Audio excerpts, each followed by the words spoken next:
I chimed in with the haven't you people ever heard of closing a goddamn door? No. Is that emo? Yeah, I would say absolutely. Oh, it is emo. Yeah. Okay, that's what I said. And people were like, tragedies. Yeah. Even if some things aren't the standard emo, if it's like adopted by the emo culture, I feel like that makes it emo as well. okay, let me see. Let me think. Is this emo? Is this emo? Stubbing your toe on the side of a chair. No, that just sucks. Oh my god. Oh my god. Oh my god. Oh my god. I'm going to video game myself.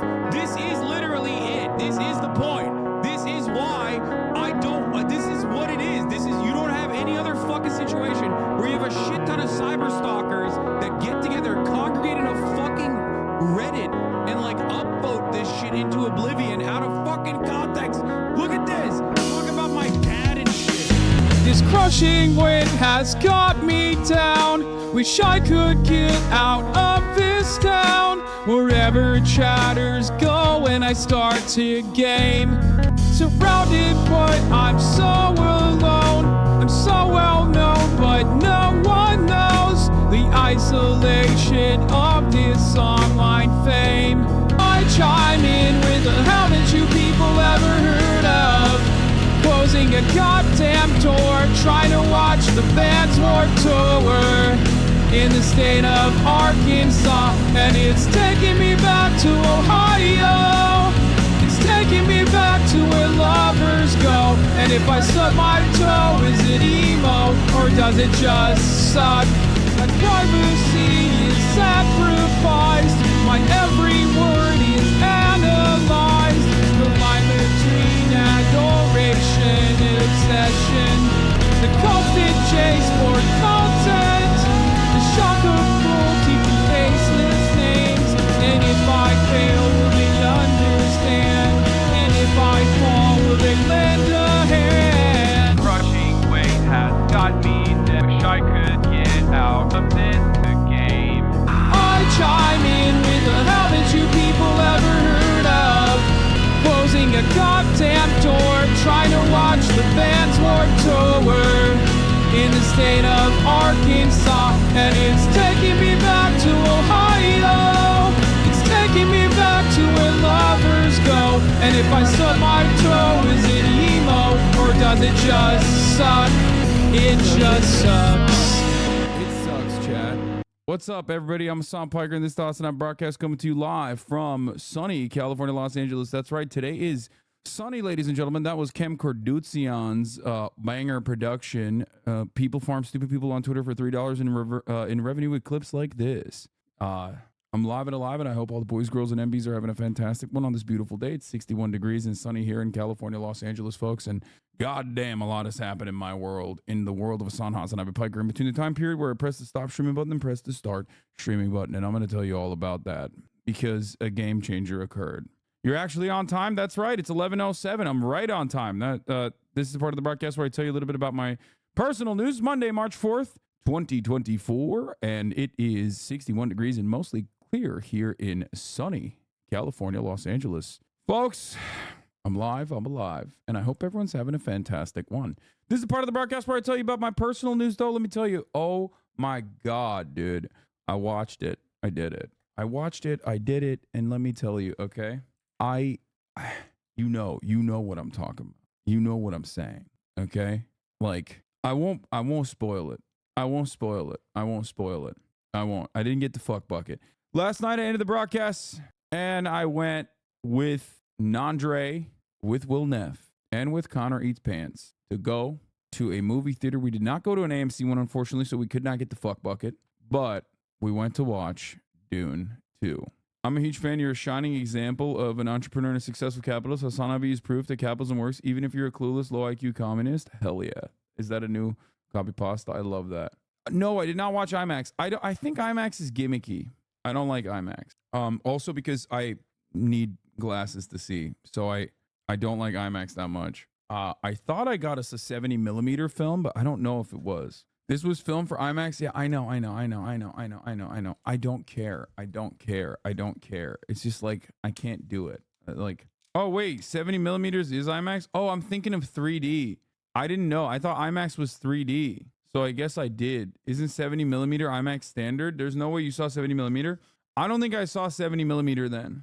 Fandango did me wrong. We're going to talk about that in a second because that was up for that was in contention because IMAX's glasses though. Okay. I was mistaken IMAX with the 3D glasses shit.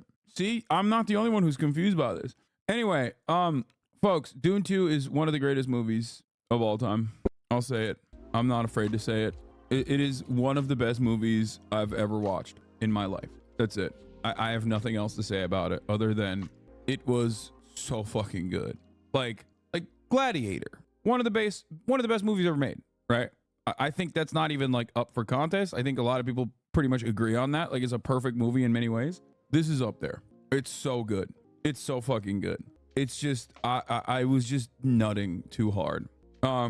Every part of it is so good. I'm not gonna spoil it. All I'm gonna say, I'm just gonna keep repeating the same shit over and over again. That it's insane. It's insane. It's insanely good. The movie is like spoiling it is ridiculous. You can't, like, it is a visual feast. Okay, I cannot spoil some of the most excellent parts of this movie, even if I fucking tried, because you have to eat it with your eyes. Okay, you have to feel it with your ears. It is a motherfucking masterpiece. Anyway, yeah, spoiler alert, there are giant sandworms.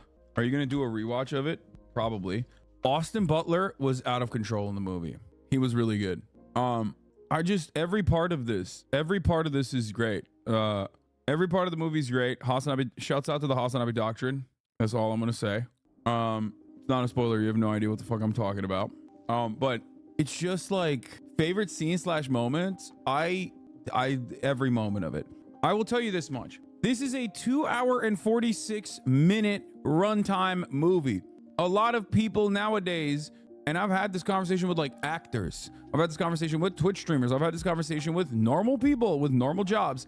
And what I hear from them so frequently, I think, is that TikTok broke their brains and they're like, oh, I can't sit through 2 hours and 45 minutes. Like, that's too long, which is sometimes valid. There are movies that are way too long. Shouts out to Martin Scorsese. He does his very best to make the movie watching experience a little bit painful for you. He's like, I'm the GOAT. I'm going to make you fucking sit here and you're going to have to watch through this sequence that didn't have to be there. Okay, I'm going to shoot the shit out of it and they're going to act the shit out of that, but you're going to have to sit there for 3 hours, right? Dune, on the other hand, 2 hours and 46 minutes runtime, which is not like super long, but definitely very long for, you know, our brain broken, TikTok infused Zoomer adolescent minds, right? Our attention span is not great. Not a single fucking dull moment. This man, this Quebecois legend, Denis Villeneuve, okay? That's how much I respect him now. That I'm like not even making fun of Quebec. Think about that, okay? Took the first movie, which definitely had slow moments. Unless you were already invested in the IP, you were probably gonna be like, what the fuck am I watching in certain moments?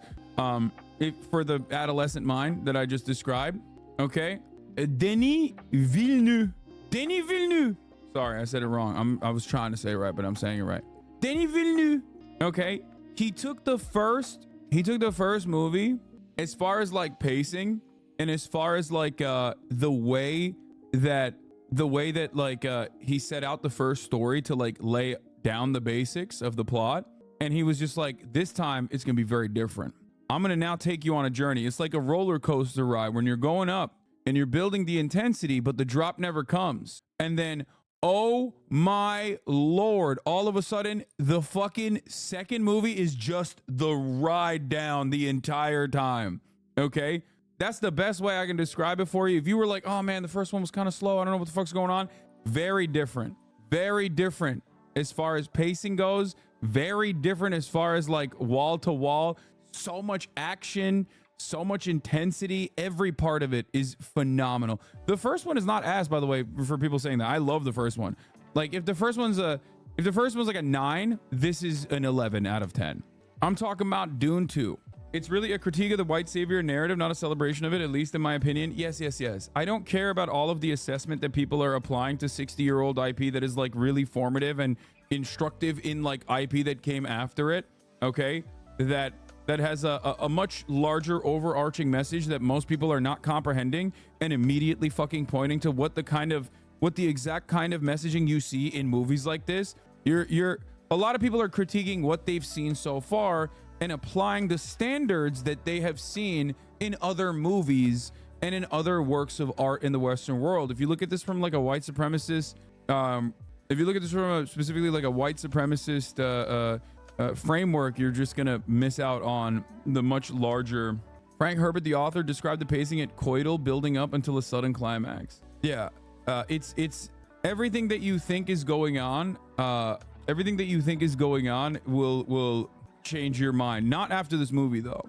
Not after this movie, because at the end of this movie, you're kind of gonna maybe realize this is not a white savior movie, but what comes after this is going to genuinely change your perspective on that. But overall, the movie, or the books, sorry, the Dune books are actually about deleted by Fossabot. Damn, why did that message got deleted? That's a bummer. Brother, it's because you wrote a long ass message and Fossabot timed you out and literally said, your message is too long, keep it under 450 characters. Because you wrote a goddamn fucking essay on Bob Marley, One Love.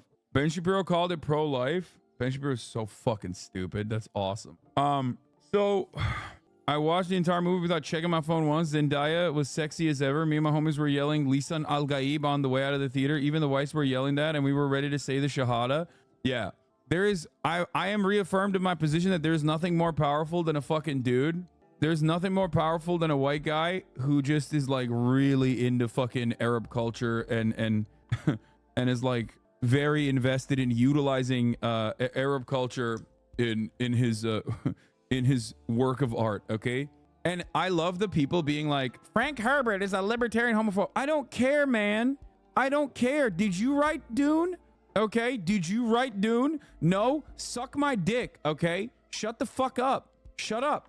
Shut your stupid fucking mouth. You're a pathetic little fucking worm over here being like, he's homophobic. Yeah, bitch, he was alive doing blow in the fucking 60s and 70s, okay?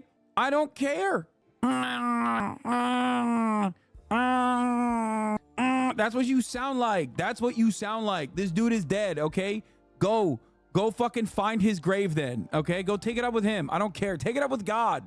Anyway, also, it's so funny because like Dune unironically reads in every sense of the fucking word as a formative anti-colonialist, anti-imperialist, maybe anti-capitalist even, if you want to go that far. I would say I would go that far. Anti-messiah, anti-fucking state control, anti-religion, anti-every, like literally, leftists are supposed to like this shit. How the fuck did you dupe yourself into finding one reason why you hate this guy who fucking died already? How? It's literally a formative work about environmentalism and like doing, you know, eco-terrorism and why it becomes a necessity. What the fuck? Leftists will look at Karl Marx and be like, yeah, you know, Das Kapital is one thing, sweaty, but I heard Engels was fucking, I heard Engels at a factory, I found out, and that's kind of fucked up. Did you know that? Anyway, shut up. You fucking with Shogun, gang? Oh my God, I am fucking with Shogun. I'm eating, dude. I'm eating so much. We got fucking, we got Shogun on the one hand, we got Dune 2 on the other hand. Quirked up white boys in areas, in environments they're not supposed to be in has never been higher, okay? The stock for quirked up white boys hanging out with the locals has never been higher. Do you understand? Tokyo Vice, but that one's like kind of mid in comparison to all the other stuff that I mentioned, so I don't really talk about it, even though I am watching and I'm enjoying it because I'm like a weeb. But it's about oil and the greed that comes with oil and ensuing slavery and war and corruption that comes with oil. I mean, that's like the most reductive way to read it too. Like it is impossible for you to watch Dune and be like, this is not leftist. I am more leftist than Dune. Like I've seen like a lot of people, my mom was like talking to me about Orientalism and I'm like, yeah, it's a white guy from fucking Tacoma. Of course he doesn't fully grasp like Arab culture. He's just kind of obsessed with it though. Like, yeah, it's a white dude from Tacoma that wrote the fucking work. Obviously it's not going to be like, anyway. Your mom is lib the fuck up. Well, yes, but also on top of that, this is her literal specialty. Orientalism is like this is what she wrote her dissertation on. So this is kind of in her wheelhouse. Anyway, Well, tell her to read the books and see what the plot goes. See what she would like to think. Orientalism. She wrote about Asians. Bro, fuck media literacy. We need just literacy, dog. Like, we just need literacy in general. You know, Orientals, is that what you're talking about? Them Asians? Yes, it is. I don't know if you know this, but Orientalism is a very broad swath of Asia, which does feature the Middle East. One of the most important works of Orientalism is written by a guy who's Palestinian. His name is Edward Said. Kind of where that whole stuff comes from. It's a lot of Orientalism it revolves around the way that the West perceived Middle Easterners. But anyway, whatever, it's fine. What do you mean, Orientals? Your mom wrote about Asia? Your mom wrote about... What kind of Chinese is your mom? Is she Japanese or is she Chinese? Anyway. But even though Orientalism is kind of esoteric, he's borrowing from the Bedouin tribe in Saudi Arabia, which believes a certain level of mysticism. There was actually a small revolt in Saudi during the 70s where a dude from the tribe took over mosque in Medina and called himself the Mahdi. I mean, a lot of those concepts are far beyond just like that brief moment in time that you're talking about. But yeah, what did you think of the acting? It's great, dude. Javier Bardem is my fucking goat. Do you understand? He was, dude. His enthusiasm throughout the movie kept me locked in. I was a believer. Okay, I was a believer in the Muad'Dib. I was Lisan Al-Ghaib. I was locked in on the fucking whatever their religion. Okay, I was a fundamentalist in the South. Don't spoil, please. I'm not spoiling shit. What did you think of Mother? She was mothering. Every part of the movie was incredible. Austin Butler was incredible. God damn, dude. What a fucking role, dude. He acted the shit out of that role. I always have a hard time not comparing. Yeah, Batista was great too. I have a hard time not comparing this to David Lynch, which is like his worst work, obviously, and he's like deeply embarrassed by it. His original Dune, which was a devastation. But it's pretty funny to think about like Sting playing this role, and then you look at like the way that Austin Butler plays it, and you're like, dude, what the fuck? Nah, it's goated. No, I like it. I like Lynch's Dune, except you have to remember, like, he fucking hates that movie. It's his least favorite movie that he's ever done. So much so that he literally took himself off the credits of the movie that he made, and also has used pseudonyms, like swapped out his name for pseudonyms in some of the later releases. Have you read the books at all? I read the first book halfway through and then stopped because I didn't have time. But what's up with people wanting to protest Dune due to Palestine? I don't know. I think maybe because like Timothy Chalamet, I guess, like, is he a Zionist or something? I don't fucking know. Dude, I don't fucking know. It's because of the SNL sketch. Oh my God, shut the fuck up. Okay, whatever. He made a Hamas joke. That's it. That's the reason. They say it mocks Muslim culture. Bro, I'm sorry.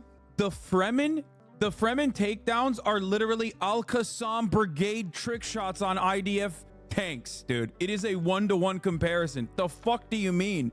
It's literally the story, at least up until now, is basically fucking the story up until now is basically if like Hamas are the good guys and they got like a Jewish former Zionist guy to join them. Okay, like, what do you mean? And now the guy is like the leading anti-Zionist Hamas guy. What the fuck? A lot of the inspiration was the Algerian anti-colonial efforts against the French. Oh my God. That would be a sick film. Yeah, go watch Dune 2 then, because that's the movie. I kept literally turning to Will every time they would like blow up a tanker or something, and I was like, dude, look. That's like that. That's like the trick shots, dude. I do that to my brother too. He probably hates it. No, Will is such a fucking ginormous Dune nerd that he kept butting in to explain stuff, but it was fine. Man removed from Dune 2 screening for batch testing too hard. Bro, I was literally, I was losing my mind. I was shaking. Okay. It was so fucking good. It was so good. There's a moment in the movie when I'll just say, like, he pops off. Timothy Chalamet pops off. There's like a change. That's all I'm going to say. No spoilers. And like, he just starts rattling off information. And I almost stood up myself. Like, there's a couple moments actually. Oh my God, the writing moment. The writing moment is insane. Yeah, I was like, Lisan Al-Ghaib. Yeah, it's fucking fire. Bro, Gen Z is cooked. When one character walked away from the camera, someone in the theater yelled, "Gyat." Full timeline of the Dune universe, the 34,000 years. Okay, you want to know what I love? You guys know I love one thing and one thing more than anything else, and that is world building. Okay? And Frank Herbert, for all intents and purposes, cared more about world building than he did about like a streamlined process or like a starting point and a finishing point, as far as I understand it. And I'm like not the biggest expert on this. There's probably a shit ton more like nerds in the chat that have like really invested a lot of time into like understanding Dune. But I do personally love I do genuinely love the ideas, like the world that he created. The only thing I guess I'll say in comparison to the original work that I don't really understand why they made a deliberate effort not to include is that, like, and I was talking with Nandre and Will about this last night. I don't know why they didn't. Will brought it up. Will brought up the Space Guild and how like there isn't any Space Guild mentions in it, like rarely. And there is no like Butlerian jihad, which I think is probably the most important, most pivotal event. And I think that like they barely talk about that. And it's like really interesting. That happened centuries prior. I know, but they don't even like, they rarely mention it. You know what I mean? Like it should come up in a story to basically explain like what happened to the audience. I mean, anyway, do you think they're going to cover the entire book series in movie form? I hope. Anyway, watched Dune 2 and it was amazing. Kamala uses the word ceasefire, but will it happen? Dennis said he's doing one more. Oh, hell yeah. 34 MKD50. Thank you for the 50 gifted subs. Goddamn.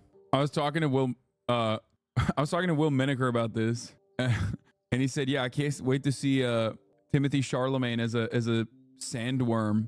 And I called it Twink Death. Comes for everybody, you know what I mean? What do you think the blue drink tastes like? Yeah.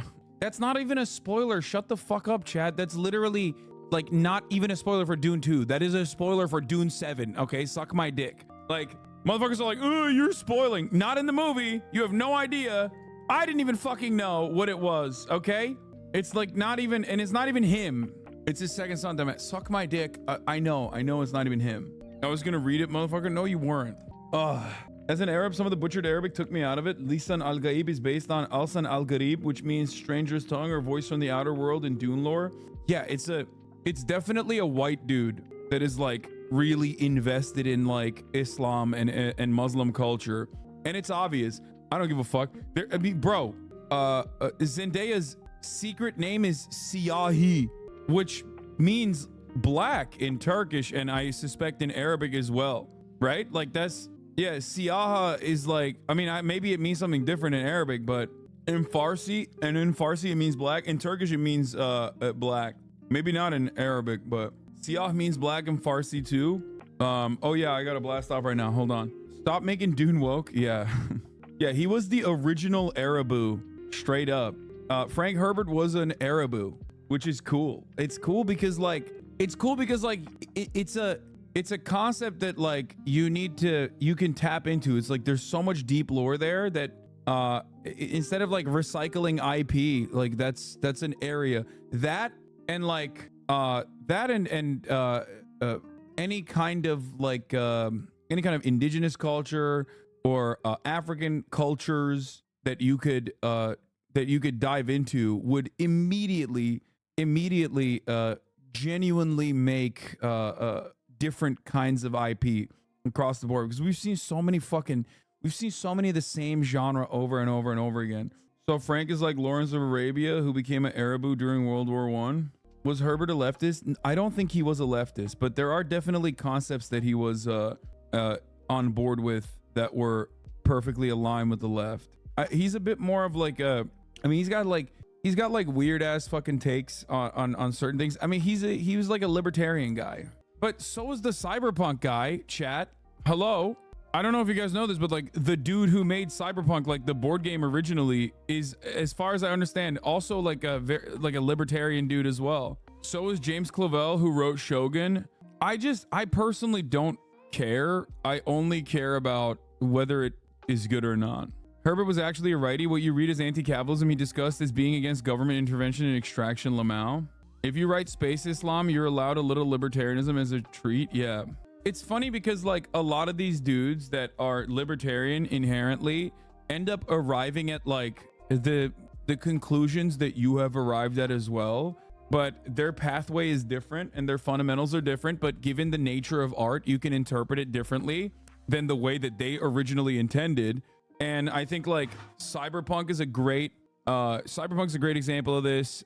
Dune is a great example of this as well. Like it doesn't really matter at that point. It like leaves your hands, and then the world sees it in a dramatically different ways, especially because like there are a lot of the same principles there. You know what I mean? It's like, don't fucking kill people for oil. Don't extract natural resources and like destroy the planet. Like that inherently is a good concept. It doesn't matter if it's a fucking libertarian saying it. It doesn't matter who the fuck's saying it. You know what I mean? That is the most important principle in the franchise in and of itself. All right, anyway, watch Dune 2 and it was amazing. Kamala used the word ceasefire, but will it happen? SCOTUS delivers Trump W and more. Get in now. Libertarians never say that. Well, Frank Herbert is, as far as I understand, a libertarian who is like, it did say that. So also there's a open world MMO Dune, as you guys know, that they're working on as well. And I don't know if it's going to be good or not, but anyway, here you go, chat. I'm blasting off. More importantly, the director has an anti-capitalist streak in him. Except beyond being anti-capitalist, he's a Quebecois, which means he knows the plight of colonized people. That's right. I am literally Denis Villeneuve has caused me to be pro-Quebec separation. Okay, I am reading in honor of Denis. I am reading what was the very important book? The very important Quebec separatist book that was like white N-words or something. What was it called? I'm gonna read that now. Okay, no, literally, that's like back in the day, Quebecer separatists would call themselves like the N-word with a hard R because they thought like they are the same as like black people. N-word Blanc d'Amérique. Yes. Anyway, My Joe Biden Fantasy by Maureen Dowd. Oh my God. Maureen Dowd is going to write about how she wants Joe to clap her cheeks. Cover French news, please. Yeah, dude. Macron is trying to do a little bit of liberalism by enshrining the right of abortion in the Constitution in a country where it's like 87% of the country is like, yes, abortion should be protected unconditionally.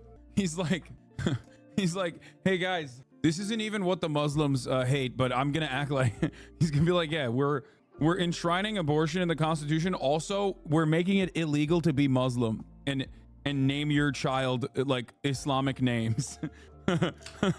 It passed today. Yeah, of course it did. He's like a little bit of column A, a little bit of column B. You know what I'm saying? Is this true? Really enjoyed Dune Part 2. I knew all the spoilers because I read the Quran as a child. This is a Turkish person. Ege Elbir.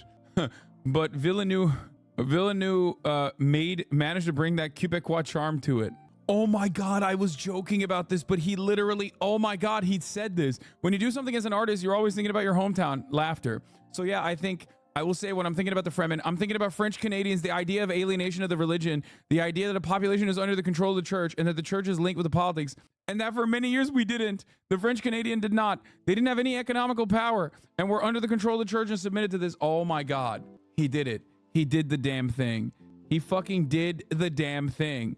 I was literally joking about like how I was joking around about how like, of course, leave it up to a Quebecer to truly understand the plight of colonized peoples. And he's like, no, I do actually, because I am Quebecer and we are colonized. That's so sick. AP News is running. UN envoy says there are reasonable grounds to believe Hamas committed sexual violence on October 7. AP News is running defense for the debunked New York Times story. Yeah, we'll check in on that. It's pretty funny to be like, listen. As far as I understand, there were a lot of issues with the mistreatment of Quebecers in Canada. Okay, like French Canadians in Canada for a while. But like, as far as I understand, it never came near the like Algerian, the colonial occupation of Algeria, okay? Which is why I always laugh about it, because like it's two settler colonial people fighting against one another on territory that they don't, you know, that they dominated over the indigenous population. Nobody in Quebec says it came near that. No, I know, but the vibes for a lot of like separatists nowadays is, especially when like things are so much better for francophone people, it's just there are still people who like ride that. Yeah, it wasn't the same, and it ended around 1960 with quiet revolution, but to be fair, 1920 to 1960 was a hard time. Anyway, to be fair, in the early 1900s, the average English speaker was something like 9 times richer than the average francophone in Quebec. Yeah, it gives the Irish were slaves to energy a little bit. But regardless, that's why I joke about it. But Denis Villeneuve has changed my framework entirely. I believe that the Bloc Québécois is right. I believe that Quebec must be separated from the rest of the colonial Canada. They have no right. And I believe that, yes, the mistreatment of Quebecers is exactly like chattel slavery and also the ethnic cleansing of an indigenous population, which maybe the French are indigenous to Canada. Have you ever thought about that? The Fremen are the French. Yep. Sorry, you make a fucking movie like Dune 2, I'm riding for whatever fucking unholy opinion you have, okay? Free the French Canadians, baby. I'm going in. Yeah, Fremen is short for Frenchman. Yep. So anyway, as far as Dune stuff goes, though, like I said, it's so incredible. It's so phenomenal. May Allah awaken the people. Paul, I'm not the Mahdi. Paul, after sipping the worm juice. And help them to see the evil doings of Israel and the United States. That's my favorite Trump quote, too. It's so good. May Allah awaken the people and help them to see the evil doings of Israel and the United States. Dune score when Timothy stares into the camera. You cannot keep interrupting. I'm having a conversation. Walter, I'm right here, baby. Wait, that's a Trump quote? It's not a deep fake? No, he's repeating what Ilhan Omar said. It's actually just him clipped out of context when he's talking about Ilhan Omar. And it's not even exactly what Ilhan Omar said. I think it's like a bastardized version of what she said. I don't really remember the original quote, something along those lines. Lisan Al-Ghaib. Was seen. Where, Rachel? Oh my god. Show me to me, please. Send it to me, Rachel. It was literally seen in The North. Please send it to me. Oh, now, please. Oh my god. This is Okay, crazy. Rachel, which one? Oh, it's so good. It's so good. Ay, ay, ay. What do you think about Dune using Arab culture without even having any Arab actors in the movie? First of all, did they really not have any Arab actors in the movie? Because the Fremen all look literally straight North African. Like, it's just where did this come from? The idea that there's no Arab actors in the movie. Is there actually no Arab actors in the movie? Because those motherfuckers look Arab as hell, dude. Not Javier Bardem, obviously, but like, I'd be shocked, okay? They're Italian, not Arab. I mean, it's the same shit. No Arab actors with big roles, which I think is a fair complaint. Yeah, guys, don't watch the Lynch one then. if you think there isn't enough diversity in this one, let me tell you, okay? If you think there isn't enough diversity in this one, go watch the David Lynch one. See how that looks. Oh, Jesus Christ. They got Sting in that one. Well, he was playing the role of a friendly reminder that if you criticize Baron Harkonnen, you are only helping Paul Atreides and his jihadists win. That's a good one. Oh, God, it's such a good fucking movie. I don't really care that there isn't any Arab representation in it or whatever the fuck, okay? It's just like, I thought we were boycotting this movie. Who is this we, motherfucker? Are you French Canadian? We? What do you mean we? Who is we? Who was boycotting as we this movie? Because I was not a part of the we. Anyway, I wonder how Israel will spin Dune 2 into a pro-Israel movie. Yeah, it's... I don't know how you do that. It is literally Al-Aqsa Brigade trick shot videos left and right. There are entire sequences that are almost identical to the fucking... The one thing is missing is like the red triangle on top of like the fucking Harkonnen ships, okay? Straight up. It's not a spoiler, man. What the fuck? What you... Like, that's not even a spoiler. That's... Hey, guys, the Fremen fight back against the Harkonnens. Duh. No shit. That's not a fucking spoiler. They've been doing that. That's the whole point of the first movie too, dumbass. Like, I'm not even doing the classic, like, oh, you can't spoil a 60-year-old fucking novel or whatever. You can. Many people are not introduced to the franchise. They will finally be introduced to it for the first time ever or whatever. So, like, I'm obviously being careful and considerate and trying not to spoil stuff because I really want you to enjoy it. But, like, the Fremen fighting against the Harkonnens is kind of the whole thing. It's like saying Harry Potter is magical. And you're like, what the fuck, bro? You spoiled the... What? Harry Potter has magic, dog? What the fuck? I was going to watch the third movie, and I had no idea. That's crazy. You just ruined the thing. You ruined the movie. You ruined the franchise. I'll say it again. We're going to make Arrakis great again. Paul Atreides, everyone. Paul Atreides. Muad'Dib, he said to me. Muad'Dib, I'm just a little desert mouse. We can't lose, folks. We've got the Bene Gesserit. They're very fair. They're very fair to me. And I've... That's awesome. The Amazigh Berber Fremen. What? Javier Bardem called genocide for what Israel was doing in 2014. Yeah. No, the Denis Villeneuve and Javier Bardem and everyone else is like pretty fucking pretty woke overall, regardless. And I think like the Timothy Charlemagne memes come, I think, from him like doing if it's actually just him doing the SNL skit, I'm gonna lose my fucking mind. Has he even said anything? Villeneuve, shut the fuck up. I don't know how to say French names. Okay, suck my dick. Austin Butler considered joining Hamas in college. Anyway, yeah, Javier Bardem. I can dedicate my life to that man. Okay, he is so good. He's so sick. I love him. I love him a lot. He is father. I don't know what it is. He has incredible fucking vibes. Oh, he transformed into my Arab uncle somehow. Yeah, that's why it's so funny, because people are like, there's no Arab people in the movie. If you watch the movie, Timothy has not said anything. Wore pro-Palestinian clothes. It is all the SNL joke that he didn't write. People just hate beautiful twinks. That's one of the funniest parts about Timothy Charlemagne is that, like, I feel like this is controversial, but I don't think he's like he has like a weird facial structure. I don't know how else to describe it. It works on him, but honestly, his face is kind of odd. Like, I don't know. He's not my type, because I'm not into the wayfish twink. He is very cool in the movie though. Overall, he's super cool. Bro, dude, movies are back. Movies are so fucking back. The movies are so back. It's so dope. It's so dope. HasanAbi, cute girl I recently started dating is boycotting Dune 2 over the Timothy Chevrolet SNL skits, so now I'm boycotting it too. Okay. Hey, listen. I'm with you there, brother. You know, you gotta do what you gotta do sometimes. The left is so bad at propaganda, explaining to people how the themes of Dune are anti-colonialism is much better than crying about Timothy or Orientalism. I know. It kind of makes me sad that we're so fucking clueless and delusional about like doing good propaganda, because a big part of like being a leftist is about showing everyone you're morally superior. And the only way that you can show someone you're morally superior is that like the whatever the cultural garbage that everyone is consuming, you're above that. And you're above that for like obvious, you know, for reasons that are not obvious to the average person. And it makes me very angry. It makes me very upset.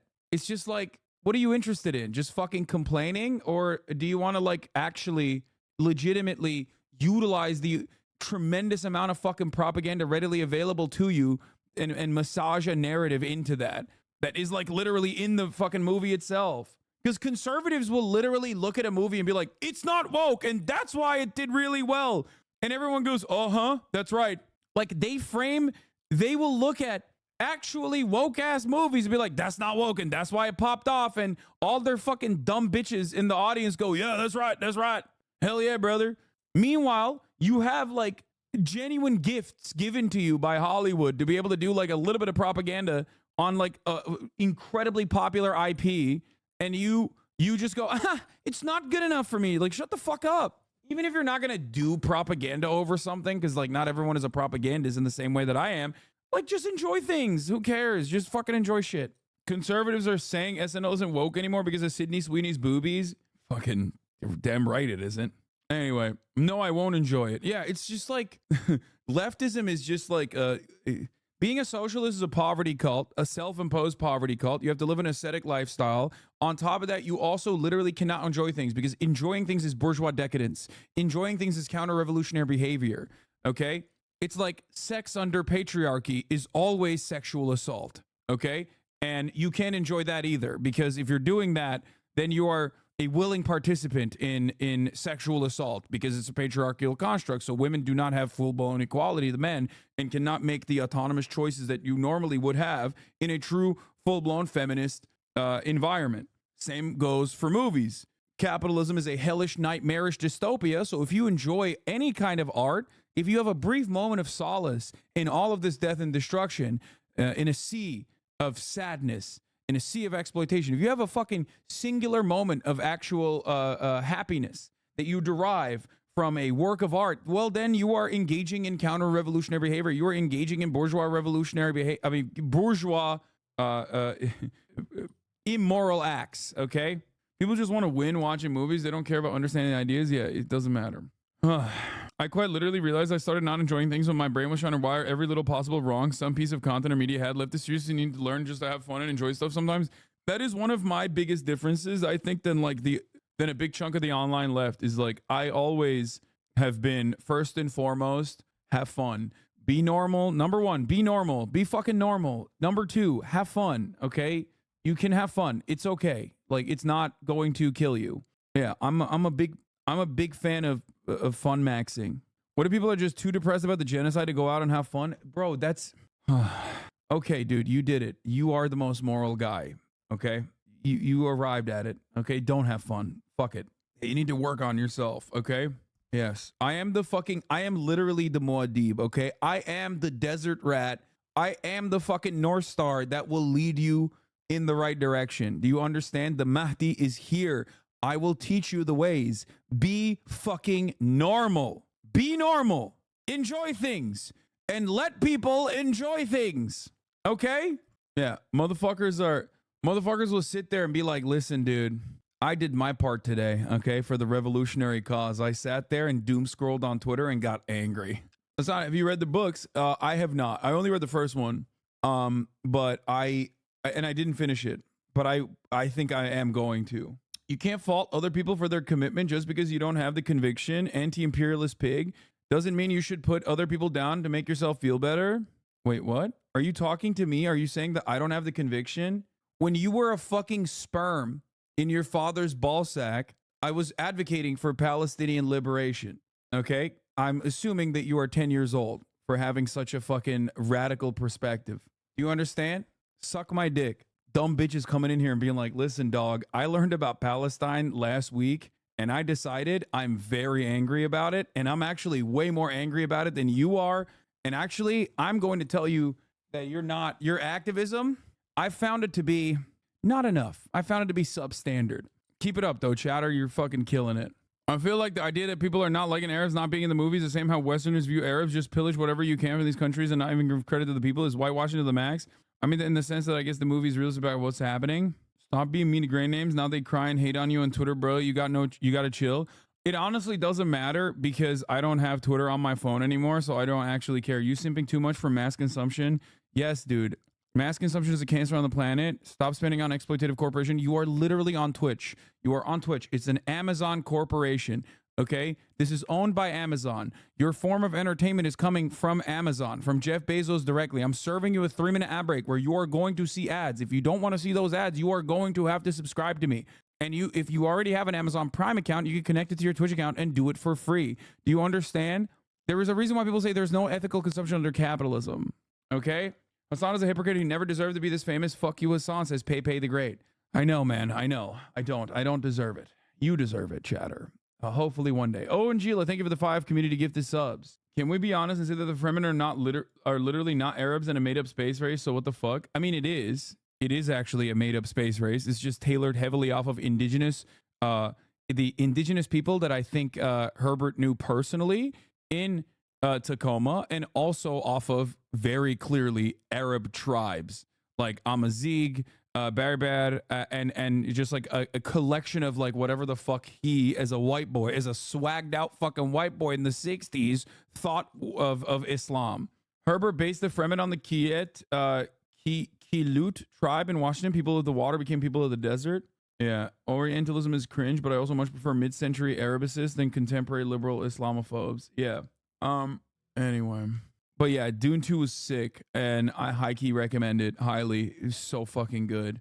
Do yourself a treat and enjoy it. It is a delectable, delightful experience from wall to wall. Like, every aspect of it is high intensity, high octave.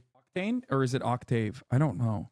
Anyway, whatever. It is so fucking good. And that's why I haven't even given you any spoilers, because it's so goddamn good. I want to meme about it. High octane. It's beautiful.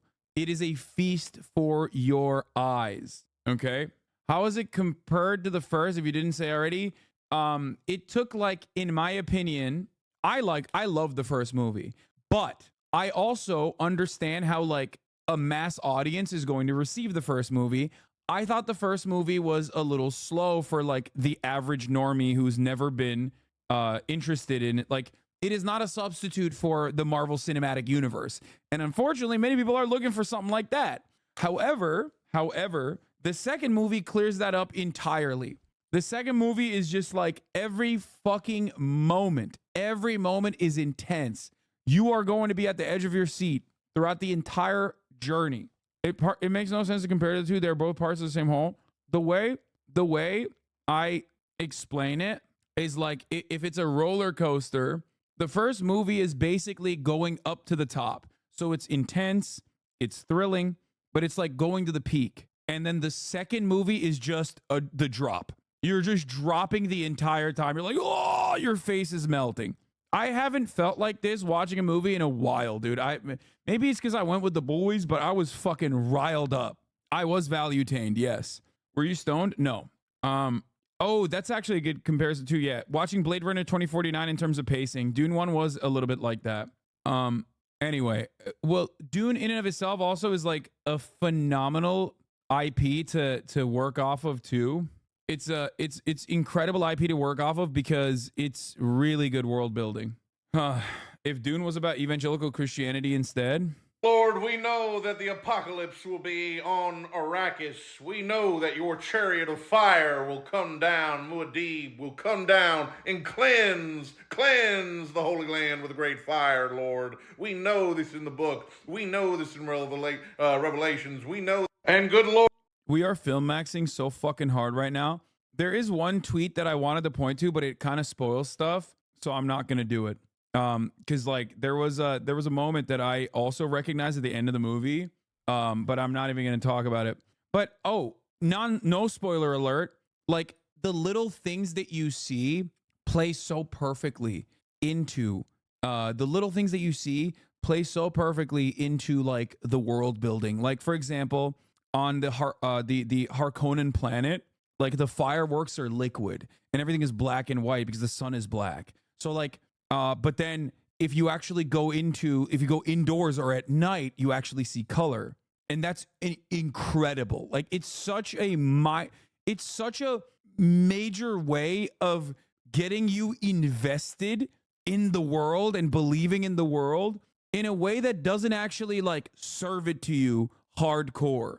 It's so awesome. That was all filmed in infrared instead of true black and white. So fucking cool. Oh God. Show don't tell, just good filmmaking right there. Yeah.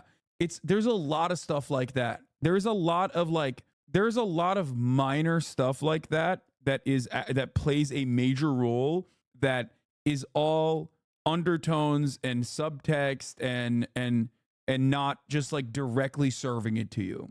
In many ways, movies like this are obviously blockbuster massive productions with MCU budgets, and it does the exact opposite of what the Marvel Cinematic Universe does, which is show don't tell. Marvel Cinematic Universe is always like tell, maybe don't even show, just tell, and it's incredible. Like the liquid fireworks, I loved it. I loved the liquid fireworks. Like it's so sick, it's so different, it's so unique, and it's such a minor thing, so it's very sick. Oh, anyway, the planet is so industrialized and polluted the visible light can't reach the surface, so they film with an infrared camera. Dune 2 had half the budget of Endgame. Well, I see why it's like relatively low budget in comparison to like MCU shit, because it is literally, it's just sand, dog. It's just sand. So much sand. It's just sand for all your eyes can see.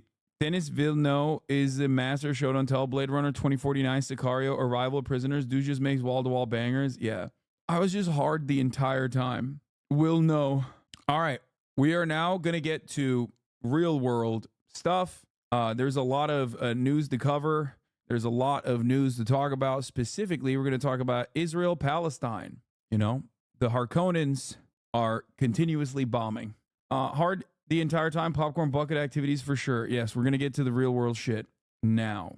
And I'm also going to pee. Ceasefire talks are happening in Cairo, but the Israelis haven't sent a delegation.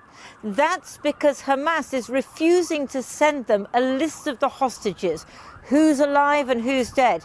That might be a negotiating position by Hamas, or it might be that they really don't know, because Israel has decimated Hamas. It doesn't have proper communications. They really might not know which hostages are held where and which are alive and dead. But at the same time, a member of the Israeli war cabinet, Benny Gantz, is in Washington. Now, he is supposed to be meeting Jake Sullivan, the national security advisor, probably around now, and later Kamala Harris, the vice president. But he is there without the approval of his boss, Prime Minister Benjamin Netanyahu, because Netanyahu does not want Gantz, who he sees as a political rival, talking to the Americans. He wants to talk to the Americans. But it's a sign also that the Americans, they're really running out of patience with Netanyahu. They see him as intransigent and hardline, and they are sending a message that they would rather deal with Gantz, who they see as more moderate. They regard him as more reasonable. But all of this means that the ceasefire, it looks more distant. And it looks as if the Israeli government is in some kind of disarray. What does that mean on the ground in Gaza City, where they're not getting enough aid, and where without a ceasefire they're not going to get enough aid? Well, it looks like we're going to see more children dying of starvation. For 5 months, neither bombing nor fighting has forced them to leave Gaza City. But now, hunger is driving people south in search of something, anything, to feed their children. We've reached a stage of hunger like never before. When my daughter wants to eat in the morning, I can't provide her with food or drink. Where am I going to get it? No Arab government is blinking an eye, nor our leadership, nor anyone. They've abandoned us. People get water from tanks, some of it salty. Israeli bombing has destroyed wells and pipes. They transport it as best they can. Life in Gaza City has become pretty much impossible. The Israel Defense Forces are still fighting Hamas in Gaza, but Israel's closest ally is losing patience after last Thursday's incident in which at least 100 Gazans were killed when Israeli soldiers shot into a crowd trying to grab food from an aid convoy.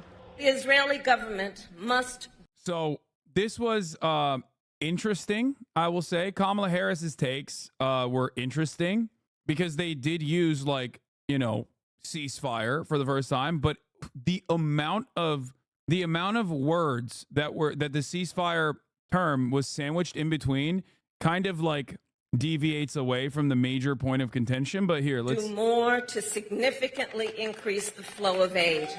No excuses. They must open new border crossings.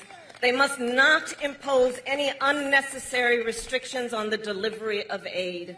They must ensure humanitarian personnel, sites, and It's like crazy because like the language is very interesting. Maybe I'm too much of a nerd when it comes to communication, but they say unnecessary restrictions. So they can impose restrictions on the aid, just not unnecessary ones. Ensure any unnecessary new border. Look here, let's no break excuses. it down. They must open new border crossings. They must open new border crossings, which could mean to like let in aid, or which could mean let out the Palestinians so that the ethnic displacement can continue. They must not impose any unnecessary restrictions on the delivery of aid. Unnecessary restrictions, unnecessary being a very important word here, as in there could be necessary restrictions on the humanitarian aid. So Israel still gets to dictate what the necessary restrictions are. Okay? So that's another important thing to understand. They must ensure humanitarian personnel, sites, and convoys are not targeted. That last part is like, you know, pretty straightforward. Don't target the fucking convoys, right? Good. That's a good one. Basically, if you believe that Israel is targeting the humanitarian convoys, which they are, then you're like, oh, okay, good. If you go along with the Israeli narrative that the convoys are being targeted by Hamas, and that's why they have to shoot all of the Palestinians that are near the convoys, which according to hospitals on the ground and a UN investigation that was conducted off of the doctors that are there, 80%, close to 80% in certain hospitals that were treated of wounds were treated for gunshot wounds, and not because they were like, not because the trucks had driven over them and trampled. So that's something to remember. I'm certain that people were still trampled over by other people in crowd crush, and also due to the trucks driving away. But the trucks drove away because the IDF shot at the direction of the trucks. So a lot of people were, however, still treated. The majority of the people were treated for gunshot wounds. Or has Israel stopped bombing Gaza?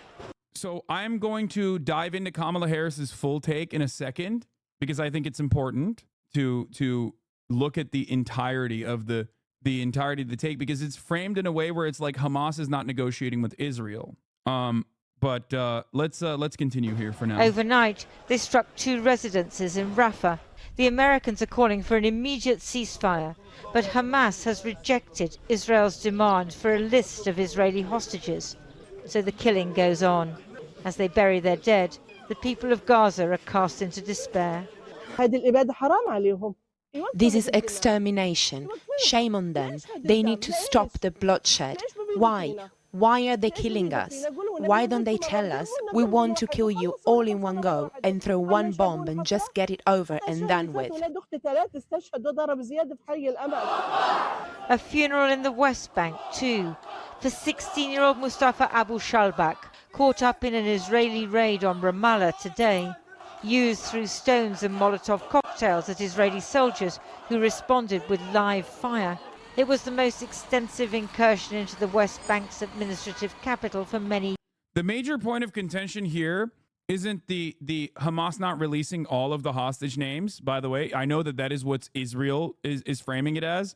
However, the major point of contention here is actually the terms and negotiations of the ceasefire. Hamas made it very clear from the jump that they want a permanent ceasefire, like leading up to a permanent ceasefire in increments through the hostage release process. The hostage release process was going to have like an immediate ceasefire with a chunk of hostages, with a prisoner swap, basically, with the hostages, the Palestinian hostages that Israel keeps, to the tune of tens of thousands. Okay, this guy, you are so lost, dude. Holy shit.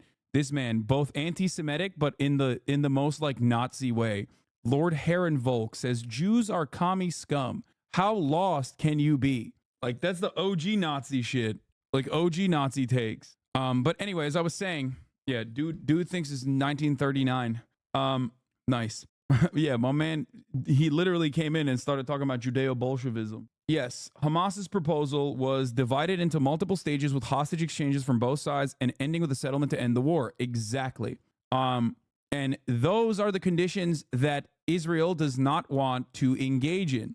The Biden administration is trying to hammer home the narrative that, oh, like an at least 6-week ceasefire first and foremost, and then we'll see. I think for 2 reasons they're doing this. One, because they, God forbid, they come across as like remotely critical of Israel. Holy shit, right? The other reason is because Benjamin Netanyahu, we know, in the interest of self-preservation for his damn self, wants to continue the ethnic cleansing campaign, because the longer the war continues, the longer he can stay in power. So it is a really sad state of affairs from an administration that genuinely refuses to listen to their own voters and listen to any kind of conscience or any kind of morality in this matter. Yes, the Israelis said this was a counter-terrorism operation in which they apprehended 2 suspects and seized inciting materials spread by Hamas. A ceasefire in Gaza is one thing. A solution to the wider conflict is quite another. This is happening at the same time as another ugly row is brewing between the Israeli government and the UN Relief and Works Agency. That's the UN organization charged with looking after Palestinian refugees. About an hour ago, the Israeli government put out what it claimed were intercepts, which it said proved that 2 UNRWA teachers from Gaza had participated in the killings of October the 7th. Now that happens as UNRWA has said that many members of its staff have been detained by the Israelis from Gaza, and that when they were released, they debriefed them and found that, as UNRWA says, they were tortured and there was also what they call sexual exploitation. Now, that feeds into a wider problem. We know that the Israeli Defense Force have been arresting people in Gaza. They have been taking people for interrogation to find out where Hamas is, as you might expect. But there are more and more allegations that people have been mistreated in custody. And this is brewing into a terrible argument. And we still don't know how many people are being held and exactly what kind of treatment they're enduring.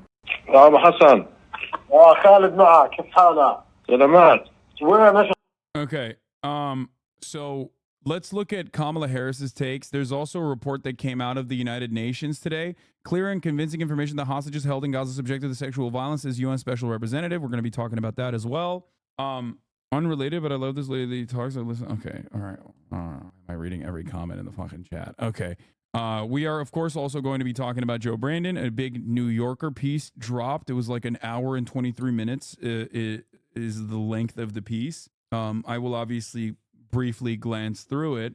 But before we get there, I do want to talk about Kamala Harris. So first and foremost, Joe Biden already came out due to the external pressure from people in Michigan and the Vote Uncommitted campaign, which was a profound success for the record, and had said that a ceasefire will come on Monday. Of course, that ceasefire became less likely after the Flower Massacre occurred, which is when the Israeli occupying force opened live ammunition and opened fire, as we saw in the videos with the tracers, on a crowd of Palestinians that were trying to get aid from one of the few convoys that were allowed into Gaza. So that kind of gummed up the works a little bit in terms of continuing a ceasefire negotiation in good faith. And then after that, Biden had one other response. I don't know exactly where it was. It was like one of those like helicopter interviews, like right before he gets off the plane or helicopter.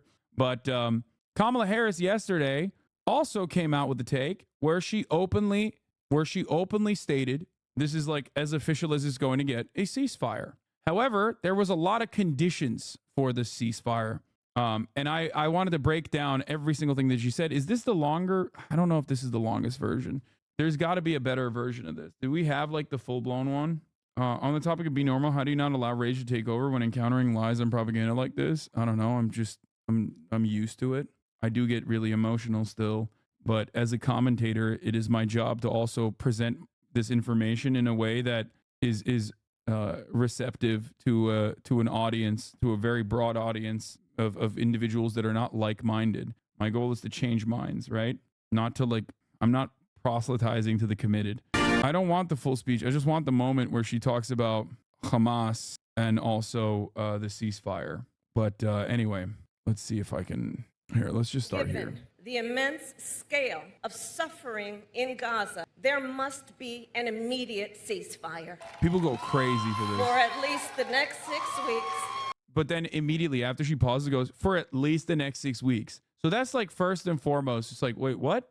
Ceasefire for at least the next 6 weeks? Okay, that's a weird way to reframe this. Okay, so she goes, at least she says at least, she doesn't say for the next 6 weeks, at least next 6 weeks. So what happens after 6 weeks? You know what I mean?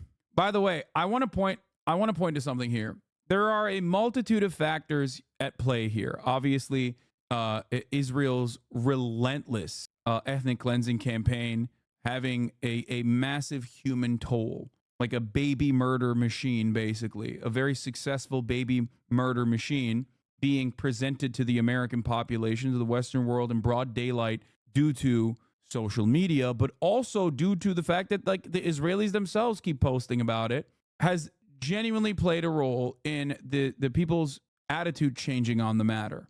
But another very important part of this process is the continued pressure campaign. To those who say protests don't work, I present to you what you see in front of you. This is why I have always maintained the position that you have to keep pressuring. You have to keep applying pressure. You cannot stop. You cannot deviate. You have to. You must. Okay? Because it would have never gotten to this place, no matter the death toll, if people just looked away and didn't consistently try to find wherever Biden is, try to find wherever the Democratic Party is, and keep up the pressure. Protesting on the streets, going to the events that the Democratic Party is holding, and consistently push and push and push. Which is what is currently on the table. This will get the hostages out and get a significant amount of aid in. Yeah. This would allow us to build something more enduring, to ensure Israel is secure, and to respect the right of the Palestinian people to dignity, freedom, and self-determination. So that's really interesting because what they clipped out and posted, like their public facing commentary on this, is very different than what she actually said when she was there. Interesting that this is what they chose to go along with, because if you listen to the full-blown, if you listen to her entire take uninterrupted, you get a very different vibe or a very different sense. As President Joe Biden said on Friday, the United States is committed to urgently get more life-saving assistance to innocent Palestinians in need. Yesterday, the Department of Defense carried out its first airdrop of humanitarian assistance, and the United States will continue these airdrops. And we will work on a new route by sea to deliver aid. And the Israeli government must... Yeah, let's see the Israeli attack helicopters dump munition into the fucking American ships like they did to Mavi Marmara that pushed through the blockade, the humanitarian aid that pushed through the blockade for last time. Let's see. Yeah. The American military is Hamas. What they are doing is delivering lethal aid to Hamas. We have found that the American military is doing Hamas terror. Do more to significantly increase the flow of aid. No excuses. I think one of the major changes in attitude, while Israel continues being consistently awful in its conduct, in the way that it is doing an ethnic cleansing campaign in Gaza, is that it is going to inevitably put the American government at odds with the interests of the Netanyahu cabinet. This is going to create a pressure valve. This is going to, I suspect, create an interest, a real interest in the American government that even Joe Biden's dumbass, old ass, demented ass can see, to say, we need an exit ramp. We need a fucking villain. That villain is going to be Benjamin Netanyahu. The Democratic Party, which originally was pushing the Itamar Ben-Gvir line pretty much, no red lines, bear hugging Netanyahu, is going to look for a way to separate themselves or even push themselves in a position where they are at odds seemingly with the Israeli government. The villain is going to be Benjamin Netanyahu. They are going to assume the liberal Zionist line. They're going to start pushing that way more openly, where they say, yeah, this entire ethnic cleansing campaign is actually, you know, it's the hands, Israel's hands were forced, but Benjamin Netanyahu's gone too far, and he's doing this out of like pure self-interest, and that's why we got to get him out. We got to get our boy Benny Gantz in there, who is more popular than Benjamin Netanyahu, and he's going to continue doing the apartheid with a liberal veneer. Because the reality is, if Israel continues being at odds with the American government this publicly, if they continue being at odds with the American government this publicly and this openly, there will be a need for the American government to change its position. You literally said the West would backtrack months after October 7. It's so bittersweet to see it happen. Yeah, I mean, I knew anyone who has seen the way that Israel carries out these operations, knew that this is what was going to happen. Okay? That's it. Gen Z news anchor called you out. What? Obama endured like 2 terms of this. Only way Biden does this is if Israel acts more out of pocket. No. There has never been a situation in contemporary American politics where Israel was this aggro. There is no comparison. In the past, the American government was also way faster in even Biden himself. Even Biden himself has like stopped Benjamin Netanyahu in the past in 2021. By the way, look no further than this. Harris to meet with Israeli Minister Benny Gantz to discuss temporary Gaza ceasefire. This is the American government basically saying we're sidestepping Netanyahu and we're presenting Benny Gantz as the guy. He's in D.C. currently talking to American envoys, American politicians. This should have happened a long ass fucking time ago. Even by the standards of like Democratic Party's interest in self-preservation, American soft power in the region, regional stability. It should have happened months ago. Gantz is still a part of the war cabinet. He is no peaceful dove by any metric, for the record. I am not saying that at all. I'm simply stating that although Gantz isn't any fucking better, okay, is not any better, this would have been a perfect narrative for the American government to be like, we still have control over what's going on, and we're actually getting, we're forcing some concessions out of Israel. But they didn't even fucking do that. They didn't even do that. They're literally sidestepping the prime minister, but the U.S. doesn't have that kind of power over Israel. Yeah, anyone who tells you that the United States doesn't have this kind of power over Israel is either a liar or very stupid, like the stupidest person on the planet. Okay? I'm sorry. They're either completely misguided or they're just deliberately lying to you. America has always had this kind of control over Israel. Israel would not exist in the way that it does as an apartheid regime without political cover that we offer to it and also the weapons that we give it. It is our state and not even a shitty state like North Dakota, like an important state, okay? Won't there be backlash from the Zionist lobbyists? It don't fucking matter, okay? It don't matter. This is about America maintaining its soft power around the world. This is about America maintaining regional stability. That's why there are literal State Department officials that have dedicated their whole lives to destabilizing these fucking regions that are literally saying the same things I'm saying. This is in the interest of self-preservation for America, and it's in the interest of self-preservation for Israel. If Israel wants to continue being an apartheid regime, it cannot continue doing this ethnic cleansing. Do you understand? That is what I'm saying. This is not for like long-term peace or Palestinian autonomy at all. I don't think America gives a shit about that beyond simply caring about regional stability. Anyway, so they're doing that already. They're sidestepping Benjamin Netanyahu a little bit. They must open new border crossings. They must not impose any unnecessary restrictions on the delivery of aid. They must ensure humanitarian personnel, sites, and convoys are not targeted. And they must work to restore basic services and promote order in Gaza so more food, water, and fuel can reach those in need. As I have said repeatedly since October 7, Israel has a right to defend itself. And President Joe Biden and I are unwavering in our commitment to Israel's security. Yeah, see, like, and then after the ceasefire talks with like conditions peppered into it, she immediately is like, Israel has a right to defend itself. Come on, please. Hamas cannot control Gaza, and the threat Hamas poses to the people of Israel must be eliminated. Hamas is a brutal terrorist organization that has vowed to repeat October 7th again and again. It's like the rest of it is basically just like the regular old lines that you've heard a million times over.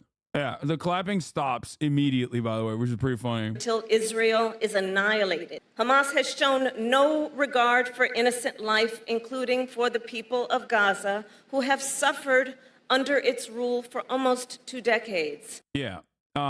Speaking over Palestinians, their wants, their needs, their desires, and not even like looking at it critically, not even looking at it seriously. this kind of attitude is of course going to be commonplace in American politics. It is certainly the attitude of the Western media. It's certainly the attitude that they're trying to present as like the norm. This is the exact type of energy as like this is the exact type of energy as those who have brilliant opinions like let's put the Palestinian Authority in charge of Gaza. You are a fucking dumbass if you think that that is a valid solution. You're just so wrong. I don't know how else to describe it. The Palestinian Authority is seen, understandably so, by Palestinians as a part of the Israeli security apparatus. You are fucking delusional. And they are a part of the Israeli security apparatus. The Palestinian Authority participates in the kidnapping and torturing of Palestinians in the West Bank. That is why, when polled, Palestinian people say time and time again that the PA is not popular. It is the second least popular entity in the region. Hamas is infinitely more popular than the Palestinian Authority. There is also a comfortable middle ground here that Hamas is willing to concede on. Okay? There is a third way out of this situation, and if you were an honest actor, you would recognize that. Hold on. What is the name of the dude again? I keep forgetting. Is the PLA considered to be controlled opposition at this point by Palestinians? It's not even, the Palestinian Authority is not even considered controlled opposition. The Palestinian Authority is considered to be the opposition. Like, I mean, or not the opposition, to be a part of the Israeli security apparatus, because it is. Okay? That is the reason why they are almost as unpopular as Israel is in the eyes of the Palestinians. That's it. And Hamas still holds dozens of hostages for nearly 150 days now. Innocent men and women, including American citizens. Yes, the person I was looking for, thank you, Turbo Greg, is Marwan Barghouti. Marwan Hasib Ibrahim Barghouti is a Palestinian political figure convicted and imprisoned for murder by an Israeli court. He's regarded as the leader of the first and second intifadas. Barghouti at the one time supported the peace process, but later became disillusioned, and after 2000 went on to become the leader of the second intifada from the West Bank. Barghouti was the leader of Tanzim, a paramilitary offshoot of Fatah. Israeli authorities have called Barghouti a terrorist, accusing him of directing numerous attacks, including suicide bombings against civilian and military targets alike. Barghouti was arrested by the IDF in 2002 in Ramallah. He was tried and convicted on charges of murder and sentenced to 5 life sentences. Marwan Barghouti is the Nelson, regarded as the Nelson Mandela of Palestine, of Palestinians. His release is also, they didn't kill him. No, there's another person that there's another brother that they killed him. There's another brother that they killed. One of the Barghouti brothers, I think, was killed. The thing is, Barghouti is still one of the most active. I don't understand. Isn't he supposed to be a murderer? Brother, I don't know how to describe this to you, but okay, sister, I don't know how to describe this to you, but you must understand that his crime is resisting against an apartheid, a genocidal apartheid ethno-state that occupies the existence of Palestinians. Sorry, I'm just looking at my little baby. Who were brutally taken from their homes and from a concert. I will repeat, the threat of Hamas poses to the people of Israel must be eliminated. And given the immense scale of suffering in Gaza, there must be an immediate ceasefire for at least the next 6 weeks, which is what is currently.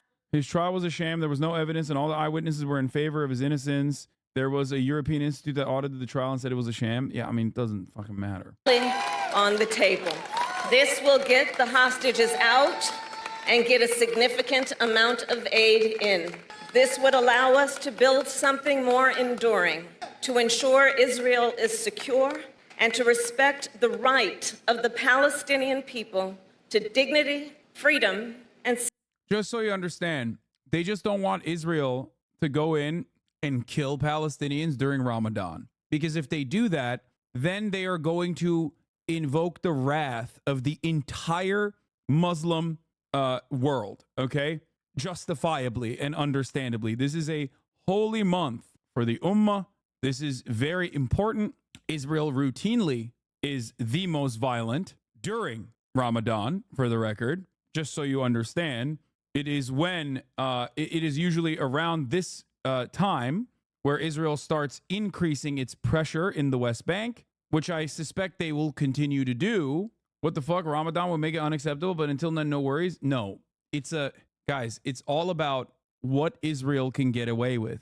Okay. What the American State Department, like what the entirety of the American State Department will consider to be a red line crossed. I suspect that Israel reshift its priorities and focus into the West Bank as they normally do during Ramadan, as they have done time and time again, which will, of course, understandably create a lot more anger amongst the Palestinian population, especially in Gaza and in West Bank as well. I hope that that's not what happens. But remember, these guys only talk about ceasefire in Gaza, and they barely even talk about ceasefire in Gaza as Israel is continuing an ethnic cleansing campaign in Gaza.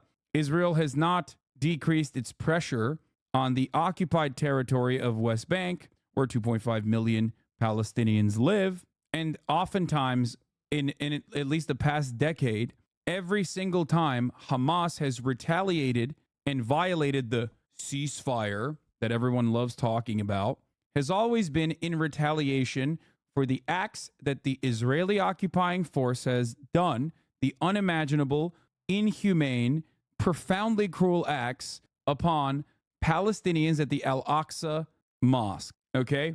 There is an annual raid at Al-Aqsa that the occupying force conducts, where they brutalize, beat the shit out of, and throw grenades into the fucking mosque. They stop travel to Al-Aqsa as best as they can. And while you in Iowa might be thinking, all religions are cringe, this is what these people have. It's all they have is their faith. Okay? When you shut that off, historically, that always leads to tremendous conflict. It is outward religious suppression. It is completely unacceptable. I do not give a fuck about your childish takes as an r/atheist Redditor. What matters is allowing these people to freely practice their religion. Self-determination.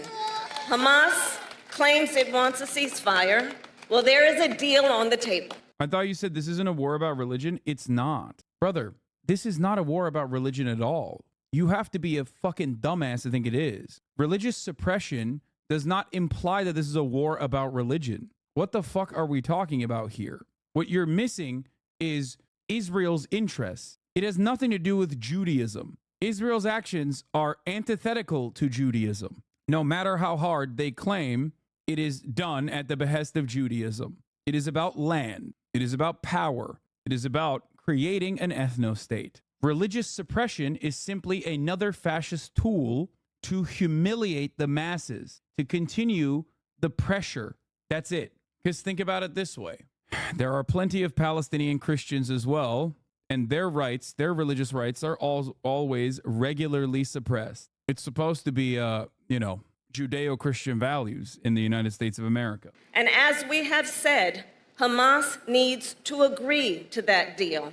Let's get us. I agree, but religious ethno-state says it all. Religion does play a big part in the problem too. Religion is simply a tool. It is an organizing tool. That's it. Okay? Move beyond seeing the word religion and immediately thinking, oh, this is a religious war. It's a holy war. It's not. Okay?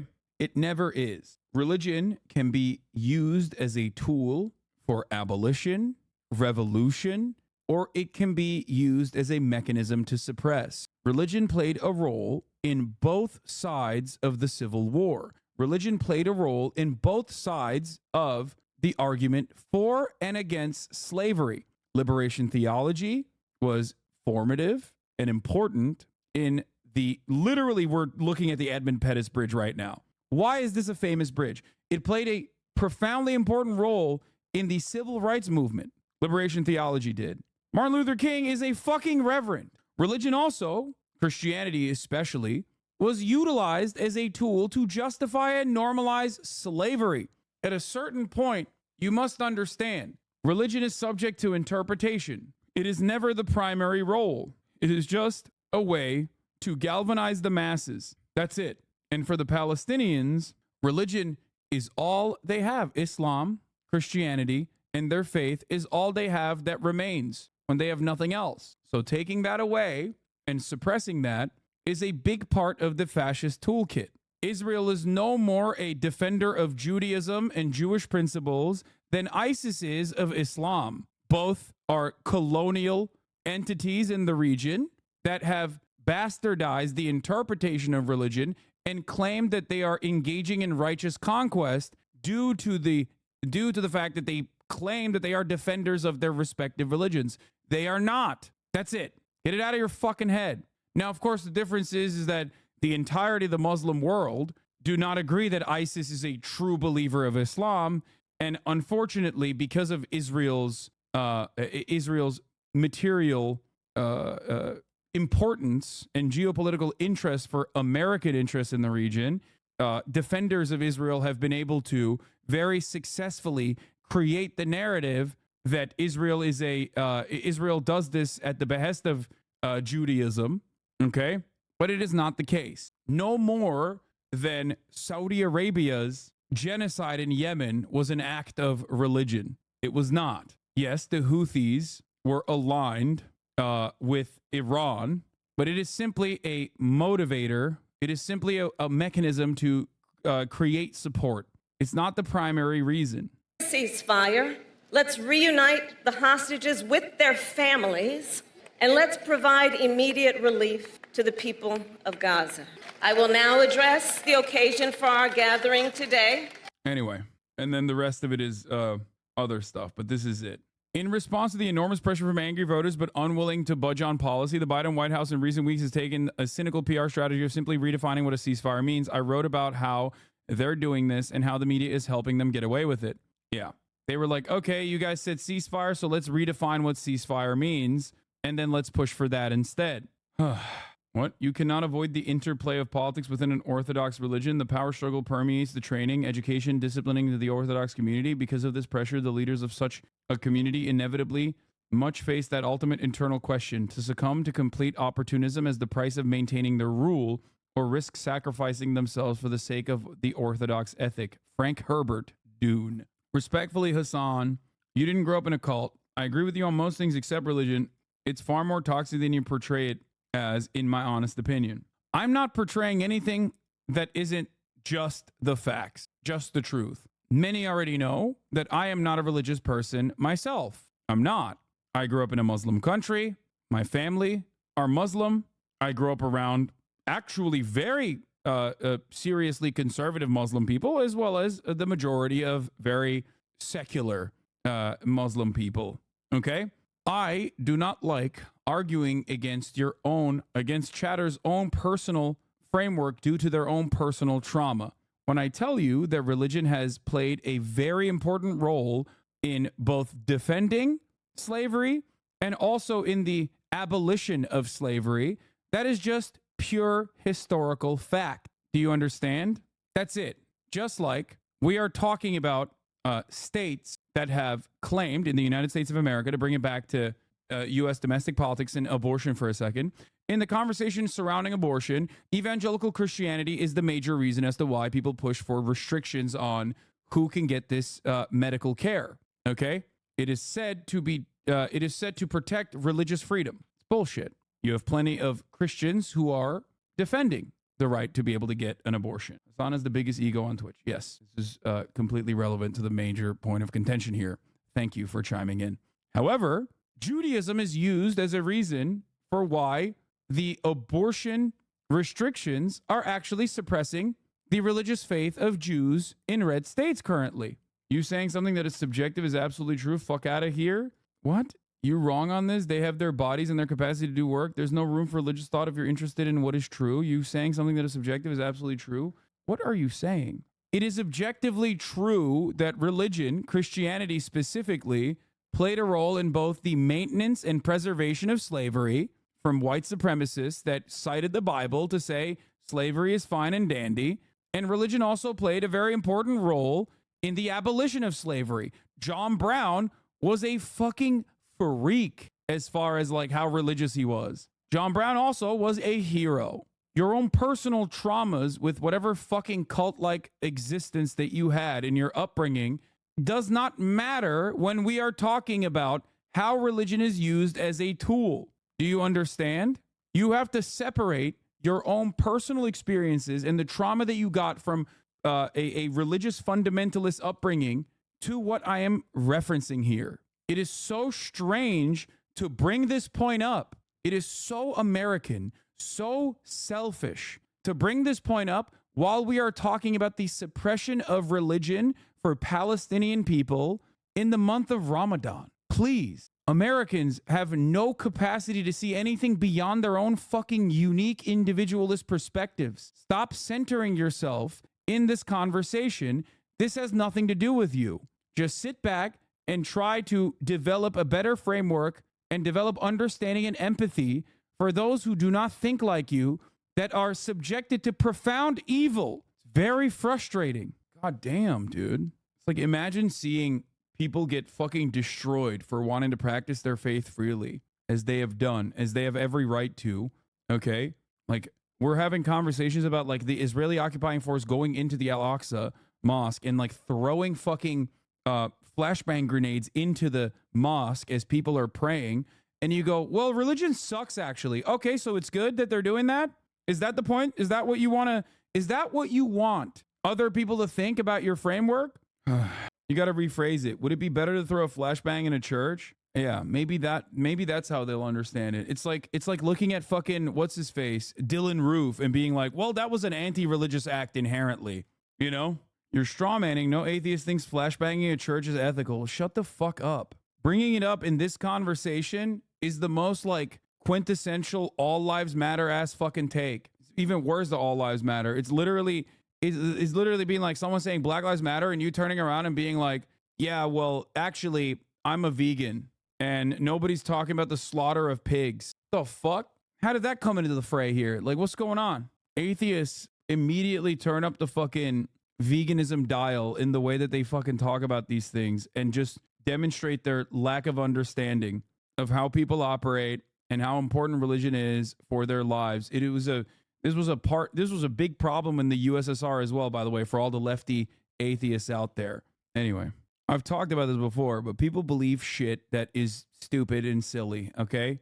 Shut the fuck up. You have beliefs that are silly. Many people that you love, who you consider to be brilliant, believe that capitalism is the greatest economic organization to have ever existed, okay? Just because you have been able to work it out in your mind, and now you think you're above that kind of thinking, does not change that reality. And religious commitment is very important to many more people on this planet than not. You will never be able to build a solid coalition by advocating for religious suppression. You will never be able to do any form of governance without while simultaneously trying to advocate for religious suppression. Religious suppression is not the reason why many more people are fucking atheists nowadays, dumbasses. It's not because you debate lorded so successfully. Think about your own upbringing. It's actually the opposite. It's religious fundamentalism that causes people to go, I don't really like this shit. I can speak on it from my own personal experiences, I guess, my own personal journey. So shut the fuck up. You're making it harder for people. If your goal is to get everyone to recognize the wrongs of religion or whatever, you're making it so much harder for people to come to that term because you're negatively polarizing them and by being annoying as fuck. Dumbass little fashy debate pervers. Holy shit. You are such anti-Marxist is boring. It's not personal traumas. Is Marx and Lenin stop saying is American? Lenin says otherwise, motherfucker. First of all, suck my dick. Okay? You saw religion as the opiate of the masses and you ran with it as though you understand and you are also treating these figures as though they are pastors themselves or infallible in any way. Shut up. He's like, bro, I don't believe in religion. That's why I treat Marx like he's Jesus Christ himself. Okay, got it. Thank you, man. Thank you for interpreting his words. Jesus, so dumb.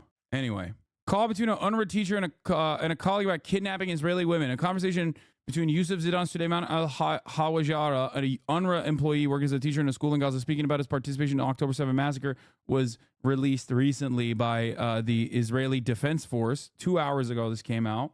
Okay, I don't know if this is fake or not, but considering that the UN has also conducted an internal investigation and claimed that 2 teachers at least working in UNRWA participated in October 7, which, by the way, does not fucking justify defunding UNRWA, okay, at all.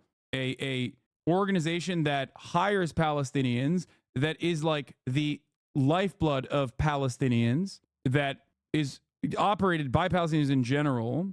Go grift in a communist country like Vietnam or Canada, buddy. What? First of all, both of the places that you described are kind of awesome, especially in different ways in comparison to the United States of America. So what the fuck? And secondly, I think a lot of these people are just like losing sight of the reality. They're not even making an argument at all. They're just like angrily posting in the chat, forgetting that at the top of the hour there's a 3-minute ad break, calling places like Canada communist. That's awesome. I feel like I feel like a lot of the takes have gotten worse and worse in recent months, I think. Where yeah, the 3-minute ad break is upon us, and I'm serving it to you right now, by the way. So that is a fact. 34 MKD50, thank you for the 50 gifted subs. Here's 3-minute ad break now. Back in the day, I think the reason why I liked the hogs was because back in the day when hogs used to be in this community, they would at least like address whatever the fuck I was saying, and they had like a tangible worldview that I could pick apart. Nowadays, the people that come in here simply come in here and say like completely irrelevant, idiotic things like, oh, dude, you're a trust fund baby. Like, what? Too much haters today, keep crying, lol. Wait, what? Oh, you're talking to the haters in the chat? Yeah. I don't know how this happened, like, but the commentary in the chat got way dumber. Wait till the haters find out how much you hate being called handsome and a good person. Yeah, we need more hogs and less like liberals who are butthurt that like American hegemony is in threat. I heard chat is a reflection of the streamer. Yeah, that's why I'm a rugged anti-communist liberal bloodthirsty tyrant who wants to fucking melt Palestinian children and moonlight as a unpaid DNC consultant. If Hasan cares about Palestinians, he should let them live in his house. That's what I'm talking about. That's some good ass hog take right there. Rojo Tortuga, thank you for the 10 gifted subs. That's what I mean. Yeah. Yeah. Oh, you care about this issue? Well, why don't you open up your house to homeless people? The 3 homeless people that can live there will be able to end homelessness in Los Angeles, California. Like, that's normally a better analog. You didn't even do that. You just went, why don't you welcome Palestinians into your fucking home? It's like, they don't even have food right now, brother. Anyway, so let's see the UNRWA conversation. وين السبايا والدنيا ودين عنا خليك نايم. انت بالشارع نام في الدار شارع اسكت احنا عند السبايا. We have female captives. I caught one. وين ايش اخبارك؟ لا حبيبي. وين انت؟ We're back home. ايش كيف الامور؟ How are you? كويس اسكت والله نار. لقيت شيء؟ ايه؟ لقيت شيء؟ جبنا فرس يا اخي. Yes, we brought a horse. خيل فرس. A horse. جاب حصان؟ صار اصلا اصيل مش حصان كديش. Not just any horse. انت مين جبتهم؟ You and I was brought. Me and Abu.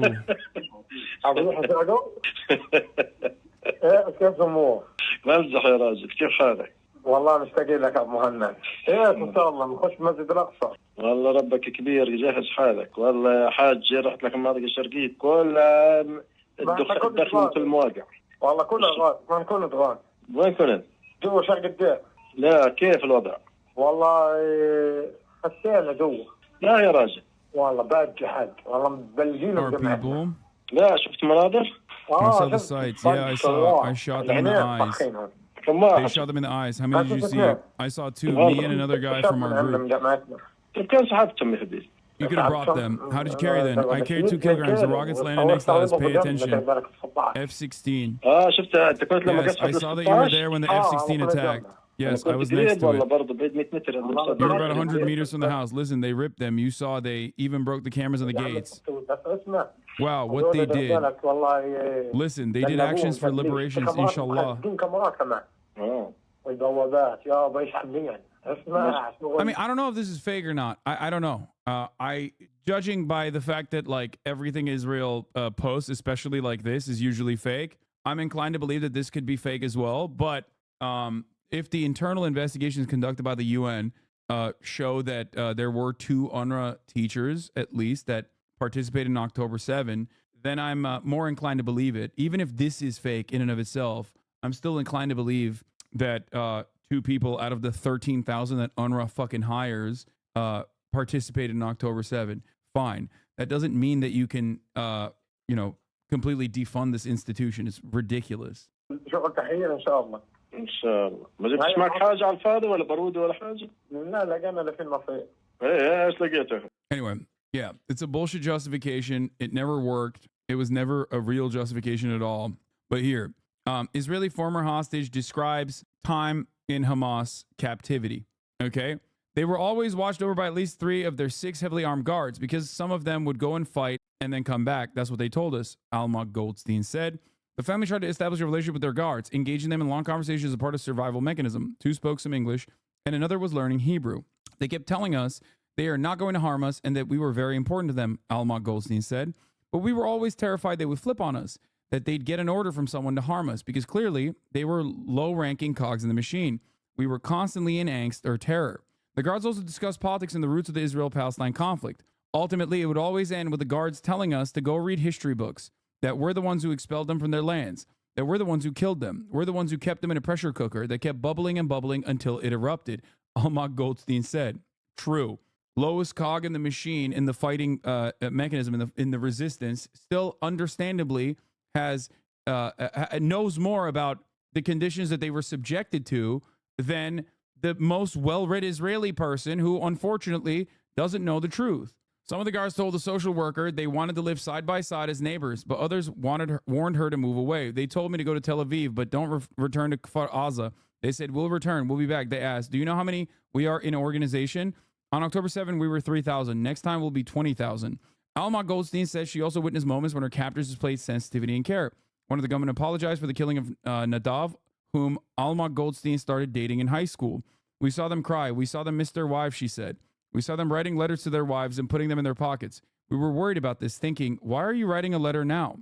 Towards the end of the 5 weeks, the guards began receiving calls on a landline. Alma Goldstein says she got the impression they were losing control.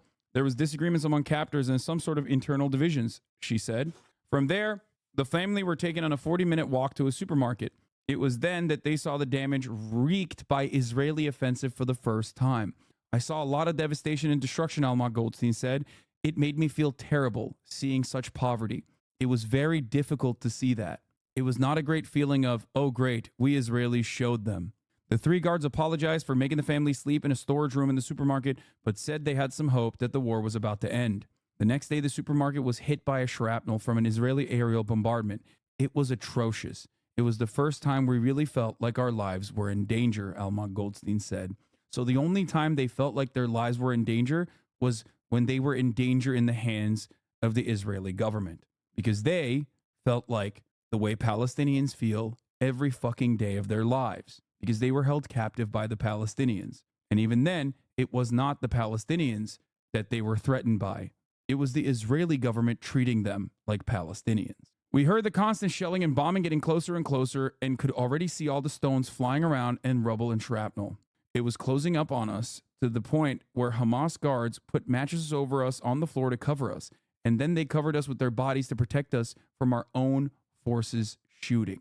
They did that because that is how important the Israeli lives are to them, not as a matter of, genuine human interaction, but because it is their only leverage they have. So anything that comes out of the conditions of the hostages has to be seen in this framework. When hostages talk about the gruesome conditions and how they had no access to food, that is, as a matter of fact, a direct consequence of Israel starving the Palestinian population. That is not because Hamas is regularly starving their own hostages. They put their own fucking bodies in between Israeli gunfire and Israeli artilleries with the Israeli lives that are standing underneath the fucking mattresses. Okay? Why? Leverage. Because this is their only way of trying to survive. Not just themselves directly, of course, but just allowing the Palestinians to survive. She also describes her eldest daughter's last moments after being shot in the face by Hamas and how their captors smiled and took photographs. Chen Alma Goldstein refuses to forget her eldest daughter's last moments. Yam, 20, was gasping for breath, having been shot in the face by Hamas gunmen who minutes earlier had killed her father. Alma Goldstein, 49, did not see Yam or her husband Nadav again because she and her 3 surviving children were bundled into a car and abducted. During the 7-minute journey across the border into Gaza on the 7th of October, their captors smiled and took photographs of the traumatized mother and children. you have to see everything from the framework of rationality. It is, of course, rational for them to try and protect to the best of their ability the hostages.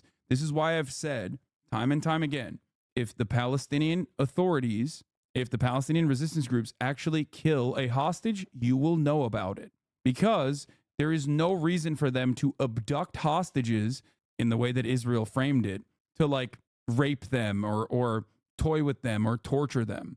You do not conduct a military operation, okay, with thousands of people that you've trained for months and months and months on end, specifically so that you can have fun with the hostages. Although acts of terror, very real, gruesome acts of terror occurred on October 7. That much is, of course, clear. We are, 5 months removed from it at this point. But remember, this is a very real thing that occurred. And I've never underplayed that, or I've never downplayed that, undermined that at all. Okay. Their goal was to capture. Their goal was to kill IDF, capture as many hostages as they possibly can, bring them back into Gaza, and immediately set terms for a hostage swap. The family was moved again the next day, but this time on a donkey cart to a half-built apartment complex. The guards did not know what to do when that building too was pounded. Whenever I'm talking about a shockwave from a bombing, what it actually means is that door frames get blown out, windows shatter, and the Palestinians just put some blankets up, fix it up to the best of their ability, and carry on. But the bodily toll it took on us was unimaginable, Alma, Goldstein said. What is this? Sickening new developments coming? You didn't link it. Okay, we'll continue. I got it. Yeah, it's saying, breaking news from Quds saying that Al Jazeera reports Israel's military is opening fire right now with thousands of hungry civilians at Al-Kuwait roundabout in Gaza City. I will look at the new development in a second and assess it, but I don't know what's going on there. Let me just finish this up.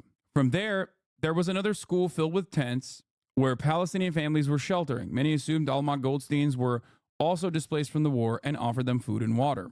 The family became hopeful that the war, then in its 7th week, was ending because the captors seemed excited about a looming ceasefire, but their guards told them there was nowhere safe left in Gaza and that they would have to wait it out in an underground tunnel with 6 female Israeli hostages, including 2 children.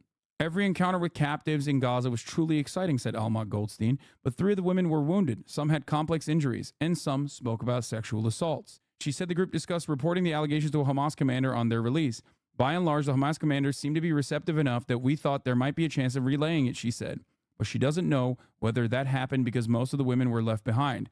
She is now desperate for the remaining hostages to return home, but added, having experienced how horrendous the fighting and bombardment was, I can't really understand how you can both have that and care for the captives that are there. The hostages are excited for Israel to cease its hostilities. Think about that. Israeli hostages are excited for Israel to stop bombing the Palestinians. Is it because they have true love in their hearts for the Palestinian population? Maybe some do. Maybe some actually do. Maybe some did before this event. Maybe they changed their minds. But ultimately, one thing remains clear. The people killing the Israeli hostages are not, as it stands now, the Hamas militants. It is the Israeli government. I referred a friend to you who was getting moved towards IDF apologia through Hasbara, and after they watched a VOD of you talking about this, they were like, oh, whoa, okay, I have a lot to learn about this actually, and are now fully and diligently pro-Palestine. Thank you, bro. I'm happy. That is my goal here. I think a lot of people were completely oblivious to what was going on in Palestine, what was going on in Gaza after October 7. A lot of them learned very quickly, and some of them did not want to go against their previous biases or what their parents knew and what they previously thought. If you have an open mind, you will see my coverage is honest and, of course, change your mind on a lot of things. Or you will continue on the same trajectory that you were on already and refuse to reckon with the realities. Let me close some of these tabs. Let's see. Let me see the Al Jazeera coverage. But yes, I do not know what is going on with the latest developments in the Israeli occupying force opening fire. I will investigate it and try to see if there's any veracity to the claims. There's Al Jazeera Arabic is like seemingly covering something, not like English Al Jazeera though, and you can't really make out even what's going on. Because Al Jazeera English is currently talking about infectious diseases detected in the besieged Gaza Strip. Many healthcare workers have indeed been killed in this war, and that makes it really difficult, as you say, for them to treat people who are. But I'll get in on it.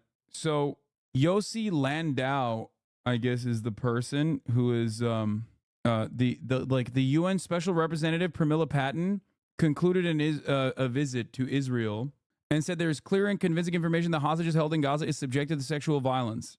This is the latest report that came out. Pramila Patten added in a press release issued along with the report that there are also reasonable grounds to believe that such violence, which includes other cruel and inhumane and degrading treatment, may be continuing against those still being held by Hamas and other extremists in the Gaza Strip.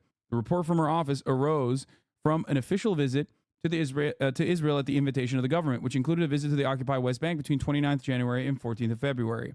In the context of the coordinated attack by Hamas and others of 7th of October, UN mission team found that there are reasonable grounds to believe that conflict-related sexual violence occurred in multiple locations, including rape and gang rape in at least 3 locations in southern Israel.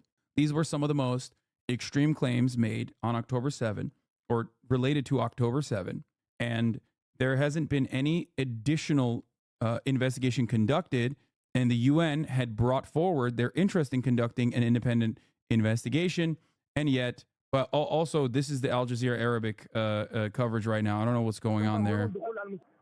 However, if they have not, Israel originally had blocked a UN investigation, or it had claimed that this is anti-Semitic. Okay, as I've said time and time again, sexual violence has a very high likelihood in occurring in war or in situations like October 7. Absolutely. So the likelihood that sexual violence occurred on October 7 is high. However, systematic rape conducted and pushed forward by Hamas was, in my opinion, an erroneous claim. A claim that there is no, as it stands, no evidence for whatsoever. So I want to understand what the UN saw that leads them to this conclusion, and if it is different from the New York Times screams without words article that was picked apart deliberately and expertly by The Intercept. The UN team is of the view that the true extent of sexual violence committed during October 7 and their aftermath could take months or years to emerge and may never be fully known.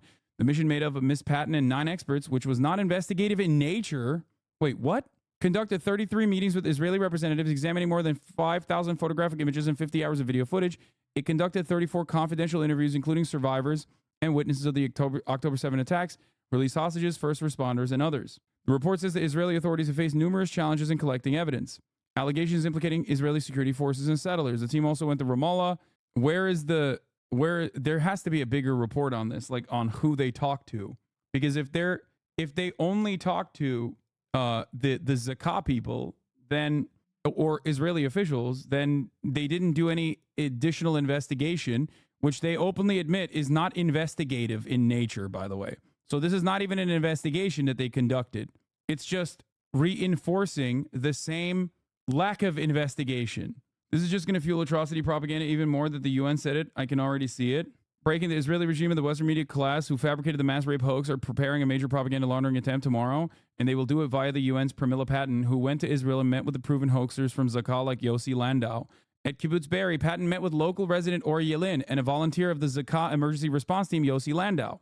Remember, Zakah in and of itself has numerous investigations launched into it by investigative reporters in Israel, by the likes of Ynet and Haaretz, that found them to be self-interested.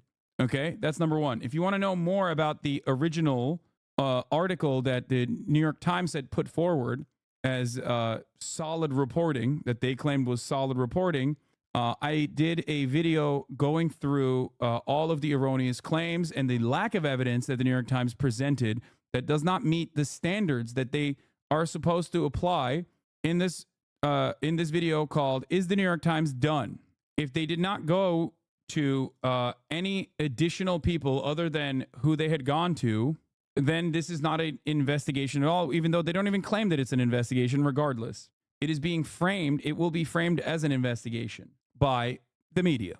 The UN team from the Office of the Special Representative of Sexual Violence, which visited Israel and the West Bank from 129 to 214, also received clear and convincing information on some female hostages taken to Gaza suffering sexual violence. The team noted numerous obstacles, including not being able to interview any survivor of sexual violence, the absence of comprehensive forensic evidence, lack of trust, and the loss of potentially valuable evidence due to the intervention of untrained volunteer first responders. Oh my God. This is literally just, this is the exact... The team reviewed extensive open source digital materials such as pictures and videos depicting a range of egregious violations, but did not find evidence depicting acts of sexual violence. In its visits to Be'eri, the team determined that 2 widely publicized allegations of sexual violence, a pregnant woman whose womb had been cut out and a girl found separated from her family and naked from the waist down, were unfounded.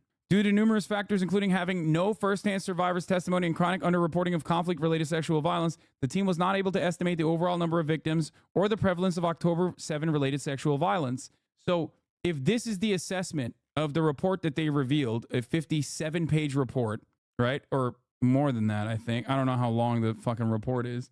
And that they actually found that 20-page report, not 57-page, sorry. The 22-page report, if I mean this, the actual information in the report does not match at all what the title of the UN article suggests. New York Times' front page showing UN says inquiry finds evidence of sexual assault in Hamas attacks on Israel. We are watching misinformation be laundered through international organs directly to the paper of record that reaffirms the paper of record's prior lack of commitment to honest journalism. This is just basically repeating the exact same either falsified information that now have evidence to show that it wasn't real and made up, going to the same sources that made up said information, having a 22-page report that basically states that this information is not correct, only to reinforce this narrative. I will read the executive summary of the paper in a second. Hold on.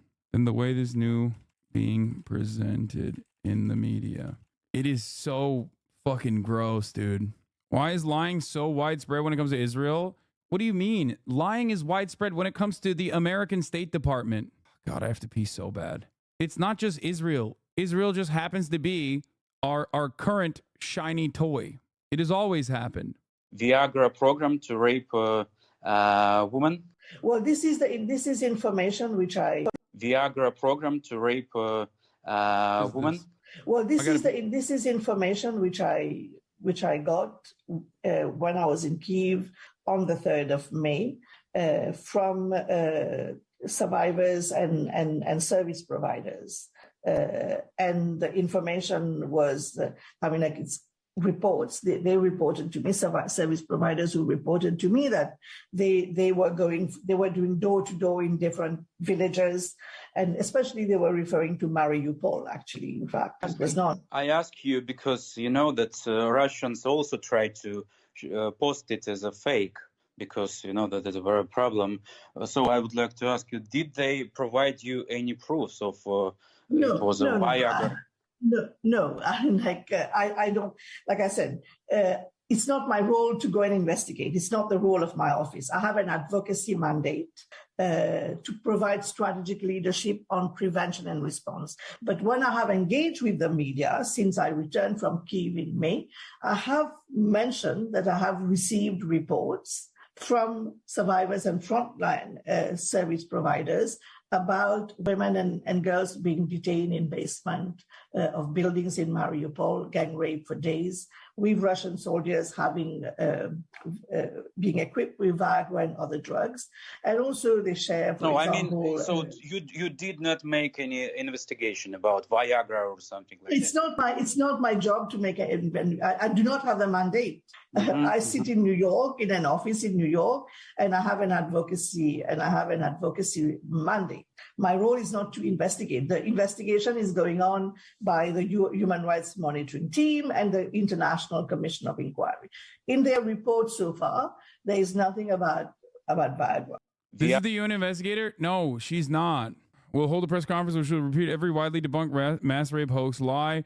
Here she is in 2022 admitting she has no investigative authority or ability and merely repeats whatever is told to her. If you're a reporter in New York and can attend Pramila Paten's press conference where she will regurgitate and launder every Hamas mass rape hoax lie already debunked from the New York Times and others, please, for the love of God, get her to admit she did no independent investigation. It's interesting because they do admit that, right? They say it. Do you understand? Like, they openly admit that in their report. It's not like it's hidden, but that is how misinformation works. By the way, the other guy who gave Pramila Patton the tour, Ori Yelin, is the chief Israeli military propagandist who organizes these atrocious propaganda tours and tells all the lurid fantasy hoaxes to audiences like Elon Musk and Patton.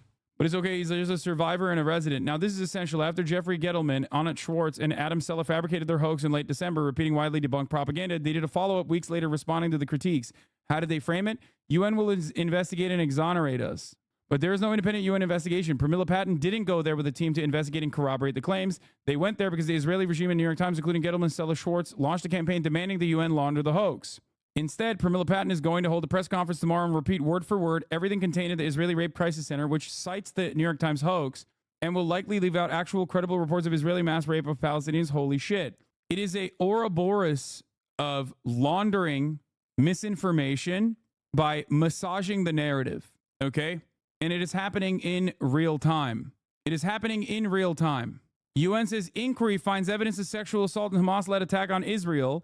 The inquiry itself uses the exact same points of authority that have, one, already falsified information that was actually debunked, which the New York Times itself reported on quietly, not as not as the above the fold coverage, obviously.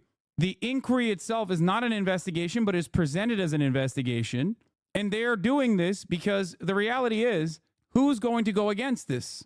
Who? Who in mainstream media is going to go, hold on, these are very big claims. These are very serious claims. These are very serious accusations. And there is a likelihood that some of these accusations are true, at least, throughout history, at least looking at history. Like, there is a likelihood that some of these claims happened. Okay. The fact that the report from the special representative of the Secretary General on sexual violence and conflict brings forward no new investigations and does not broach any of it does not actually get any firsthand accounts or any real evidence, forensic evidence, is mind-boggling to me, especially when this is now being laundered by the New York Times as though it is an investigation that concluded that there is actual mass sexual assault. Well, not mass sexual assault. Now they've lowered the intensity to sexual assault. While this is a thing that has a very high likelihood, it blows my mind when it is being treated with no care or consideration. A United Nations report released on Monday said that it found grounds to believe that sexual violence occurred against women during the Hamas-led October 7 attack on Israel and evidence that hostages being held in the Gaza Strip were also assaulted. It called for a full investigation. The report issued by UN Secretary General Special Envoy on Sexual Violence and Conflict came in response to multiple accounts of sexual violence during the October 7 attack, as well as allegations by Palestinian officials that Palestinian women in detention in the West Bank had been assaulted. The report asked that Israel grant access to UN officials to conduct thorough investigations of the Palestinian accounts. From late January to early February, the UN deployed a team of experts to Israel and West Bank led by Pramila Patton, the Secretary General's Special Representative on Sexual Violence and Conflict. Ms. Patton's office said at the time that its representatives plan to gather information from survivors, witnesses, freed hostages, and Palestinians recently released from detention. In their report, the experts said that they had found reasonable grounds to believe that sexual violence occurred during the Hamas-led incursion into Israel, including gang rape and rape in at least 3 locations, the Nova Music Festival site and its surroundings, Road 232 and Kibbutz Re'im. In most of these incidents, victims first subjected to the rape were then killed, and at least 2 incidents relate to the rape of women's corpses, the report said. Where is the... Oh my God. Is it illegal to spread misinformation like this? Yeah, dude. That's why everyone got punished after New York Times laundered narratives to claim that there was weapons of mass destruction, yellow cake, uranium, and chemical weapons in Iraq. Her source is Zakah. The report itself is basically the same Screams Without Violence report that the New York Times put forward as their most important coverage on this matter. Mind-boggling stuff. Openly admitting in the report, as far as we've seen, that here, and I will go through these points here. Nova Music Festival, an outdoor event in an open field about 5 kilometers from the Gaza perimeter fence, attracted around 3,500 attendees. Look what was buried in the UN report. As a result of the aforementioned challenges, it must be noted that the information gathered by mission team was in a large part sourced from Israeli national institutions. This is due to the absence of United Nations entities operating in Israel, as well as a lack of cooperation by the state of Israel with relevant United Nations bodies with an investigative mandate. Nevertheless, the mission took every step in line with UN methodology to mitigate issues of source reliability before drawing conclusions within the scope of this report. And there are numerous instances where they literally reaffirm the exact same problems within the New York Times reporting originally, going to sources that have openly fabricated evidence and treating it as though they are honest brokers, talking about the lack of forensic evidence because talking about the lack of forensic evidence from the ground due to the fact that it was Zakah that was first responders, talking to non-forensic investigators as though they have credibility in the field of forensics. If you are crediting this group of individuals comprised of volunteers and their imagination, as they openly claimed, it was letting their imaginations run wild, as they said, as one Zakah member said, as though this is like real evidence. This does not hold up in a court of law at all. This is not an investigation. This is simply reinforcing the narratives that the Israeli government wants to push forward. I don't know what to say, because it is like, other than the fact that this report was put forward specifically to urge for further investigation, is being presented as like a credible investigation that's just like open and shut, is really dangerous. This report has been edited for the sake of distribution of public sensitive information shared with the United Nations on a confidential basis, has been withheld to respect the privacy and safety. The mission took place from 29th to February 14th. The mission team was led by SRSG SVC, who was supported by a technical team composed of 9 experts drawn from the United Nations, including staff from the office of the SRSG and specialists trained in safe and ethical interviewing of survivors and victims and witnesses of sexual violence crimes, a forensic pathologist, and a digital open source information analyst. The mission team received the full cooperation of the government of Israel. In Israel, the mission team conducted a total of 33 meetings with Israeli national institutions, including relevant line ministries such as Foreign Affairs, Welfare and Social Affairs, Health and Justice, including the State Attorney General's Office, as well as the Israeli Defense Forces and the Israeli Security Agency and the Israeli National Police in charge of the investigation into the 7th of October attacks.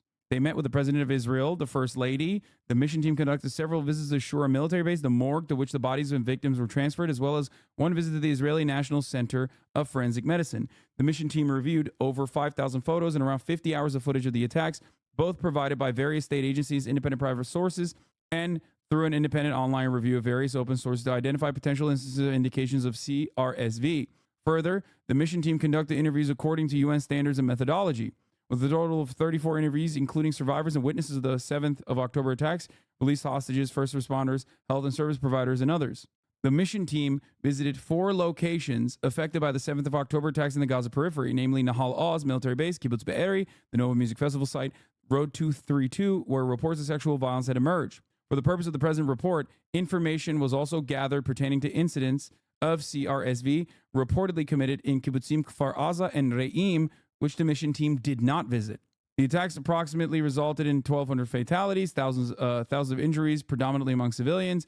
Based on information reviewed by the team, people were shot, often at close range, burnt alive in their homes as they tried to hide in their safe rooms, gunned down or killed by grenades and bomb shelters as they sought refuge, and hunted down on the Nova Music Festival site, as well as the fields and roads adjacent to the festival ground. Other violations included sexual violence, abduction of hostages and corpses, the public display of captives, both dead and alive, the mutilation of corpses, including decapitation and looting, and destruction of civilian property. Thank you, 34 MKD, for the 50 gift of subs. I'm running the 3-minute ad break now. I'm not going to do a fucking segue here. I'm just running it, and we're continuing. The national authorities face numerous challenges in the collection of evidence in pursuit of their investigations of the crimes committed during the October 7 attacks, including challenges of coordination and information sharing between governmental agencies, with very specific challenges related to the crimes of sexual violence. These included limited survivor and witness testimony, limited forensic evidence due to the large number of casualties and dispersed crime scenes in a context of persistent hostilities, the loss of potentially valuable evidence due to the interventions of some inadequately trained volunteer first responders, the prioritization of rescue operations and the recovery, identification and burial of deceased in accordance with religious practices over the collection of forensic evidence. Further, a significant number of the recovered bodies had suffered destructive burn damage, which made the identification of potential crimes of sexual violence impossible. The mission team also faced specific challenges in gathering and verifying information on the occurrence of conflict-related sexual violence. The main challenge, bro, this is literally the same article. This is the New York Times article, but just like being written out point by point. It is verbatim the exact same New York Times article that I covered extensively. The main challenge was the limited number and access to survivors, victims of sexual violence, and to survivors and witnesses of the October 7 attacks. While the mission team was able to meet with some of the released hostages as well as some survivors and witnesses of the attacks, it did not meet any survivor/victim of sexual violence from October 7, despite concerted efforts encouraging them to come forward. I'm just going to leave you with that quote for a second. I need you to understand this quote in and of itself. Kaya. I had to go grab Kaya. Didn't that lady say she met survivors? Yes, she met survivors, not of sexual assault. She met survivors of October 7. The mission team was made aware of a small number of survivors who were undergoing specialized treatment and still experiencing an overwhelming level of trauma.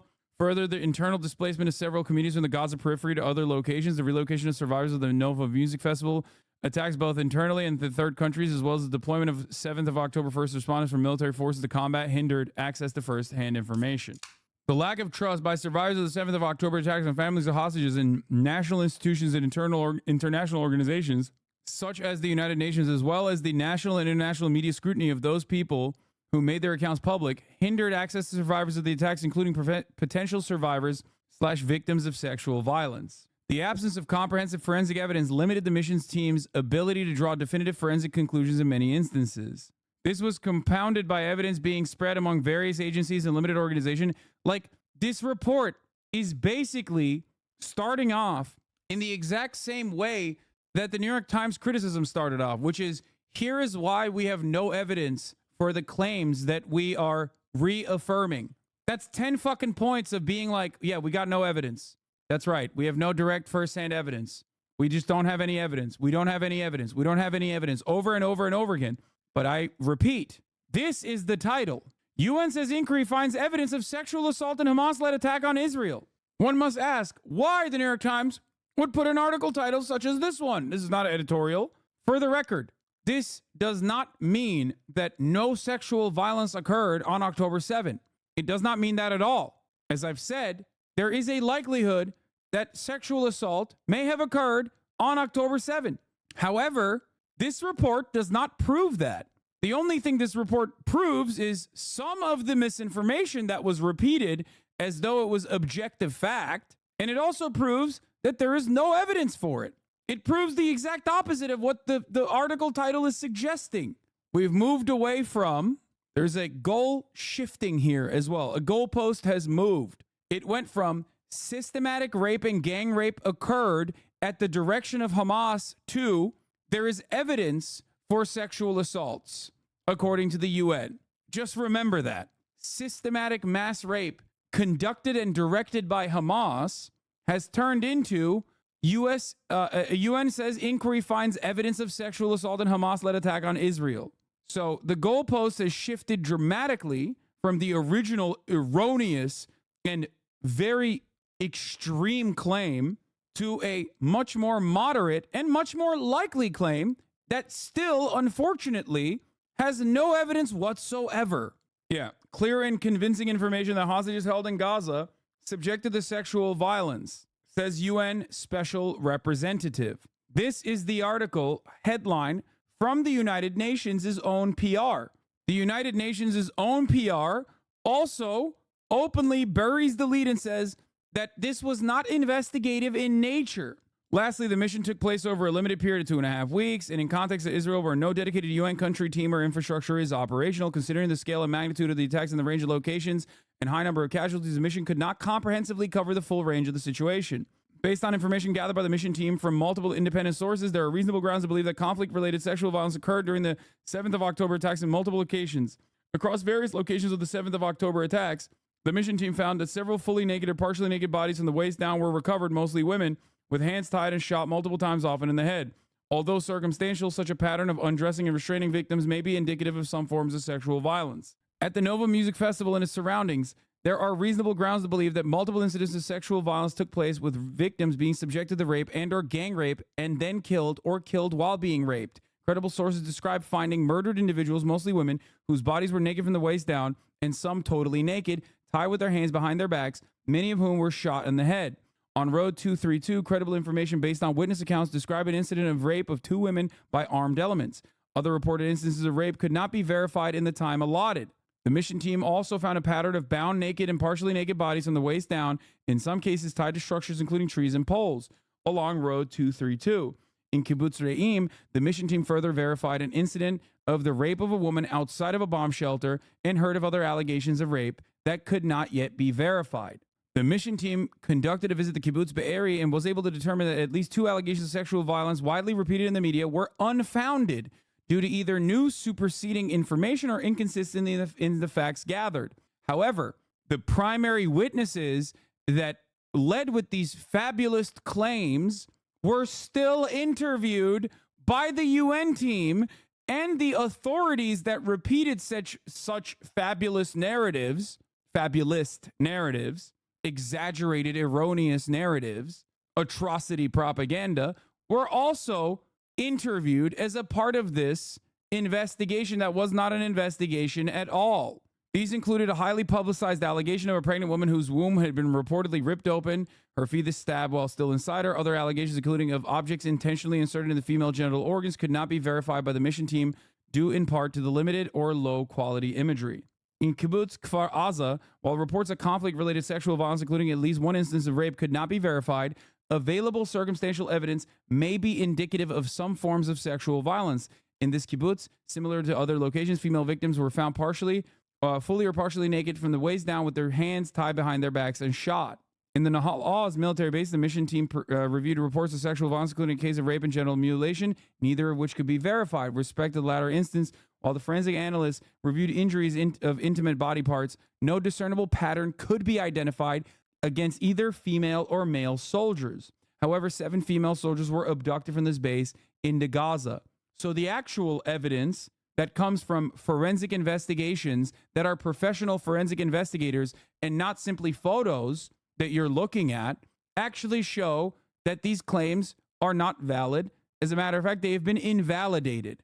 Understand the weight that a forensic investigation carries in comparison to eyewitness testimony in a chaotic situation, which will always be, very difficult to be found reliable. It is the dream of trial lawyers to fucking completely pick through eyewitness testimony, because eyewitness testimony is notoriously unreliable, and you can make the person come across as completely not credible, even if they actually did see something. Okay? The weight that forensic evidence made by forensic pathologists who investigated the matter is infinitely higher than eyewitness testimony, and yet the eyewitness testimony in this circumstance still doesn't show what the report is overwhelmingly claiming it shows. With respect to hostages, the mission team found clear and convincing information that some have been subjected to various forms of conflict-related sexual violence, including rape and sexualized torture and sexualized, cruel, inhuman, and degrading treatment, and it also has reasonable grounds to believe that such violence may be ongoing. I don't know what led them to say this. I don't know what led them to write this. They must have interviewed the hostages. We did see, even from the Guardian article conducting an interview with one of the hostages, that they had heard that other hostages may have been sexually assaulted. It was not direct from a hostage, rather secondhand accounts of what they think happened. As far as I understand, and I might be totally wrong on this, I have yet to see a hostage talk about firsthand accounts of being sexually assaulted by their Palestinian captors. Even Al Jazeera has taken the stance that this report is pretty damning for Hamas. I don't know why you're even attempting to victim blame. Wait, what? To be fair, pro-Palestinians take the UN at face value. First of all, I don't give a fuck what Al Jazeera is saying. I don't give a fuck what anyone is saying. I'm looking through this report to see if there is any veracity, any further evidence whatsoever, but the report itself is not actually represented as an investigation. Unless you personally misunderstood this line here, that the mission made up of Miss Patton and 9 experts, which was not investigative in nature, conducted 33 meetings with Israeli representatives examining more than 5,000 photographic images and 50 hours of video footage. This is not an investigation. That much they personally recognize and explain. Bro, as a researcher, please read the report before coming out with anything further, not just random things here and there. I am currently in the process of going through the report. This report just happened as I was live. I'm going through it piece by piece. What the fuck do you want? That is precisely what I'm doing currently. Regarding the occupied Palestinian territory, I'm gonna skip the parts about Palestinian captives. There's already so much first-hand accounts, by the way, first-hand accounts of victims, as opposed to no first-hand accounts thus far that I have seen in this report. When I first started looking into the report, before I saw Evan Hill, who is a New York Times journalist, by the way, summarize the report's main points, I had no reason to believe that this was not an investigation. Or sorry, what Evan is at the Washington Post. Sorry, not New York Times. Formerly at the New York Times, now at Washington Post. He was a New York Times visual investigator, and now he's a visual investigator for Washington Post. He's great. The report on several occasions say they verified incidents or information, not explaining how, by the way, but it's not an investigation. So odd. Yes, they're saying that this is not an investigation. That is their own assessment. It's not mine. That's what they are saying. They're saying that this is reporting on what the Israeli authorities have said thus far, pretty much. Why do they publish it at all? Well, I don't know. Buried on page 15 of his 23-page report, the UN's Pramila Patton admits that all of our information comes directly from the Israeli regime. We're going to get there. We're on page 6. The mission was neither intended to, nor could the mission team in such a short period of time establish the prevalence of conflict-related sexual violence during and after the 7th of October attacks. The overall magnitude, scope, and specific attribution of these violations would require a comprehensive investigation by competent bodies. Point number 19 on page 6. Once again, ironic, I was just showing you their summarization, but it is once again reinforcing exactly what I was saying, exactly what they have said. What? Bruh, don't say you don't know. Explain it, lol. We all know, but what are you talking about? Why does the idea of in these orgs lie about things when they could easily point out to the actual shit that happened on October 7th? Explain why they lie. Expand on your idea. Why they lie? What do you mean? It's atrocity propaganda in order to launder a fucking narrative that Israel's ethnic cleansing campaign is actually totally valid and just. The further we move away from October 7, the more Israel continues to be violent against the Palestinian population. The more they fucking kill people at like humanitarian aid convoys, the more they need to recycle the same narratives over and over again. That's it. It's recycling atrocity propaganda. The original atrocities on October 7 are a lot, okay? There are plenty. However, it's not enough. It's not violent enough. It's not visceral enough. That's it. Or at least according to their assessment, it is not visceral enough. That's it. If you believe that Palestinians are mindless barbarians interested in doing gang rape in a situation where they're literally being fucking, like, where the Israeli forces are defending Israel and fucking shooting at them, but even in that, because they're such bloodthirsty, barbarian, rapist monsters, that they took the time out to cut tits and play soccer with titties that they cut out, and cut a baby out of their fucking out of the mother's womb and like play soccer with the baby, or engage in acts of gang rape. In that fucking situation, if you can get people to believe that, then yeah, of course, they need to be cleansed. They need to be cleansed off this planet. This is dehumanization 101. Perhaps Israel's bloodthirsty ethnic cleansing campaign is not as violent as we previously thought it was when looking at the actual facts. And perhaps it's maybe a little valid that they're just taking all of the efforts that they are to just like truly rid Palestine of the scourge of Hamas. How does the Kool-Aid taste? Are you seriously fucking trying to claim that a terrorist organization didn't commit any rape or sexual violence? Did I say that? Did that come out of my mouth? It didn't. That's why you have to fucking try to shove that narrative into my mouth. I never said that at all. As a matter of fact, I said that there is a high likelihood that sexual assault and sexual violence occurred on October 7th. What I'm simply looking at right now is this fucking report that I thought was going to actually show how that I thought was an investigation, which I was misled to believe it was an investigation due to the headlines from the New York Times, due to the headline from the UN report itself that says, clear and convincing information that hostages held in Gaza subject to the sexual violence, says UN Special Representative. So what happened, chatter? Are you interested in the truth at all? Do you care? Or are you simply in here to derail? Even if you don't care about this specific instance, even if you don't care about Palestinian lives, even if you don't care about Israeli lives, if you're an American citizen, you should at least care about the fact that international organs, international organizations, and the paper of record in the United States of America are laundering a narrative without actually doing enough clear-cut investigative research. Don't you think that this is important? There's definitely a way that you can find this to be at least somewhat important. The worst people are, was reading the report. No, I'm reading the report. You came in while I'm reading the report to make assumptions about what I'm saying. Okay? Where the fuck was I? I missed the part where I was at. I've lost it. God damn it. I was on page 6. Key recommendations: continue to encourage the government of Israel to grant, without further delay, access to the Office of the High Commissioner for Human Rights and Independent International Commission of Inquiry on the Occupied Palestinian Territory, East Jerusalem. Urge Hamas and other armed groups to immediately, unconditionally release all hostages.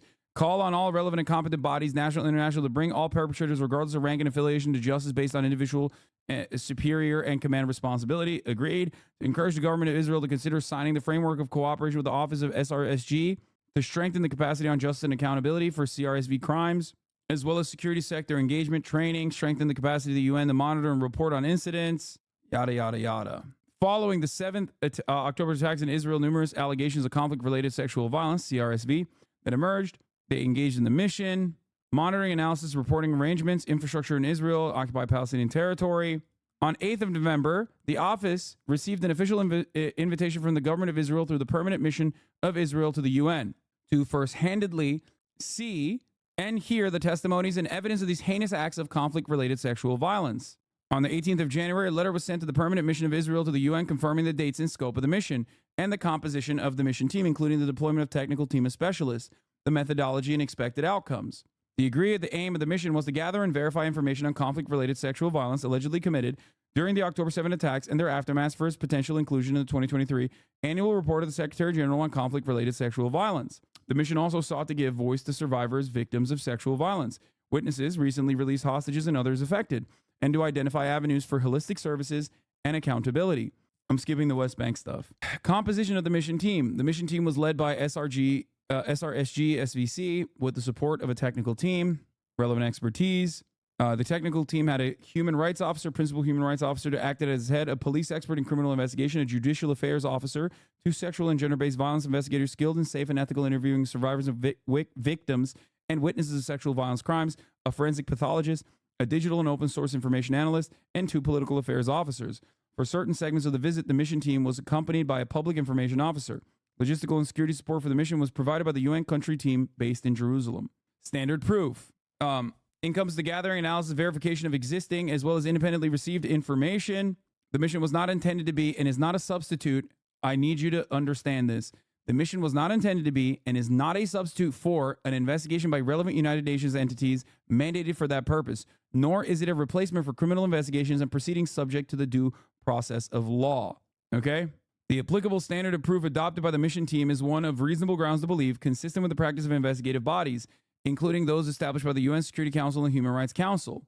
The conclusions of the mission team on how to meet the applicable standard of proof were based in line with the practice of these mechanisms on its own assessment of the credibility and reliability of the witnesses it met, verifying the sources and methodology used in the reports and documents produced by others, cross-referencing the relevant material information, and assessing whether in all the circumstances there was sufficient credible and reliable information to make a finding in fact as to an incident pattern or trend of conflict-related sexual violence. What is the point of this paper or the report if this is not a substitute for an investigation? It is to write an investigation or write a paper so that Israel will allow them to do an investigation. Although the primary standard of proof in this report is one of reasonable grounds to believe, there have been occasions where more information has supported a finding of fact, and overall finding has therefore been stated to be established at the level of clear and convincing information.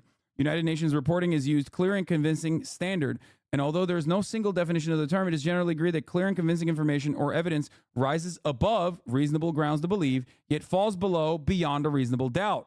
When the present report uses the term circumstantial information, it uses the ordinary definition of that term, which is that such information is indirect and does not, on its face, prove the fact in issue, but gives rise to a logical inference that the fact exists. It ultimately requires drawing additional reasonable inferences in order to support the allegation before making a final conclusion. The photographic evidence that they presented, they claimed, in their report, was circumstantial. I do not know what they have, what they use for when the report uses circumstantial, clear and convincing standard. I want to know where they use it. Oh, this one. With respect to the hostages, the mission team found clear and convincing information that some have been subjected to various forms of conflict-related sexual violence, including rape and sexualized torture and sexualized, cruel, inhuman, and degrading treatment. And it also has reasonable grounds to believe that such violence may be ongoing. That's it. That's the only time that they, I think, used it.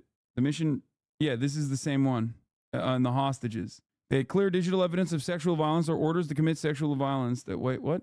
Digital evidence evidence discovered during independent open source review appeared authentic and unmanipulated. While the mission team reviewed extensive digital material depicting a range of egregious violations, no digital evidence specifically depicting acts of sexual violence was found in open sources.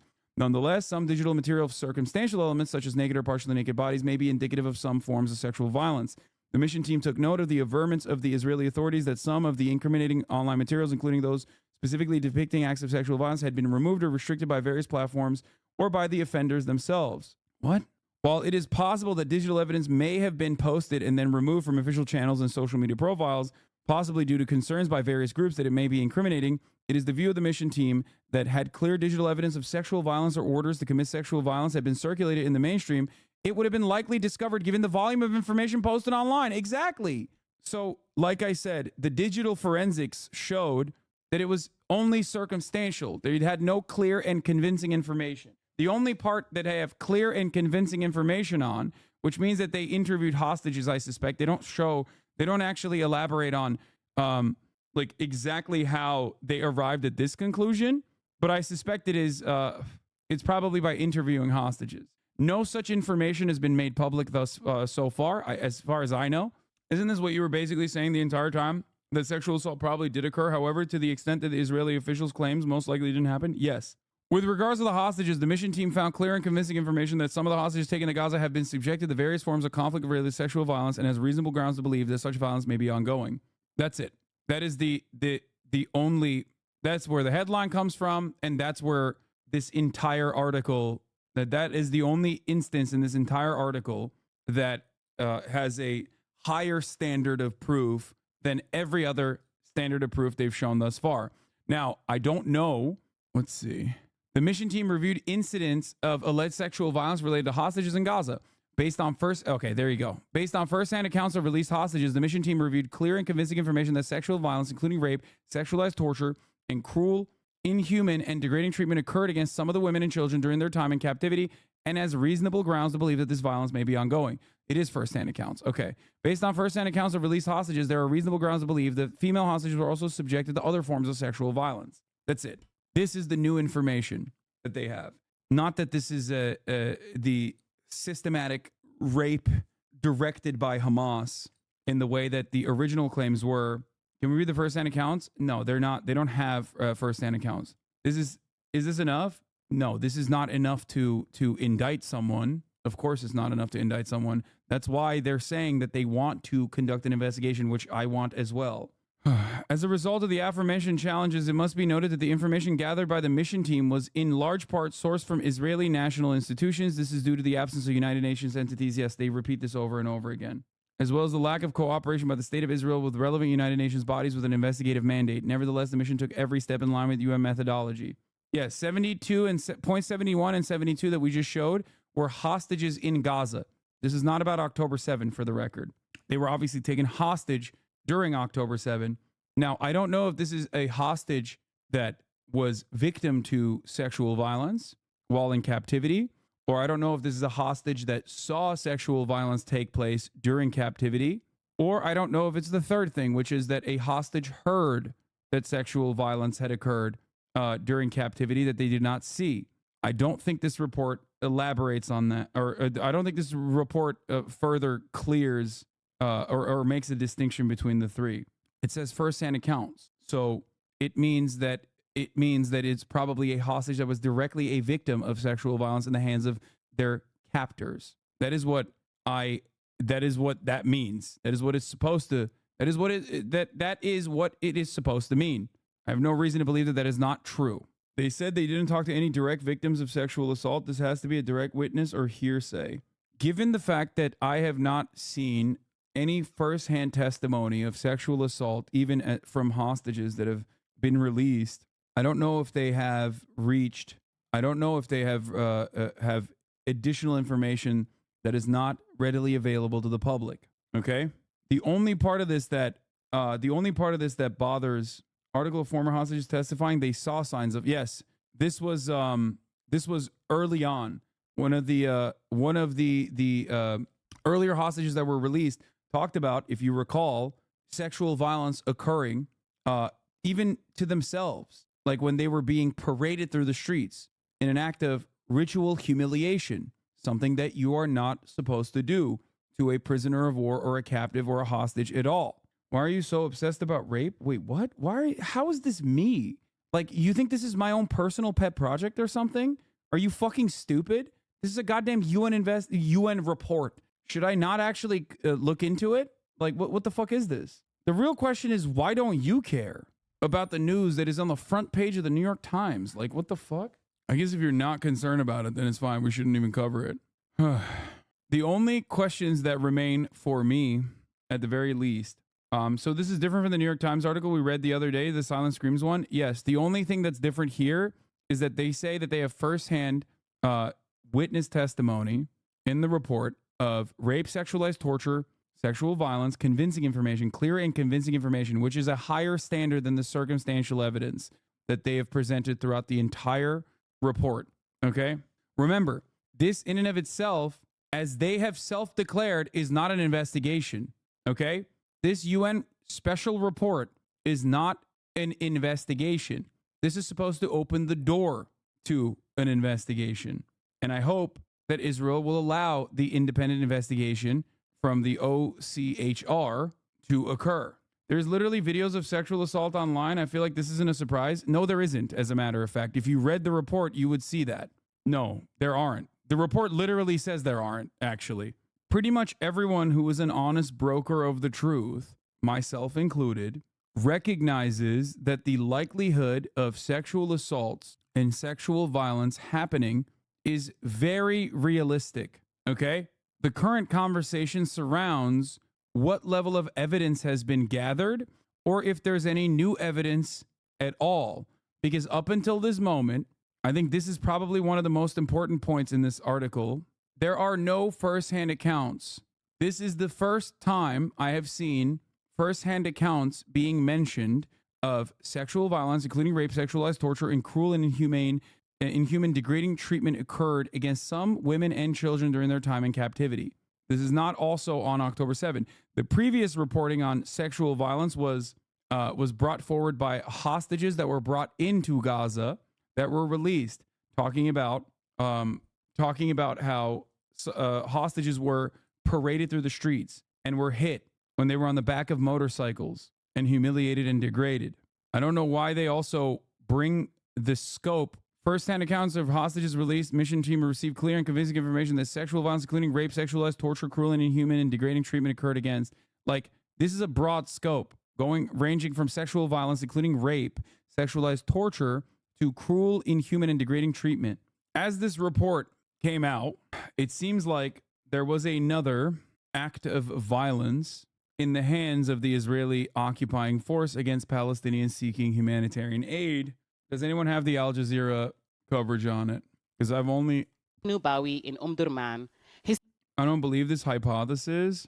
No, Al Jazeera English is not covering it. He's come to visit the grave of... There was no way to reach the... Out of the country, he was supposed to return. In the sense that... Constitution exacerbated. No, they're talking about Haiti.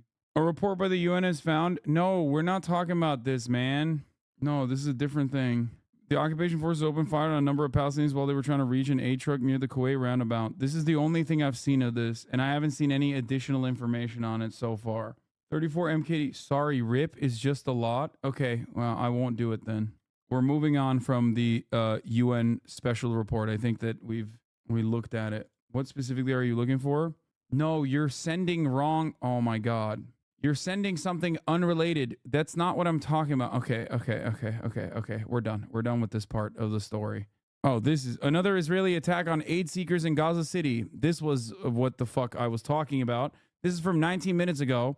Another Israeli attack on aid seekers in Gaza City. An Al Jazeera live shot featuring correspondent Ismail Al-Ghul showed the moment when Israeli forces opened fire on a crowd of starving Palestinians attempting to access aid trucks. Within the last hour, Al-Ghul and his crew stationed at the Kuwaiti roundabout in Gaza City when 3 aid trucks arrived to meet a crowd of thousands who had been waiting all day for humanitarian aid. Just yesterday, the Kuwaiti roundabout saw an attack by Israeli forces that killed and injured dozens of aid seekers, according to the Gaza Health Ministry. As soon as the trucks arrived, the live shot shows Israeli soldiers stationed nearby opened fire on the crowd, injuring some of them. Some people at the roundabout told Al Jazeera that they've been waiting since 8 a.m. and that only a small fraction of those present were able to get an aid box, which included water, flour, and a few other supplies. These attacks are becoming near daily occurrence as Palestinians in northern Gaza continue to suffer from a lack of food and water. Jesus fucking Christ. Okay. The live shot literally shows nothing. Hasan. All right. Well, like I said, I'll wait for more reporting on the matter, but I don't think this is in the same scope of the flower, the original flower massacre that occurred a couple days prior. PM on Twitter reported an Israeli soldier's account of a Palestinian who volunteered to be arrested because he was starving and people around him were dying of starvation. Did you turn off Prime subs? It only gives me the option to use a credit card. No. I think the way to subscribe using Prime has changed or something, maybe. I don't know. The place might have changed. Or it might be a Twitch bug. I don't know. Okay. All right. Let's get to Donald Trump dub. The Supreme Court has agreed to keeping Trump on the Colorado ballot and rejecting the 14th Amendment push. What do we know right now? Which was, of course, expected, unless you were super libbed up and super primed into believing that it somehow wasn't going to happen, the most likely thing that was going to happen. A really consequential decision has just been handed down. Paula Reed, the court has made a decision. This is a win for former President Trump. Here, the Supreme Court has reversed a ruling from the Colorado Supreme Court that would have removed former President Trump from the ballot under Section 3 of the 14th Amendment, the so-called insurrectionist ban. Now, this is very much what we expected based on what we saw about a month ago during oral argument. Justices on both sides of the aisle appeared skeptical of Colorado's argument that Trump could be removed by the state under the 14th Amendment. So this is a huge win. It means that former President Trump will appear on the primary ballot. And this applies not only to Colorado, but also to states across the country. Because as we've seen, many states have tried this way of removing Trump from the ballot. It was considered a novel, long shot way to bump Trump out of eligibility for the White House. But we've only seen Colorado, Maine, and Illinois actually remove him. But here, the Supreme Court, as you know, the final word on constitutional questions, saying no, it is up to Congress, not the states, to do this. So an enormous win for former President Trump. This is so significant, Paula. We knew in the 2.5-hour argument that was had that they were leaning in this direction. They asked the question, if you remember the moment in time of, well, why should Colorado be the one to decide for the rest of the nation a matter of such consequence? And there was some pushback on whether a state could actually do this. It seems like they want Congress to actually make the decision because of ambiguity, maybe a little bit of vagueness, but this is very important because CNN is such dog shit. They're basically Fox News now. Guys, come on. It would have been ridiculous to be able to take Trump off the ballot, like regardless of the legalese surrounding it and regardless of the content that it fucking potentially creates because of the chaos. It's like wild that if that were to follow. Shut the fuck up, chatters. The objective standard is literally that taking Trump off the ballot is unconstitutional. Yeah, it's just like, it's one of the few good things about America is that you can literally be on the ballot even if you're in prison. Like, we don't even allow prisoners to vote. We don't allow former prisoners to vote that are no longer prisoners. But if you're in prison, you can run for president. And that's a good thing. Okay? I'm not even joking when I say this. Like, I think it's a good thing. It's a great thing. I think we should have more of that way of thinking in the United States of America. For example, what I mean by that is allowing prisoners to vote would be good. Allowing felons to vote would be good. Felony vote restoration is a major, major issue in this country. So, we should be moving in the opposite direction. Of course, if this wasn't Trump and it was like some fucking socialist dude that was like genuinely popular, let's say, like a Eugene Debs type situation, I feel like the Supreme Court now would probably rule against him. But because it's Trump, of course they're going to defend him. But it doesn't matter. The constitutionality of it still holds, and it makes sense. He was already still on the ballot, as you know. But the idea of them saying this is for Congress to look at, not us, means they don't want politics in the Supreme Court right now. That's exactly right. And even though I'm sure they'd love to avoid all of these Trump-related cases, this is the first of at least two big Trump You hear another audio when the video plays because they're outside and there's people talking related behind cases them. they're taking down.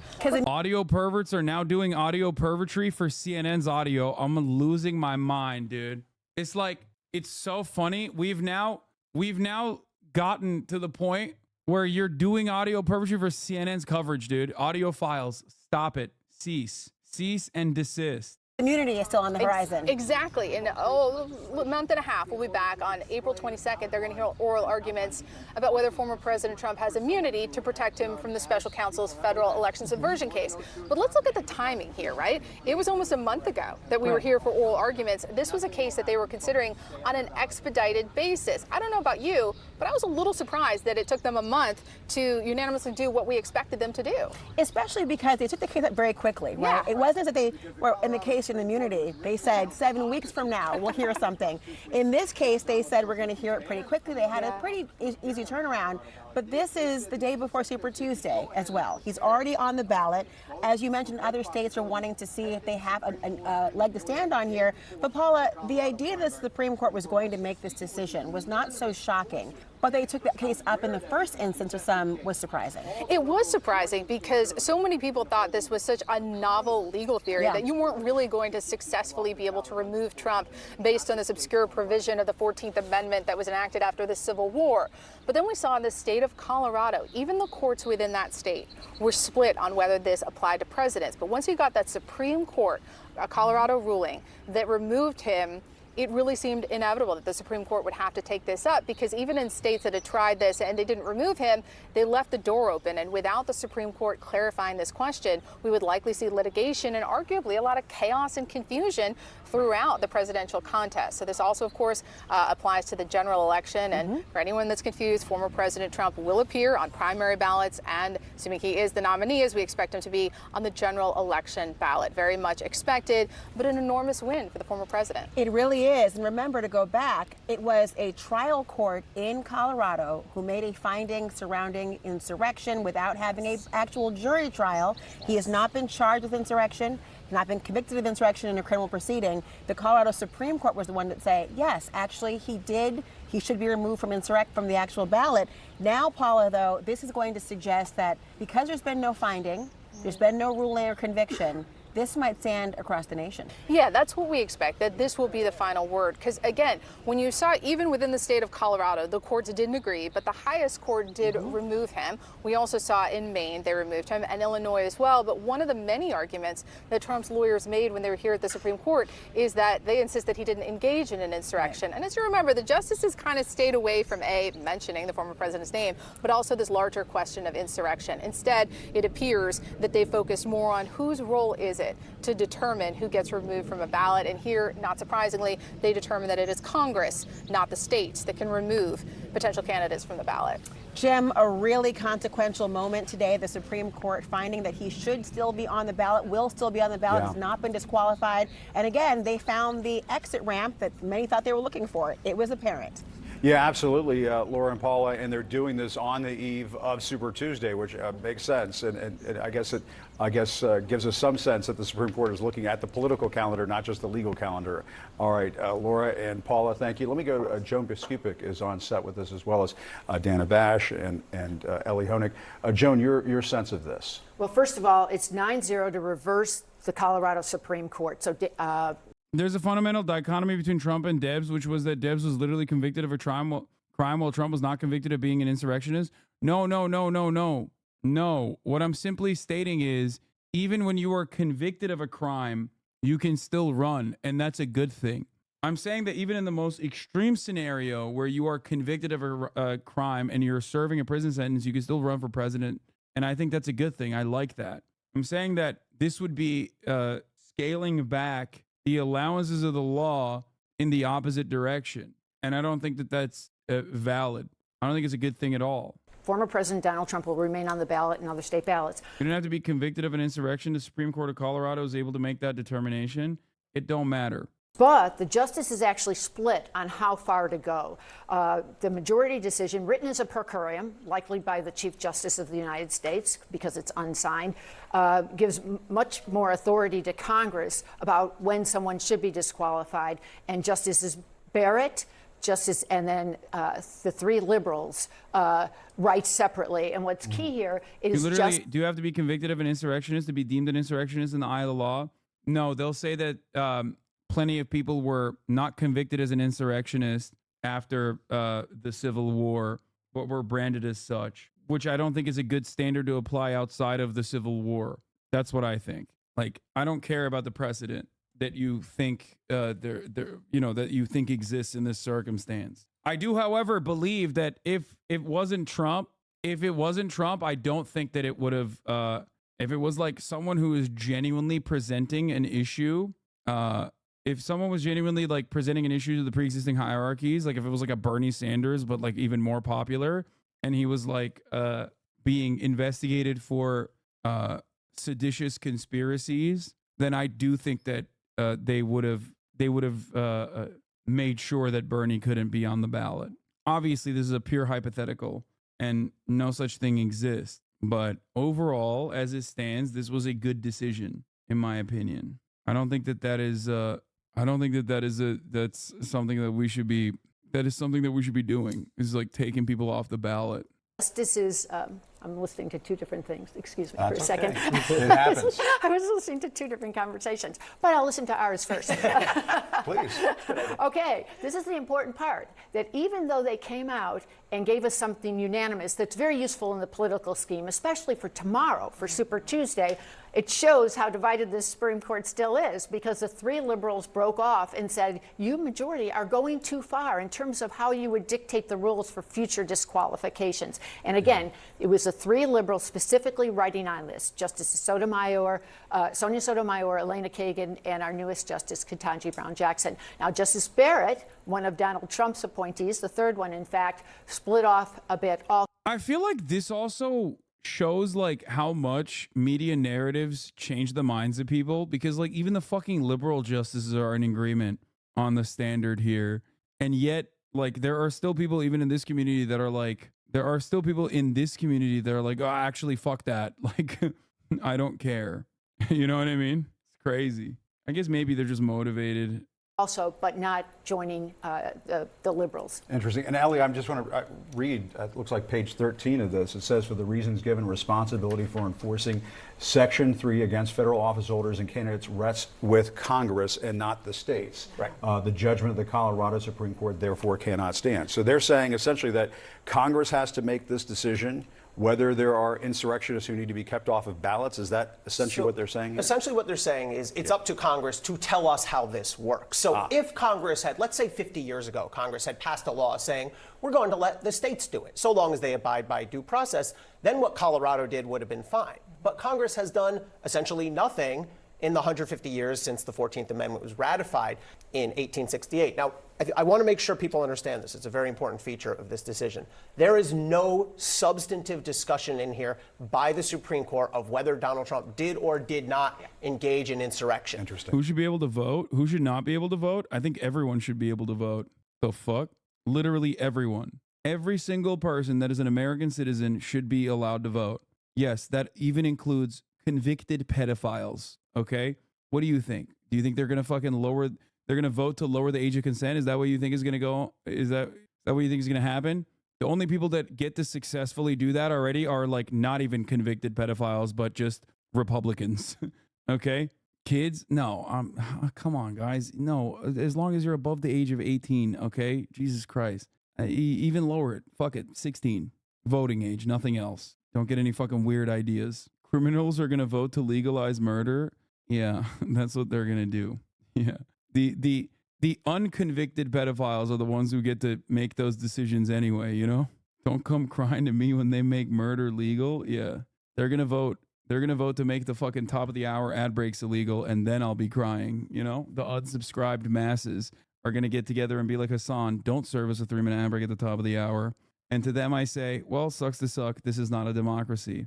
And there is a 3-minute ad break. This is going to get clipped. I fucking hate it. What? My statement that every person, even convicted criminals, should have a right to vote? Well, that's a position that I genuinely believe. So I don't care if they fucking clip it and get mad at me for it. Remember, I don't get mad when clippers clip things in context. If it's an unpopular position, but I genuinely believe it, I will stand by it stubbornly, and I will fight it tooth and nail, like the America Deserved 9/11 moment that was bastardized by clippers, but it was still in line with my opinions, okay? They massaged it to make it seem like that I said that it was good that civilians died or some shit. I don't believe that, obviously. I do believe that prisoners should be able to vote. I think it's ridiculous that they do not. Anyway, yeah. It's when something I said is misconstrued or clipped out of context that frustrates me. There is no conversation about what the meaning of his words at the rally were, or what happened inside the Capitol, or any of Donald Trump's actions. That's not what the Supreme Court has done here. That's not what the Supreme Court typically does. This is a procedural, legalistic decision. And essentially, if I had to boil it down to one sentence, it would be, it's up to Congress, not the individual They didn't states. want a big messy situation where all the states go So- here and there and that sort of thing. The word I circled in this decision is, quote, patchwork. They said, we don't want a patchwork where one state's doing one thing and another state's doing another. But you know Donald Trump better than most, covered him for many years, many years as a reporter, covering him as a politician and as a figure who takes things and will turn them the way that he wants America and the world to see them. I will be shocked if Donald Trump doesn't, as soon as he can, get out there and argue not only that the Supreme Court is behind him, but he's probably going to argue, even though there's nothing in here that specifically says, as Ellie so importantly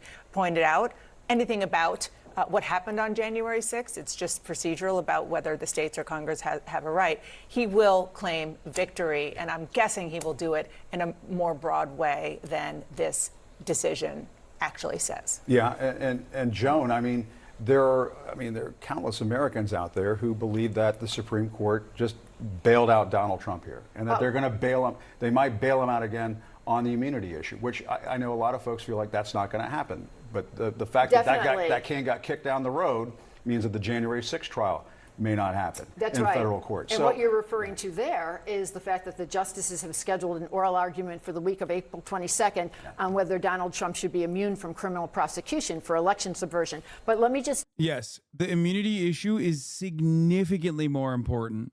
And I think that the fact that they pushed it back implies that they're probably not going to, that's the greatest layup that they can give to Donald Trump, which implies that their decision is going to be that he is not immune. Does that make sense? Because I feel like if they were going to find him immune, which would be insane, like that is literally the one thing the one good thing that the United States of America was built on. Many of the other foundational principles are bad, white supremacy, genocide of the native population, chattel slavery. These are very bad principles that the United States was founded on. The one fucking W that we have, 1776 all day, baby, is that we are not a fucking monarchy, okay? So giving the president king-like powers over the fucking law is insane. It is just like, I don't think you can find one goddamn American that would agree with that position unless they're like fucking totally just lost in the sauce. It is literally the one thing that is so principally un-American. Law tip, apparently the PDF metadata on the decision lists the liberals writing a dissent in part. Roberts probably pressured them to concur to a 9-0 to maintain institutional legitimacy, or what's left of it. A little bit of palace intrigue for you. Oh, shit. You really think sugar baby Clarence Thomas is going to rule against Trump on the immunity thing? It doesn't matter. I don't care what fucking one justice says. Overall, there's no way, especially considering that, this opens up full-blown immunity to every president. I don't know how you can massage your way out of that to make a specific carve out just for Trump, which would mean that a president, no, it doesn't matter that the court is stacked, guys. No, there are instances where it is the impact of a decision like that would be far more damning. Like I said, Biden could just go and assassinate Trump then. Okay, sick. Tell you what concerned the three liberals about this ruling and how far the majority went. And just reading it now, their concern was that the majority went further than they needed for this particular case and essentially is over-favoring Donald Trump. Ultimately, under the guise of providing a more, quote, complete explanation for the judgment, the majority resolves many unsettled questions about Section 3, that's Section 3 of the 14th Amendment, the anti-insurrectionist ban. It forecloses judicial enforcement of that provision, such as might occur when a party is prosecuted by an insurrectionist and raises defense on that score. I mean, the language hints of what's happening with Donald Trump right now. So I think that's their concern, is that the fuller majority has gone further. Now, this is a concurrence. So Donald Trump has enough riz to stay on the ballot? Gyat? Yep. Donald Trump has the gyat to stay on the ballot. Here is our big, beautiful boy, our glorious former President Trump, reacting to the Supreme Court decision, okay, in front of many flags. Let me tell you, many flags, the biggest and boldest and most beautiful flags you've ever seen.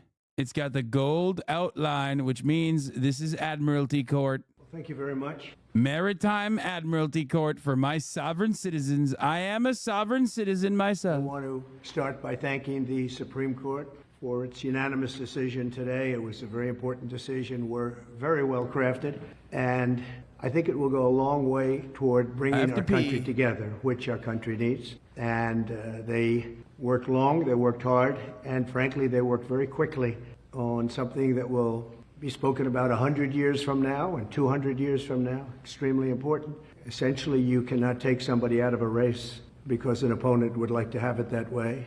And it has nothing to do with the fact that it's the leading candidate, whether it was the leading candidate or a candidate that was well down on the totem pole. You cannot take somebody out of a race.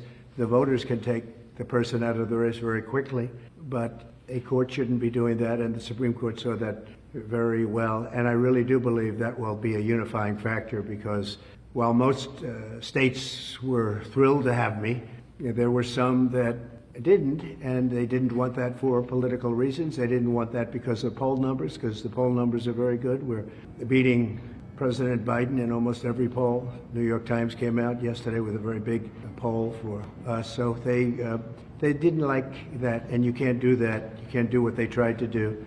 And hopefully Colorado, as an example, will unify. I know there's tremendous support. They brought our support up very strong in Colorado, because people in Colorado thought that was a terrible thing that they did. And while we're on the subject, and another thing that will be coming up very soon will be immunity for a president, and not immunity for me, but for any president. If a president doesn't have full immunity, you really don't have a president, because nobody that is serving in that office will have the courage to make, in many cases, what would be the right decision, or it could be the... That's insane. I love that he's like, okay, this one decision is good, which is why I should get immunity. Presenting it as like, dude, oh my God. Supreme Court gives Trump immunity from criminal prosecution. Trump wins the election, pardoned himself, regardless of what the fucking investigation, regardless of what the previous investigations or the previous court cases conclude. Okay. Then it's just like however many term limits he wants, baby. What are you going to do? He's above the law. America reaches its darkest hour. The wrong decision. It could be in some cases. Trump wants to be the Muad'Dib. He is the Muad'Dib for HVAC business owners. It's the wrong decision, but they have to make decisions, and they have to make them free of all terror that can be rained upon them when they leave office, or even before they leave office. And some decisions are very tough. I can tell you that as a president, that some decisions to make are very tough. I took out ISIS, and I took out some... Why do you hit that terror like he's fucking JFK? Very big people from the standpoint of a different part of the world. Two of the leading terrorists, probably the two leading terrorists ever that we've ever seen in this world. And those are big decisions. I don't want to be prosecuted for it. Another president wouldn't want to be prosecuted for it. It had a tremendously positive impact. It stopped everything cold. And sometimes you have to make, they were tough decisions. Sometimes you have to make decisions like that. When you make a decision, you don't want to have your opposing party or opponent, or even somebody that just thinks you're wrong, bring a criminal Thank suit you, against you or any kind of a 34MKD50. suit when you leave office. I have that right now at a level that nobody's ever seen before. I have rogue prosecutors and I have rogue judges. I have judges that are out of control. And it's a very unfair thing for me, but serving perhaps as a sample to others of what should not be happening when you make good decisions. And in my case, the economy was great. We didn't go into any wars. We totally defeated ISIS. We provided the largest tax cuts in history. We provided the largest regulation cuts in history. But think of it, no wars. We beat ISIS 100% of the caliphate. And there were no wars. We did a job that was great, but maybe I wouldn't have done that. The caliphate, defeating them, was very powerful. It was going to take 4 years. It took me 4 months, but it was a very strong dictum that I gave. I said, get them, defeat them, end it. We were fighting for 20 years against ISIS, and we did it very quickly. I don't want to be prosecuted. In that case, it worked out very well. There will be some things that perhaps don't work out so well, but I don't want to be prosecuted because I decided to do something that is very much for the good of the country and actually for the good of the world. A president shouldn't have that on his mind, and he has to have a free and clear mind when he makes very big decisions. Or it's going to be nothing more than a ceremonial post. You'll be president, it'll be a wonderful thing, and you won't do anything because you don't want to be hit by your opponent or hit by somebody else, because who wants to leave office and go through what I've gone through? I'm being prosecuted by Biden, my opponent, because every one of these things, whether it's Fannie Willis or Bragg, these are local and state, but they're in total coordination with the White House. You can't do that. It shouldn't be done. I mean, a thing like that. In the case of the DA's office, they put one of the top people, maybe the second person, in the Manhattan DA's office to get Trump. They had a Hillary Clinton lawyer leave the law firm, very prestigious big law firm, leave the law firm to go into the DA's office to get Trump, Mr. Pomerantz. So he goes in to become a prosecutor. This should have been a fucking 1-minute video. And I was wondering why it was a 12-minute video. And then I realized that he's just rambling on about, we're halfway through the yapathon. Prosecutor worked for the Democrat Party and Hillary Clinton, goes in to prosecute Donald Trump at a local level in total coordination with the Department of Justice, meaning Biden. And then you have the Fannie. No, he is a YouTuber at heart, dude. He's a YouTuber at heart, baby. Let me tell you. He's trying to hit that 10 minutes so he can get the ad rev. He's trying to sneak in a mid-roll. Willis, or as she would say, Fani, F-A-N-I, but Fani. 34 Kitty 50 and with another she 50 big hired ones. somebody, knew the person long before this horrible prosecution took place, and she went out and she paid him an unbelievable amount of money, more money than he ever had dreamt possible, much more money than other people that do that for a living. He never did it at all, had no experience in it at all, and they had obviously a conflict. We don't have to go into that, but they were able to get a lot of money because it was a high-profile person. Me, I'm a very high-profile person. So they were able to pay him close to $1 million when he was not equipped to do the job, and she's not equipped to do the job, and that case should end immediately. That case is so conflicted, nobody's ever seen anything like it. And then you have deranged Jack Smith, who's a Trump hater and represents all the Trump haters, and he's going wild. He's just a wild man. He's been overturned unanimously by the Supreme Court.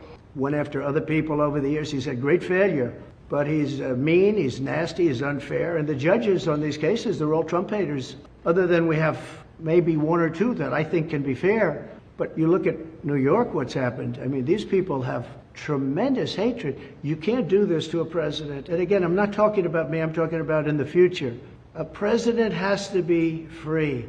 A president has to be, if the president does a good job, I did. Some people would say a great job. But if the president does a good job, a president should be free and clear and frankly celebrated for having done a good job. Not indicted. President should be celebrated. It is now going to be illegal not to celebrate me in my second term.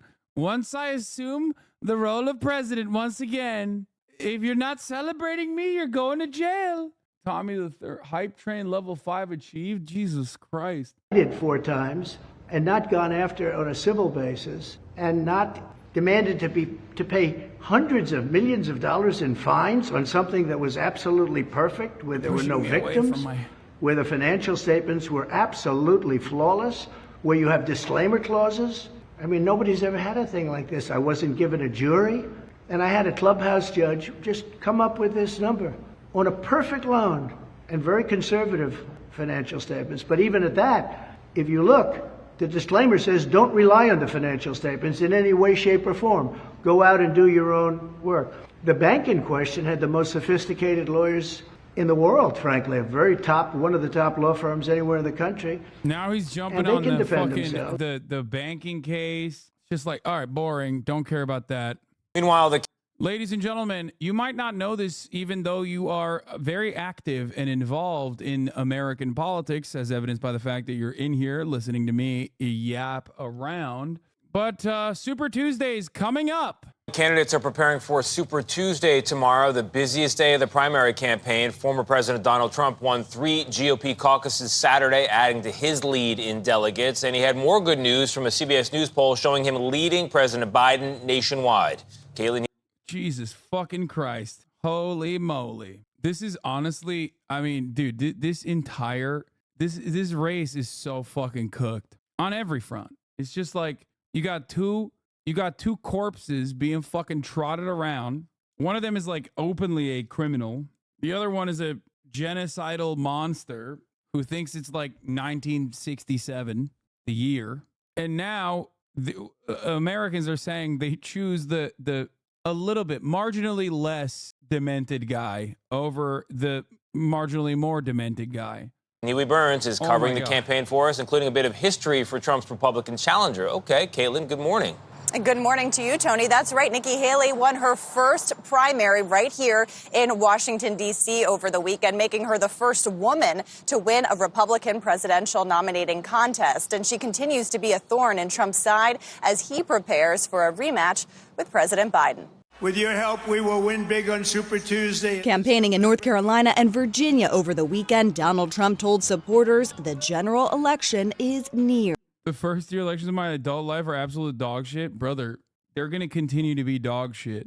I'm letting you know right now. There's just not. They were dog shit before you existed on this earth as well. Here. We've been launching like a rocket to the Republican nomination. More than a third of delegates are up for grabs on Tuesday, with 15. Mainstream media not doing Nikki justice by talking about her phenomenal victory in D.C. It's fucked up. They don't want to see a girl boss winning, dude. States and 1 U.S. territory holding primary elections. The former president has won all but one of the GOP nominating contests so far. We had a big crowd out in D.C. But that hasn't deterred his last remaining rival, Nikki Haley, who has vowed to stick it out through Super Tuesday. He has not gotten 40% in any of the early states. And over the weekend, Haley said she no longer feels bound by the RNC pledge to support the eventual party nominee. At the time of the debate, we had to take it to where would you support the nominee? And you had to, in order to get on that debate stage, you said yes. The RNC is now not the same RNC. But it's over. She has momentum now. She won D.C. Yeah, it's Jover, baby. She's doing the damn thing. She's going to win, folks. A lot of you non-believers are going to have egg on your face. We need you, Nikki, right now. And quite frankly, she's going to win. Despite Haley's push, the 2024 campaign is shaping up to be a battle between the current and former presidents. New CBS polling shows Trump's lead over Biden is fueled by perceptions about the economy. 65% of voters rated the economy as good under Trump, while just 38% said the same for Biden.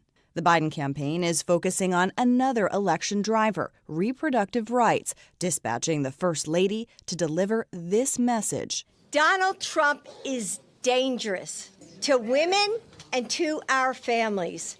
We simply cannot. He's letting the lady out. I'm taking a hard look at a Nikki Klobuchar. Let him win. Now, you can expect the topic of reproductive rights as well as immigration and the economy to all be part of President Biden's State of the Union address, which he is set to deliver to Congress this Thursday. So, Tony, a busy week ahead. Democrats are hoping that's a really big speech. Caitlin, thank you very much. All right, we're going to begin this hour with another big race, the presidential race. We've got polling from CBS News, new polling with warning signs for President Biden as the campaign season deepens. Former President Donald Trump leading President Biden among likely voters, 52 to 48%. Also, 45% of registered voters rate Biden's presidency so far as poor, and just 38% give Trump's time in office that very same rating. Chief Election and Campaign Correspondent Robert Costa joins us now.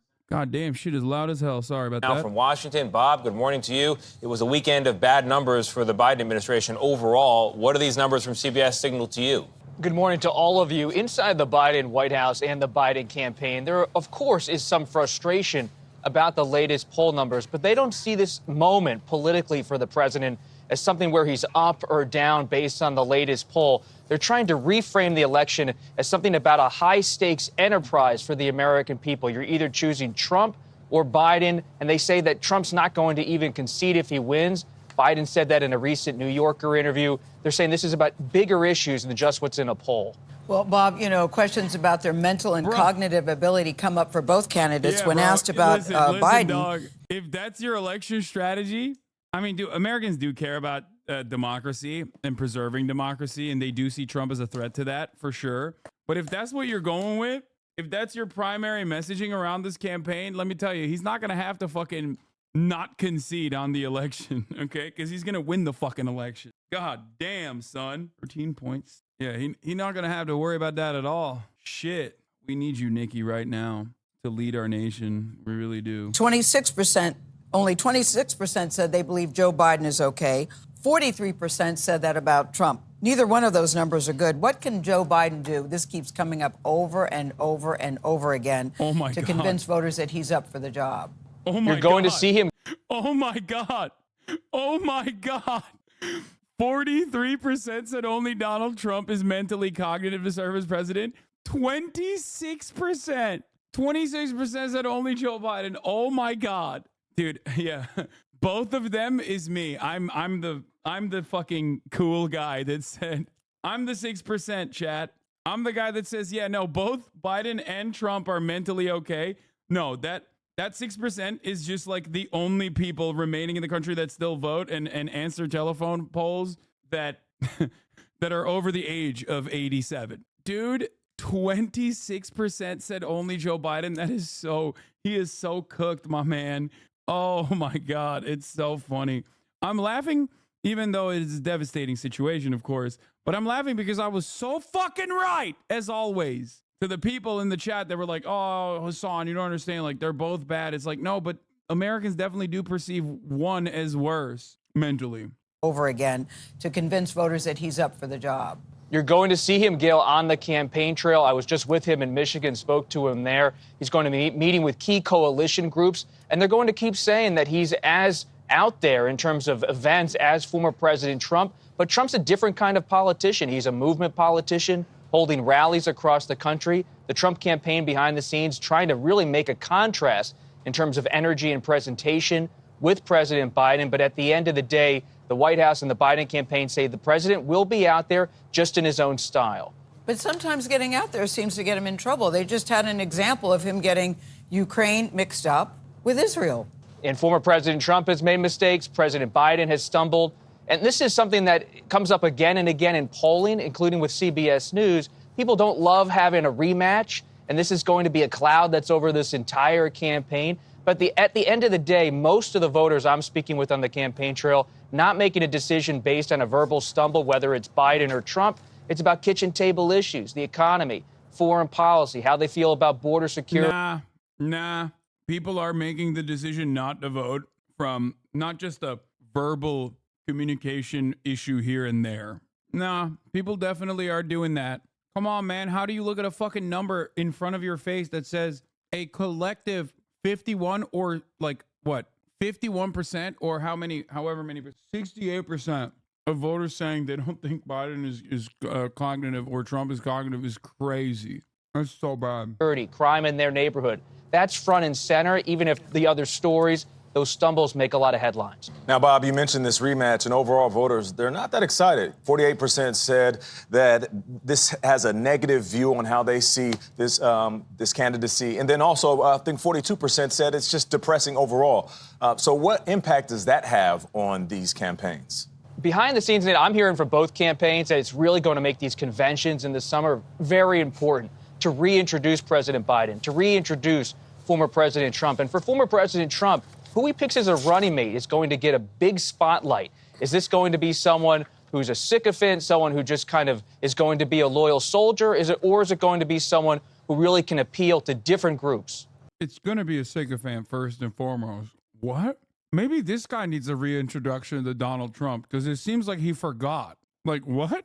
When has Donald Trump ever fucking been like, yeah, I don't want a sycophant in my corner? These guys literally have collective amnesia. I feel like in order to do this job appropriately, you have to either A, act like you forgot, or B, just genuinely forget. Showing you some pretty pictures of Capitol Hill, a place which, as you may know, is locked in some ugly partisan gridlock over key issues like the budget and border security. Here's what you may not know. In many state houses across the country, we're seeing what's possible when lawmakers do put election politics aside and reach across the aisle. Nancy Cordes visited the battleground state of North Carolina, where bipartisanship is bringing health care coverage to more than 500,000 uninsured people. What did you do? I was like, I jumped for joy. Sharon Cooper got a letter recently that changed her life. Insurance coverage approved after years without it. You just went to see the doctor for the first time in how long? 10 years. Wow. Yes. What was that like? It was wonderful. Cooper is a former pharmacy manager in Archdale, North Carolina. Without coverage, her $300 a month anti-seizure pills were also out of reach. How were you living your life? Wow. What a phenomenal representation of the wealthiest nation on earth is certainly not a failure. Wow. Seems to me like the situation is working as intended. Capitalism is the best. Without that medication? It was hard. I was scared to go out because if somebody sees you have a seizure, they freak out. They think, what's wrong with her, But the stroke of a pen changed everything. Last year, North Carolina's Democratic governor signed a law expanding Medicaid coverage, making 600,000 state residents eligible for nearly free health insurance, a bipartisan triumph years in the making. We're adding about 1,000 a day. State Senator Jim Bergen and State Representative Donnie Lambeth are both Republicans with backgrounds in health care. They both started out as skeptics. And how did you feel about the idea of expanding Medicaid in the state? I was personally against it. I was also against it early on. Early on, as in 2010. When That's insane. 14 years, bro. And by the way, for 14 years, that means hundreds of thousands of people did not get this coverage that they could have gotten, specifically because the state did not want extra money from the federal government. It is so unimaginably cruel. When the Affordable Care Act, or Obamacare, offered all states free federal funds to expand Medicaid coverage. Most blue states jumped at the cash, but many southern states held out, including North Carolina. We felt like, is this one of those things that it sounds really good and all of a sudden, oh, we're out of money and it goes away. A decade later, the money was still there. $7.5 billion a year that North Carolina was leaving on the table. I like to say the dollars just make sense. Hard to turn that down. Cody Kinsley is the state's top health official and a Democrat, but he and Senator Bergen had worked to. Yeah, by the way, this is the dumbest fucking thing that red states voluntarily did, where they basically contributed to killing their own citizens by refusing to expand because it was Obamacare. It was a black guy. Like it wasn't even insurance providers. Like it helps. It helps the bottom line of even capital owners because Obamacare itself is not like a socialist healthcare policy. Together on other. It's pure principle. Other healthcare issues. Good morning. How are you? They began discussing Medicaid first thing every morning on their daily phone calls. I guess some of the right members of his team were in the room. When you talk to people and get to know people and develop a relationship with people, that you develop the trust. Because the truth is that we all have the same constituents. Whether we're in one party or the other, we're serving the same folks. The two sides worked together to reform the state's Medicaid system and ultimately to expand it. Did you ever think to yourselves, maybe I shouldn't do this because it'll be a victory for the Democratic governor? Yeah. A few times. Yeah, for 14 years. Yes. For 14 fucking years, they literally did just that. What kind of question is this? I heard a lot of people say, oh, I'll get voted out. And I live in rural North Carolina. People have applauded. There has not been anybody that's come to me and said, I'm going to vote against you because of this. They want to see us solve problems and get things done. Kinsley knows what it means for uninsured parents because his mom was one of them when he was young. If I said I don't feel well, she would wrestle with questions of, well, is he really sick or is he really, really, really sick? I want to frame it. With her epilepsy now under control, Sharon Cooper says she may even be able to go back to work. That's exciting. I know, it's very exciting. I've got joy in my soul again. And lawmakers in the remaining holdout states have taken notice. Mississippi's state legislature passed a Medicaid expansion bill last week, so that's working its way through the system. And Representative Lambeth, who we spoke to in that piece, told us that he's traveled to Georgia to discuss Medicaid expansion with other Republicans there, and he's gotten calls from Wisconsin and Florida as well. I'll tell you, Nate, what's interesting, in North Carolina and in several of these other states, the business community has been a key factor pushing hard for expansion because they argue a healthy workforce is a productive workforce. Right about that. Nancy, thank you. I say, way to go, North Carolina. It's now I've gotten so desperate to see bipartisanship on just about any issue. Yeah. It just makes me happy to see that they can work something out. And you can't. This is a big deal. Okay, this framing is so stupid. Dude, bipartisanship that came 14 years after the fact, where hundreds of thousands of people that could have gotten coverage simply didn't for no reason, like not even a capitalist reason. Like, as they correctly pointed out, capital owners are like, dude, what the fuck are you doing? Just get it. Expand. This is dumb. It's fucking insane. I feel like this is just the shittiest way to cover the story. Oh, man. God, I really hate the Republican Party so fucking much. I have a lot of hate in my heart for those fucking scumbags. Incredible stuff. They act like it's done through bipartisanship. Yeah, bipartisanship that came 14 years after the fact, when nothing fundamentally changed in those 14 years that would cause them to literally come to terms with this decision, beyond the fact that their constituents were like begging for it. And it got to a point where like even the fucking Chamber of Commerce, the respective chambers of commerce were like, yeah, dude, this is, you're one, hurting the insurance industry in your state by not doing this, and two, like these people definitely poor people need to get fucking healthcare coverage. Deal. Yeah, you can't blame people for voting for policies that fit them. Yeah, but exactly if your candidate isn't selected, the next thing you hope for is that they continue to reach across the aisle. Work together. Brings a tear to my eye. I love it. You're right about that. But let's focus on an extraordinary story out of Germany. The Chancellor Olaf Scholz is promising a full investigation after a recording of confidential talks on the Ukraine war was circulated on Russian social media. Huge embarrassment for Berlin. In the leaked recording, German officers are heard discussing potential strikes on Crimea. The video conference was reportedly held on the WebEx platform and not on a secure army network. The conversation also included details of the missiles provided to Kyiv by France and Britain. Russia's state-run RT channel posted the audio recording last week. Here's some of that conversation as voiced by a BBC producer. Let me start with what could be the most critical thing that might happen given the current discussions. If the Chancellor does provide us with the Taurus missiles, one aspect is the timing of this. We would say, that's great, but it will take another 8 months until you can use it.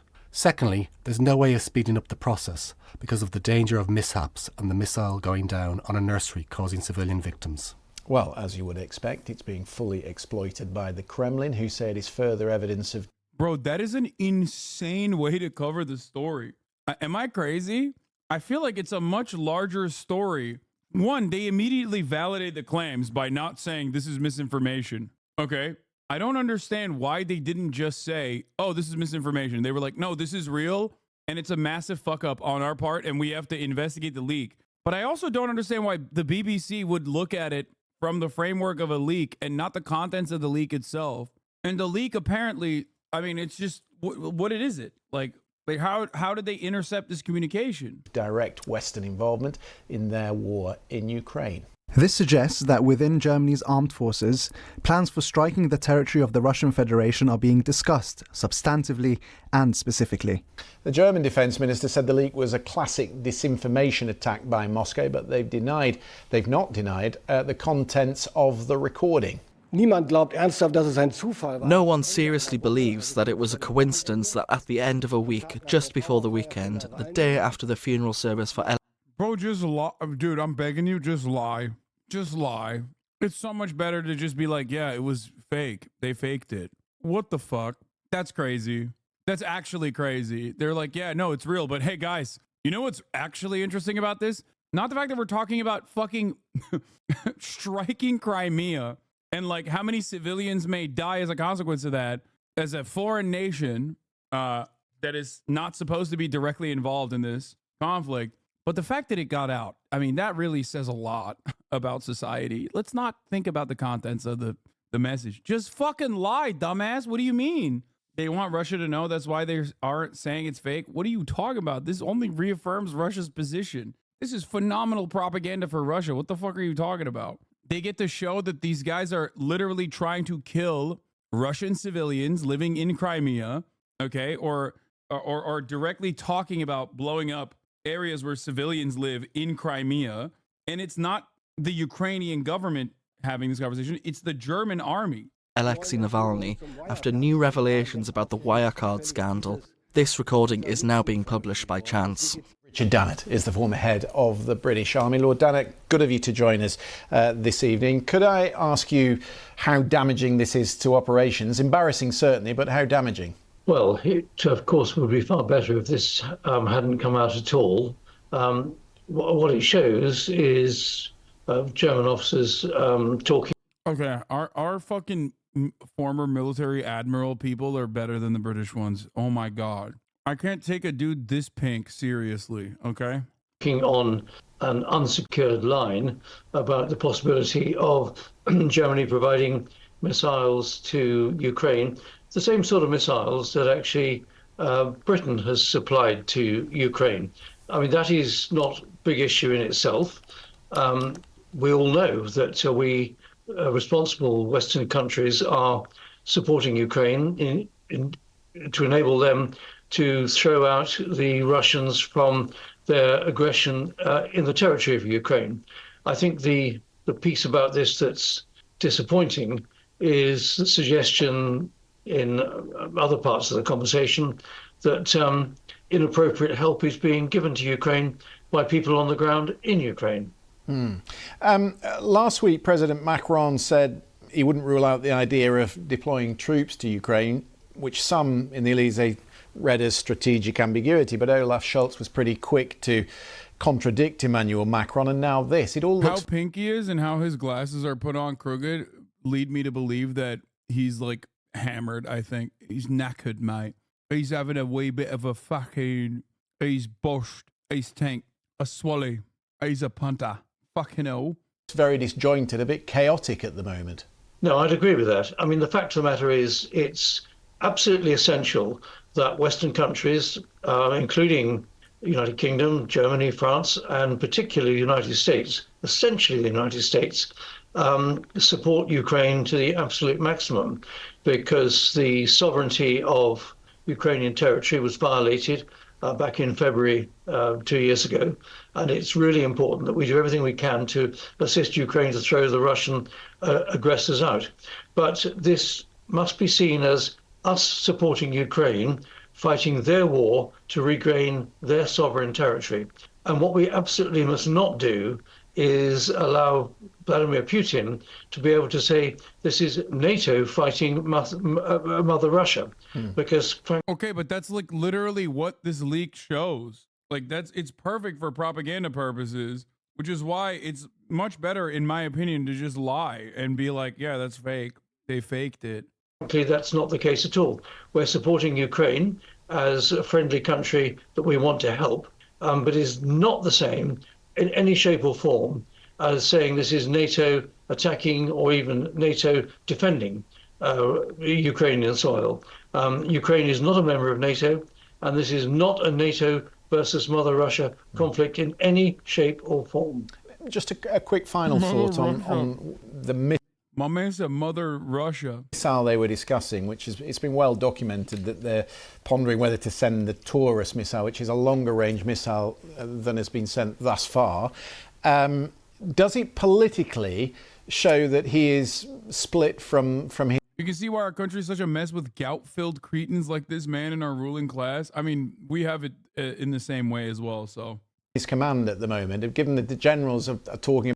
He has a medical condition and explains his appearance. Don't make fun. Yeah, I know. It's called being British. It's called being a Tory. I know. About it and discussing what its capability would be and what it could be used for, and yet the government seems quite adamant at this moment that they're not going to send it. Well, this, of course, is characteristic of the whole debate. Side effects of being a Tory also include defending pedophilia and seeing the top of the hour ad break at the HasanAbi broadcast, because Tories never subscribe at the top of the hour when there's a 3-minute ad break. So don't be a Tory. Subscribe at the top of the hour. Don't see the 3-minute ad break. Do it. Here's a 3-minute ad break now. There it is. Debate that's gone on for the last 12, 18 months about just what weapons we would and we would not supply to Ukraine. But frankly, come back to the basic point.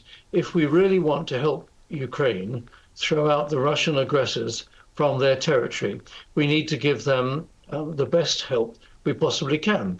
And if that means giving them long-range missiles in the same way that the UK has provided Storm Shadow and other similar missiles, then frankly, I think Germany is being rather half-hearted about its support. And frankly, Germany doesn't need to be half-hearted about this. It needs to step up, sign up to be a proper Western country supporting Ukraine in the same way that Poland and the Baltic states and other countries that have a common border with Germany, have a common border with Russia, are, to make sure that Ukraine can prevail against Russia. Because at the end of the day, the Russian aggression is totally against the international order and actually must be rebuffed in the strongest possible way. Lord Richard Denner, always good to talk to you. Thank you for coming on this evening. Thanks, Christian. All right, that's it. We are now going to move on to the El Salvador prison. We will enter an isolation cell, which is... This is Luisito Comunica. 42 million subscribers on this channel. This video has 23 million views, and he made, I think... Come, the Lord is waiting for us. An English dubbed video about the situation in the El Salvadoran prisons. Insane. Next, we will enter an isolation cell, which is where prisoners are sent when they commit an infraction. The only light entrance is a hole in the ceiling. How many people did you kill? I do not remember. How many were there? We have committed different crimes at different times. Absolutely everything is done in here, from going to the bathroom to cleaning up. Everything is done in here open. This group behind me alone is very possibly responsible directly or indirectly for more than 200 homicides. We are in El Salvador. Thank you, 34 MKD. And today we will enter the Terrorism Confinement Center. That guy was getting cooked by a lot of Latinos because he made this video very pro-industrial prison system. Largest prison in the Americas, with a capacity to house about 40 prisoners, of which today a significant percentage are dangerous. 40,000. Gang members and criminal leaders considered terrorists. This is a maximum security prison, and this is evident from the moment you are perhaps a kilometer from its perimeter, because there are already security elements that begin to interrogate you. They get out of your vehicle, they do a body search, they check. Okay, the perhaps makes it seem like this is definitely an AI dub. Immediately, this is an AI dub. Your identification. Who are you? What are you doing here? They tell me that there are 7 security filters, those that are imposed, which makes it practically an impossible. It literally sounds as if it's Luisito himself was doing the dub. I mean, he might have read it. Mission for anyone to enter or leave without full authorization. In this video, we will know a little of how life is here inside. What are some methods and punishments that are imposed to control today's inmates? What are some of the rules that the country has imposed to control the situation with its criminals? Come, the Lord is waiting for us. Let's give him to come in. Of course, they take all your belongings, phone, wallets, nothing. You can get in. It is even very interesting that the prison is built with a technology that does not allow a telephone signal, so that nothing really communicates from inside here. So it's one big giant Faraday cage. How has this got 23 million views? This channel has 40 million subscribers, dude. It has 43 million subscribers. I mean, think about it this way. Normally, YouTube would never serve me this channel's videos because it's a Spanish-speaking channel. They also pass you to one floor where they search you, they take off your shoes, they even check the thickness of your socks. It is not for nothing that it is defined as a maximum security prison. When a person deprived of his freedom, that is a prisoner, enters here, his whole body is searched with a technology that allows us to literally see if there is anything inside his body. Data capture is taken, and he proceeds to go to the module assigned to him.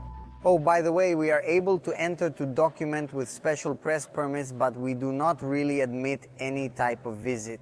People deprived of their liberty in these types The fuck does that even mean? We do not admit any type of permit? What? of prisons specially designated for terrorists are not entitled to any visits. Nothing about I want to see my mom, I want to see my wife, my daughter, nothing.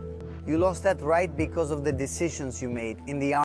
Oh my God. This guy, what's up with this guy? Is he like a fucking fascist? What's happening? Is this a fucking mistranslation, or is this dude just like insane? He's like, yeah, you made decisions, criminal. First of all, I hope everybody understands that obviously El Salvador has a massive issue with crime, specifically the two American created gangs that, and the irony is not lost on me, the United States of American prison system literally sent back to El Salvador without informing the government at the time. That's right. You know when Trump says like they're opening up their prisons and they're sending their rapists and murderers and drug dealers, like we did that to El Salvador. We literally did that to El Salvador. We did that. That's why they have such a fucking massive exploding militarized gang problem in the country. He's explaining the viewpoint of El Salvador, but it's true that in the original video, he doesn't seem to frame the jail as a bad thing. So, what? It's not AI. It's just a literal one-to-one translation because of the word he uses, the mannerisms. Pin me, I'll explain. So, Bukele is Palestinian and originally rose to power, as we talked about time and time again, as like a bit of a leftist guy, and then very quickly became a crypto guy. And now on top of being a crypto guy, he's now also like created this mass prison and is dumping anyone and everyone that is even remotely tangentially related to any of the gangs in El Salvador. But because the gang violence in El Salvador is like unimaginably bad, this kind of like almost dictatorial action, or not almost, like straight up fucking dictator style action, is not necessarily perceived as like as damaging as you would think. As a matter of fact, it has actually got him a tremendous amount of praise, as far as I understand, partially once again due to the fact that the gang violence situation was insane. Who's paying the price of El Salvador's war on gangs? Oh, this was the video I was supposed to watch originally. Did it solve the game? Did it solve the crime problem, or are the gangs still operating? As far as I understand, the gangs are still operating, but nowhere near the same severity as they once were. However, the real issues are not on the way to deal with violent crime, which, by the way, obviously there are much better ways of trying to deal with violent crime in this way, because this is not like a long, this is not a, he sounds based as fuck. I'm confused as to why you're against him. I don't know if you know this, but like I am a believer in rehabilitation over incarceration. This is going to cause unimaginable long-term problems. You cannot just simply take people and like trap them in an area and be like, all right, we're done with it. I live in the United States of America, and let me tell you, we did that, and it's really bad, and it doesn't work. The other problem here is also that given the severity and given the streamlined approach to dealing with this, given the streamlined approach to dealing with like crime in this incredibly ultra draconian fashion, you're going to throw a lot of innocent people in jail for being tangentially related to a group that might even be fucking threatening you to do the crimes. Because when we're talking about like a narco state, a lot of the people that are joining MS-13 are not joining because they want to. They're joining because they're fucking threatened, and they have no way to prove their innocence at all. Or family members of criminals, like they're doing dragnets, and it is completely removing them of any kind of human rights, and it is legitimately terrifying. It's especially terrifying, and I believe it's a testament to like how bad the crime issue was in El Salvador, because he is fucking insanely popular. Also, a lot of informal economies comprised of jobs connected to the gang, so the people getting the most fucked are those who had no choice but to participate rather than the bosses. One issue country. Yeah, I mean, it makes sense. It is the issue for understandable reasons. Make no mistake. El Salvador crime rate statistics for 2018 was 53.31%, which was still at a decline of 15% from 2017. Oh my God. He won all of Salvador in Congress yesterday. The PNLY opposition to win renounced her party and went independent.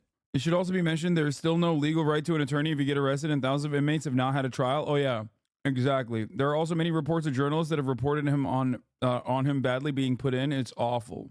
I've got an uncle that's literally old-time Marxist. He's got a Che tattoo and he sounds like this. I try to explain to my family and it's just not processing. The crime situation in El Salvador was horrendous. The draconian response was shown massive improvements, but as you said, unimaginably cruel long-term circumstance. Surely a functional military-powered police state has turned out well historically in Central South America. Yeah. It's so funny that people don't understand like what the implications of such a thing are. What the implications of such things are. But of course, when you got 53% crime that is on a decline, mind you, of course people are going to be like, yeah, no, actually it's pretty awesome. But first, a special report from El Salvador, where there are growing concerns about the number of children and women being imprisoned without a fair trial. Oh, what a start. What a start to the fucking subject matter. Growing concerns of the number of women and children being imprisoned without a trial. It's like one of those things where it just got progressively worse as the sentence continued, dog. What the fuck? The Central American country introduced tough laws last year to tackle the shocking numbers of murders and violent crime carried out by gangs.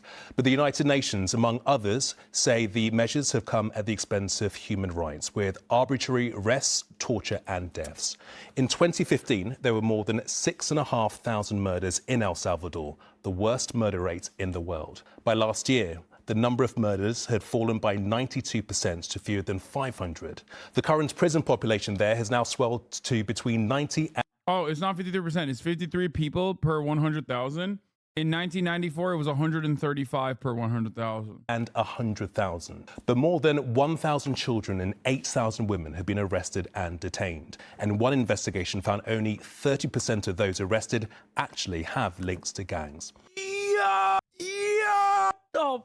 Yo, the dude's like, hey guys, I built this mega prison, and honestly, if we just basically put everyone in prison, then no one is a criminal. No one can do crimes. It's crazy. Dude, it is fucking terrifying how popular he is for this, by the way. People love this shit until they go to jail. Our correspondent, Dan Rivers, traveled to El Salvador and sent this report. In El Salvador's war against gangs, there is no mercy. Inmates are treated like enemy combatants, prisoners of a war where the rule of law is often ignored.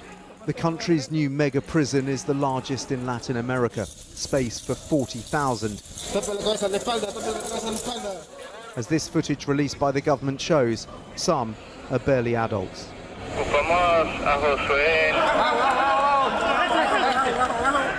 Once feared members of the MS-13 or Barrio 18 crime networks are off the streets and forced into submission. My life ended the day they took my children away from me. Yvette Toledo lives with the legacy of their murderous reign.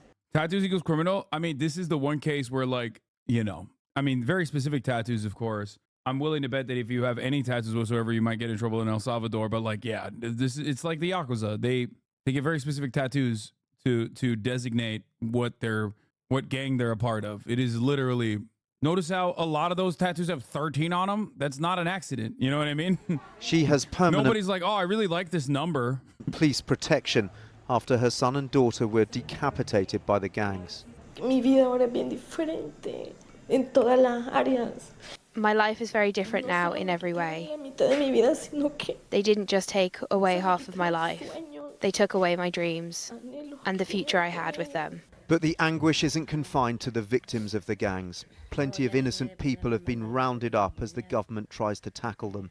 Carla's husband, Milton, is being transferred to the mega prison after a police raid last year. The police killed them, they shot them with guns. In which she claims officers executed her cousin and beat her.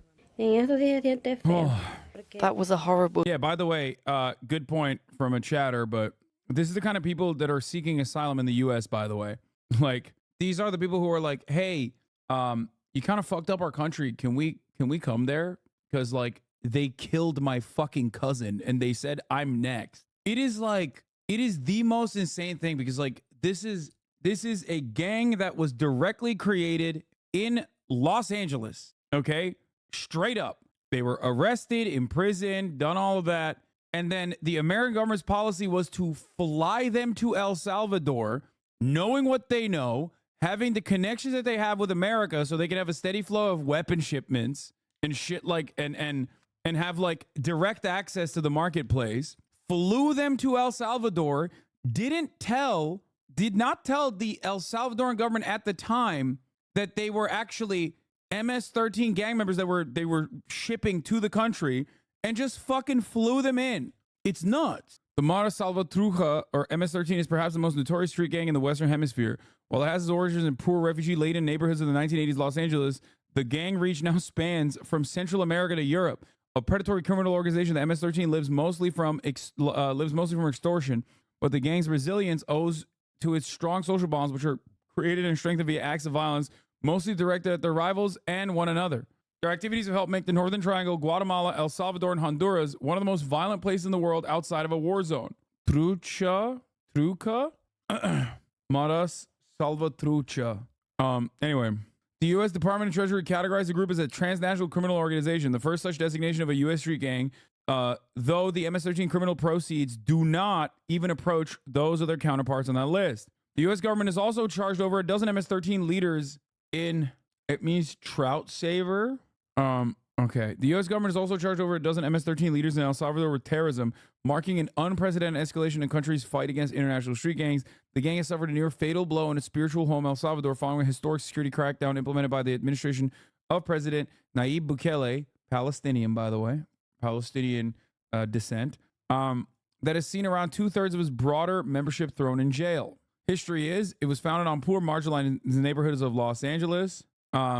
As a result of the civil wars racking El Salvador, Guatemala, and Nicaragua, refugees flooded northward. Many of them wound up in California, living amongst the mostly Mexican neighborhoods of East and Central Los Angeles, as well as San Fernando Valley. While the Mexican gangs reigned in the local underworld, the war-hardened criminals quickly organized themselves into competing groups, the strongest of which was called Mara Salvatrucha, Stoners, or MSS. The origins of the name are still disputed, but Mara is a Central American term for gang. Salva refers to El Salvador. Truca is a slang term for clever or sharp. Salvatrucha was also given the name of the locals who fought against William Walker, an ambitious businessman and a proponent of slavery from the United States who tried to subdue various parts of Central America with a small army in the 1950s. Walker, after a brief stint as the self-proclaimed president of Nicaragua, was overrun and executed by Honduran locals. For their part, the Stoners were composed of refugees from El Salvador in the Pico Union neighborhood who spent most of their time listening to heavy metal music, drinking, and smoking. With time, the gang evolved, shedding their original stoner image, and the MSS became MS. The gang's rivals took note. Conflict between the MS and the 18th Street, Barrio 18, was particularly fierce in and around Los Angeles. The fighting put the gang on the radar of officials who began to jail them in large numbers in the late 1980s and early 1990s. Inside the prison, the MS was forced to bow to another master, the Mexican Mafia, or La M, for short, whose power extended from the jails to the streets. The Mafia's umbrella, known as Sureños, included many prominent gangs and stretched into much of the southwest of the United States and Mexico. The MS-13's subservience afforded the gang more protection in the streets and in prison. In return, the MS provided hitmen and paid the Mafia regular quotas from their criminal proceeds. It also added the number 13, the position M occupies in the alphabet, to their name. Thus, MS became MS-13. What? God, MS is boring as fuck to talk about. Gonna go mainline some Fenty? What the fuck? Kaya, stop licking your arm. Why do you keep licking your... Kaya, stop it. Freaking me out. You got an issue? Why are you licking your arm? What are you doing? He's gonna get a hot spot. By the mid-1990s, partly as a way to deal with the gangs and partly as a product of the get tough immigration push towards the end of the presidency of Bill Clinton, the U.S. government began a program of deportation of foreign-born residents convicted of a wide range of crimes. This enhanced deportation policy vastly increased the number of gang members being sent home to El Salvador, Honduras, Guatemala, and elsewhere. Like, half of these countries we fucked up with direct CIA intervention. Then their refugees come to America. We don't offer them any fucking pathway to like citizenship or economic help. Then they obviously go into a life of crime due to, one, deal with the other criminal entities that exist in their neighborhoods, and also because they have to resort to such means for survival. Then they take all of the information and all of the experience that they have of like, one, a lot of them are also former military members too. So remember that. They're like literally fucking dudes who either fought alongside whichever fascist entity was put into position of power or against. So they have like literal military vet experience. They come to America and then they get the criminal experience and access to a marketplace and also weaponry, an international network of criminals. Then they get fucking dumped back into El Salvador like Sydney Sweeney dumping her titties out on a fucking movie, on any movie really, without even giving knowledge to the motherfucking government. It is like it's a perfect shitstorm. It's a nice analogy. I think it's a phenomenal analogy. Salvadoran chatter, and one of the few that fucking hates Bukele. He's incredibly popular because one, Salvadorans are fucking reactionary as fuck. Two, Bukele has technically brought down crime, even though all he's doing is jailing people with tattoos. A lot of Salvis see tattoos as taboo due to religion. That felt like a microaggression against what? Ladies with big hoo-has? Like, what the fuck? I believe in a path to citizenship, but the U.S. really hasn't intervened in any of those countries in 30 plus years. Dog, they didn't come here last year. What the fuck are you talking about? We already gave you the historical reference point. They came here in the fucking 80s. I wonder what had happened in the 2 decades prior. That's the whole point. They came here in the 80s as refugees, as veterans who are also refugees. They fucking, what am I doing? I'm just repeating exactly what I just explained literally 5 minutes ago. What the fuck is wrong with me? Okay. Also, our interventions in Honduras has not stopped, or Guatemala, nor El Salvador. El Salvador, the currency is the dollar, if I'm not mistaken. One other thing that Javier Milei should look forward to if he actually continues on his wonderful journey of dollarizing Argentina. No, it's not actually Bitcoin. The currency, the original currency was the dollar. They still trade on the dollar. They have Bitcoin, but nobody fucking uses Bitcoin. Don't be delusional. You physically cannot use fucking Bitcoin on simple purchases. That would be insane. Ugh. Crypto maximalist, dude. Anyway, by the mid-90s, partially as a way to deal with the gangs, Bill Clinton shipped them off. According to one estimate, 20,000 criminals returned to Central America between 2000 and 2004. The trend continued over time. U.S. immigration authorities removed nearly 6,000 suspected gang members in 2018 alone. Around 1,300 of them are from MS-13. Central American governments, some of the poorest and most ineffective in the Western Hemisphere, were not capable of dealing with the criminal influx. I mean, this is like written by a fucking reactionary dude, it seems. The convicts, who often had only the scarcest connection in their countries of birth, had little chance of integrating into legitimate society, and they often turned to gang life. Ding, ding, ding. In this way, the decision to use immigration policy as an anti-gang tool helped spawn the virulent growth of the gang in Honduras, El Salvador, and Guatemala. Oh, Central American government, some of the poorest. Nor were they properly forewarned by U.S. authorities, by the way, which is the most important part. Can you imagine being like a poor-ass Central American nation, like in the throes of dire economic circumstances and constant conflict, and they just, again, dump out 20,000 fucking hardened veterans that now also are a part of an international criminal network with a direct way into the American marketplace. They dumped them like Sydney Sweeney's juicy titties. They dumped them out. This ain't Euphoria. They did a Euphoria in El Salvador. Like, surprise. It's not tits. Fucking 20,000 criminals. Okay. The convicts, who often had only the scarcest connection, the MS-13 principal activities vary a great deal from one region to another. This is my streamer, bro. I'm getting banned. You haven't even seen Euphoria? I don't have to see Euphoria to know that Sydney Sweeney dumps out her boobs in it. This is why I can't recommend you to coworkers. Oh, I'm sorry. Do they not like jokes, or do they not like jokes specifically about Sydney Sweeney's boobs? I'm sorry, guys. I watched SNL as you did too. So I don't know why you're like, what do you mean? This should be on all of our minds. It's certainly on mine.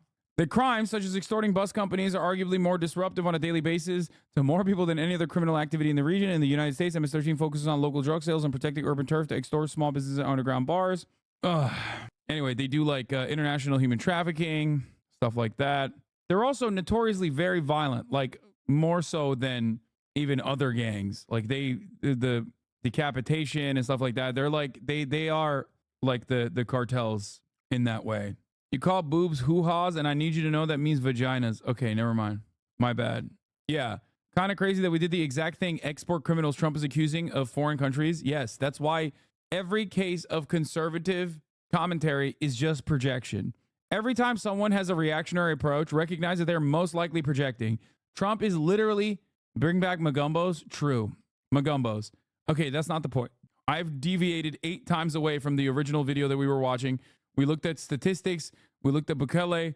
We looked at another YouTuber. Let's finish this, and then we'll get back to the criminal, the insane Guantanamo Bay style prison they have. We lived a humble life, but we lived well. We had everything. And in 1 second, they destroyed everything. It's awful. The authorities here have extraordinary powers under the state of emergency declared in March last year. In different places, we catch them. We're on patrol with the army in what used to be a no-go zone for them.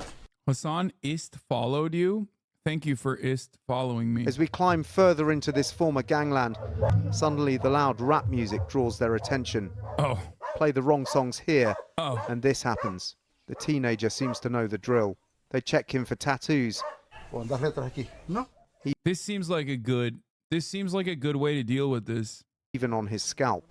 This used to be one of the most dangerous areas in El Salvador, but now, as you can see, the army are very keen to show us they're in control.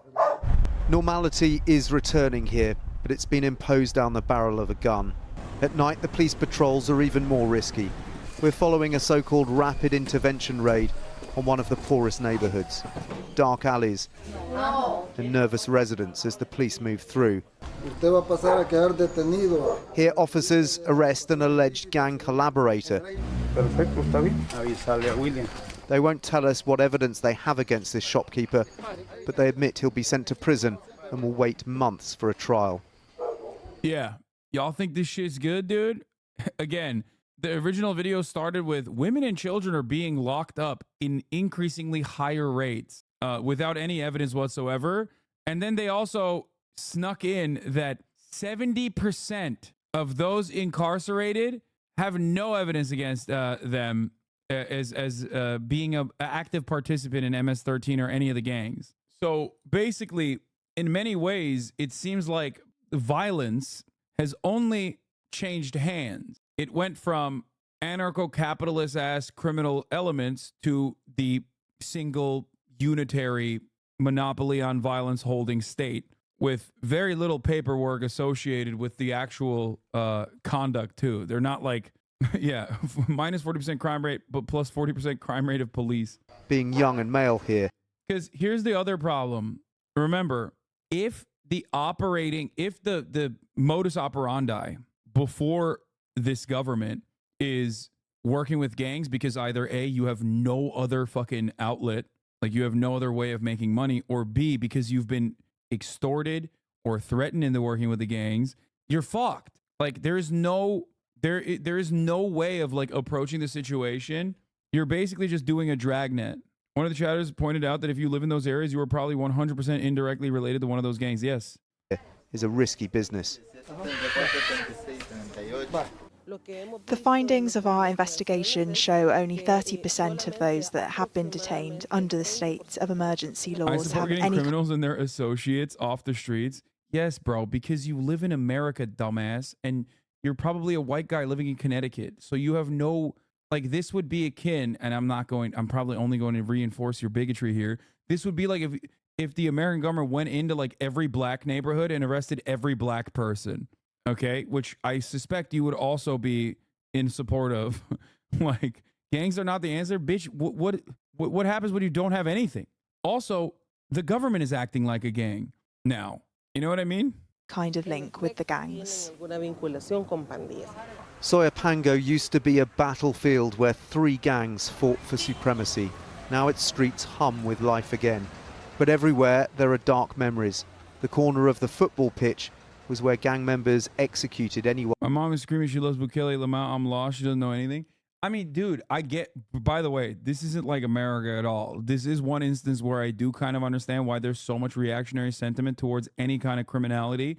If you're El Salvadoran expat, if you're literally living here and you're descendants of refugees who are Salvadoran themselves, or if you are directly still connected to El Salvador and have been victimized by constant, unrelenting gang violence, then yeah, you're going to have a very reactionary approach to that sort of thing until the government decides you are also connected criminally to the gangs, in which case it seems like you would probably want some fucking paper trail, right? You would want like a little bit of legal grounds to be able to be unlawfully detained, it seems. In which case, you're not going to be so happy when that happens. You know what I mean? Because it's not like these gangs start off by being like, we're going to be violent and kill everyone in the neighborhood. This is how it first starts. They start off by being like, oh yeah, you're in dire economic circumstances. We're going to help you out. And then it evolves into what it became. And that is kind of what the El Salvadoran government is doing in an almost identical fashion. The only difference is they are sanctioned by the international community, it seems. One who resisted them. The kid was from a rival area controlled by the Mau Mau gang. Ellen Nielsen remembers the bad days. During a match, he saw gang members killing a 16-year-old player in front of hundreds of spectators. The man shot him, then he took out the magazine, put another bullet in, then shot him again. He shot him about 20 times. They tried to create a parallel state. El Salvador's security minister likens the gangs to terrorists, insisting the crackdown was necessary to rebuild society. And of course, you can see the people on our street with hope. But what about the claims that innocent people have been arrested as well? Tell me which police of whatever country that you choose is only capture guilty people. Okay, once again, this is one of those moments where I think it's better to lie just to keep up the appearance and not to be like, yeah, of course we're, throwing innocent people in jail. Everybody does that. That's insane. That's kind of insane. That's not a good argument, dude. What the fuck? No, that's a bad argument. He gave up. He conceded and went, no, you. He's not a prison abolitionist, chatter. He is the guy. He is the fucking jailer. Holy fuck, dude. It is so insane. Like, he's not wrong. Yes, a lot of innocent people get thrown in prison because the criminal justice system is objectively broken. This is another one of those moments where, like, this is why Trump pops off so hard, because he just says it like it is, which means, like, he's an asshole and he's telling you this shit is fucked up and he's going to continue doing it. But at least it's, like, refreshing that he is honest in his dishonesty. The government's not just locking up living gang members, but also expunging all trace of those who've died. By destroying their graves, they are dismantling their legacy. The crackdown has brought peace, but at what cost? Dan Rivers, ITV News, El Salvador. Bro, that's fucking nuts. Now, what needs to happen in this circumstance is also obviously an effort to rebuild society in the image that you think is prosperous. And I suspect given his crypto shit, I don't think he's doing that. Which again, point to no long-term sustainability. There is no long-term sustainability here. If you're just going punish, punish, punish, punish, punish, in the short term, you're like, okay, well, the crime rate is dropping.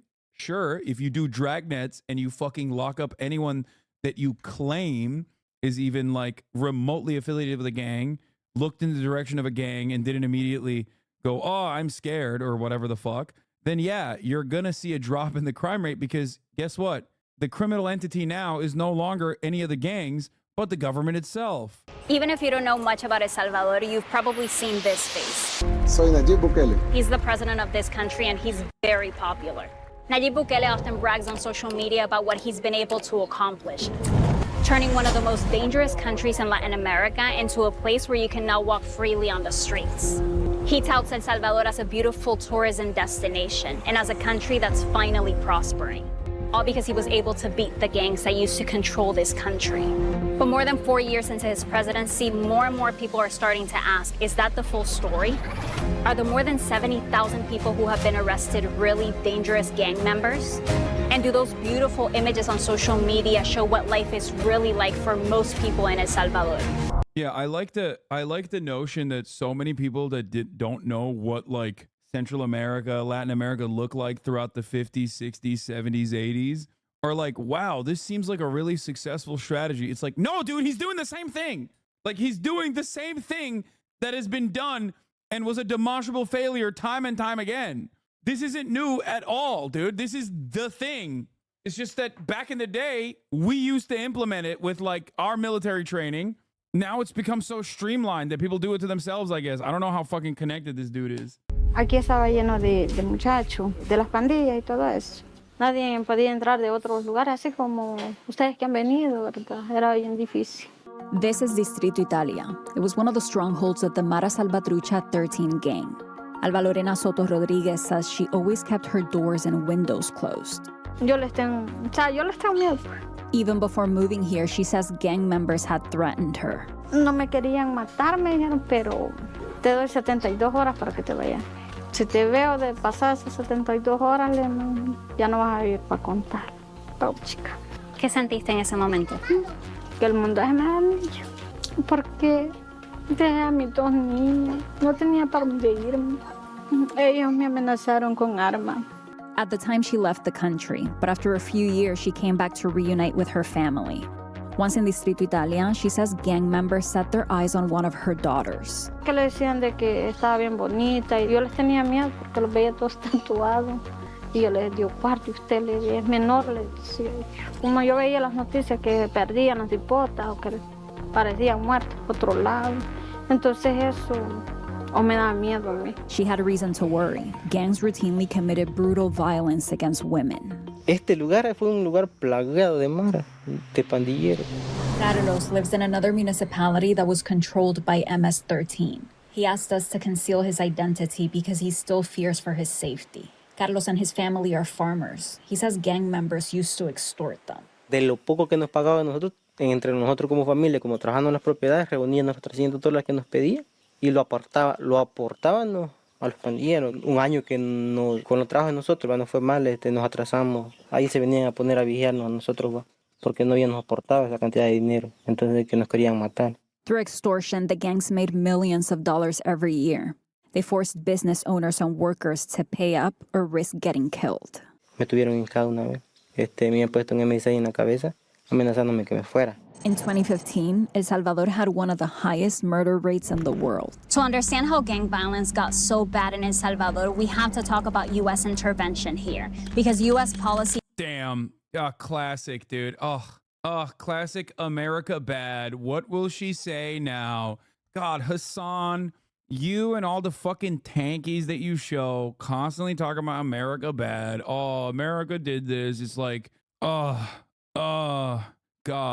I will now provide zero evidence as to why America good, and I will also not listen to why America is directly involved in what is going on in El Salvador, and then continue to just simply say, you're a tanky, you're a campist, you say America bad for everything. That spanned several decades and several presidents helped create the gangs that terrorized the Salvadorian people. First, we need to understand what was happening in the 60s and 70s. El Salvador was ruled by a handful of rich landowners, and that ruling class was exploiting workers, paying them starvation wages, keeping them in poverty. And people got tired of living like that, so they organized to demand better conditions. El Salvador's government responded with violence. Death squads were killing labor organizers, teachers, religious leaders, anyone who dared challenge the interests of the wealthy. And that's when the U.S. comes in, because the U.S. government was directly sending aid and supporting the government that was oppressing its own people. Wait, what? Dude, what? No, say it ain't so. I thought this was rule-based international order. Excuse me? No. What?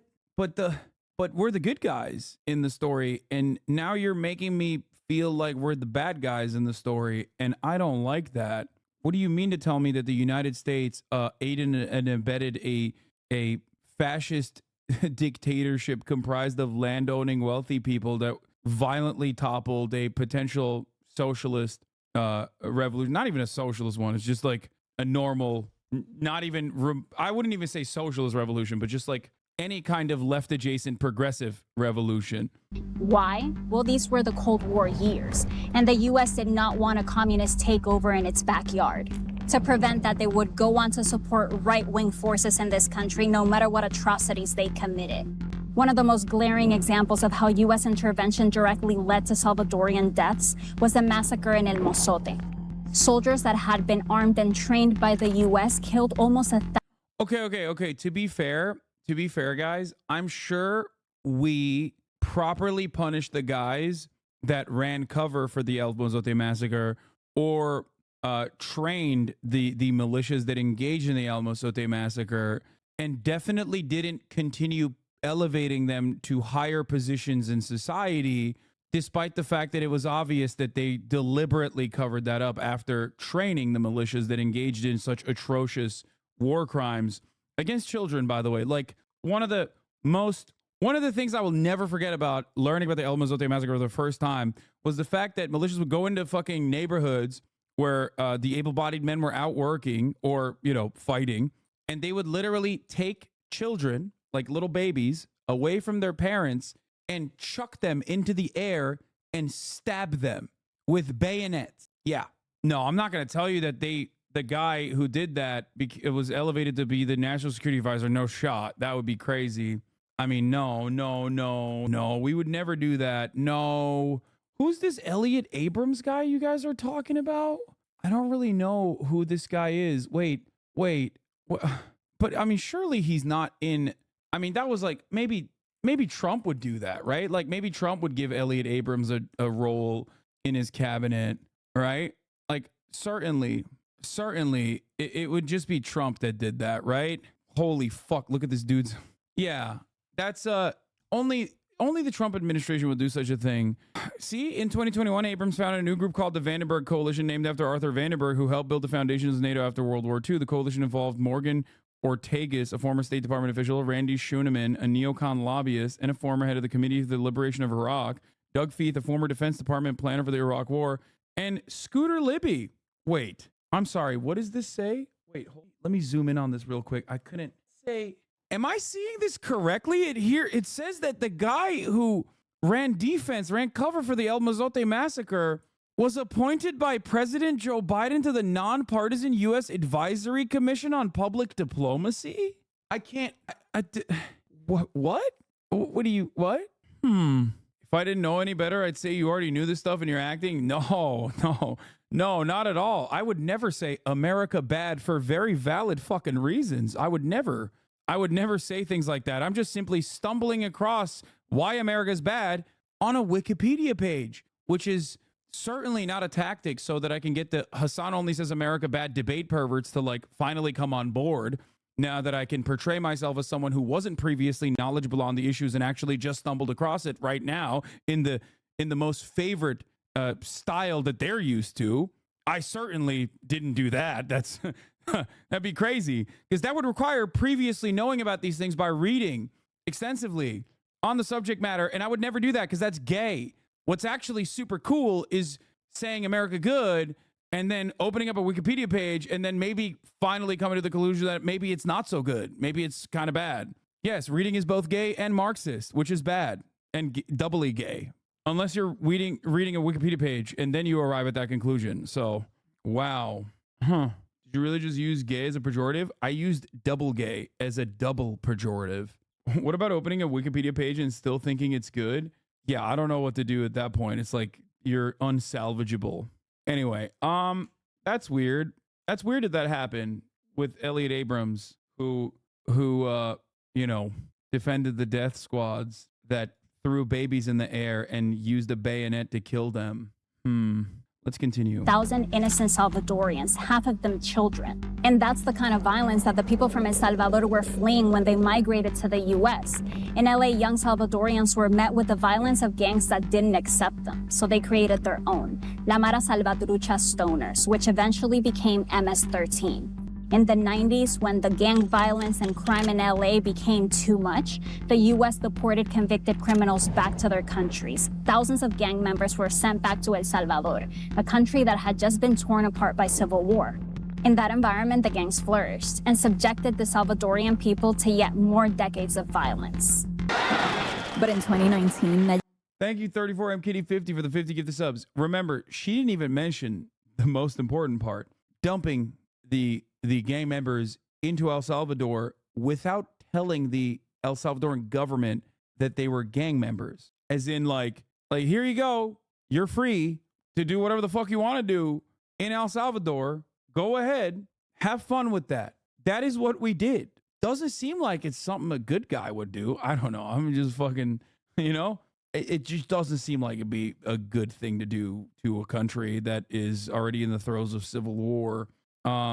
Yeah. Anyway. Nayib Bukele brought change. During his first year in office, homicides went down by almost 50%. And then in 2022, there was a setback. In March, the gangs killed 87 people in one weekend. And Bukele and his legislative assembly responded with an iron fist. They declared a state of exception. It gave police the power to detain anyone without a warrant, without having to tell them why, and people lost their right to an attorney. It's always a good way to address any problem by just throwing everyone in a super prison that you built. Para el centro íbamos, ya habíamos agarrado a bastantes muchachos. Y a pesar de lo que a mí ya me habían hecho, ¿verdad? Me da lástima porque no les esperaba nada bueno. Vamos a ir y vamos a atrapar a los delincuentes a donde quiera que estén, a donde quiera que se escondan. In the first 2 months of the state of exception, police arrested more than 35,000 people. A year in, Bukele had managed to dismantle the gangs. Salvadorians could now go into neighborhoods where they had. In a 1998 interview, Abrams remarked, while it was important for us to promote the cause of human rights in Central America, it was more important to prevent a communist takeover in El Salvador. Yeah, can't have that, dude. He said a Cuban-style revolution, by the way. The correct, I think the term he uses, let me see if I can find the quote. Dared step foot in years. Vendors could sell without getting extorted. And Alba now feels at peace in her community. Nadie había hecho esto de poner mano dura sobre las pandillas. Nadie.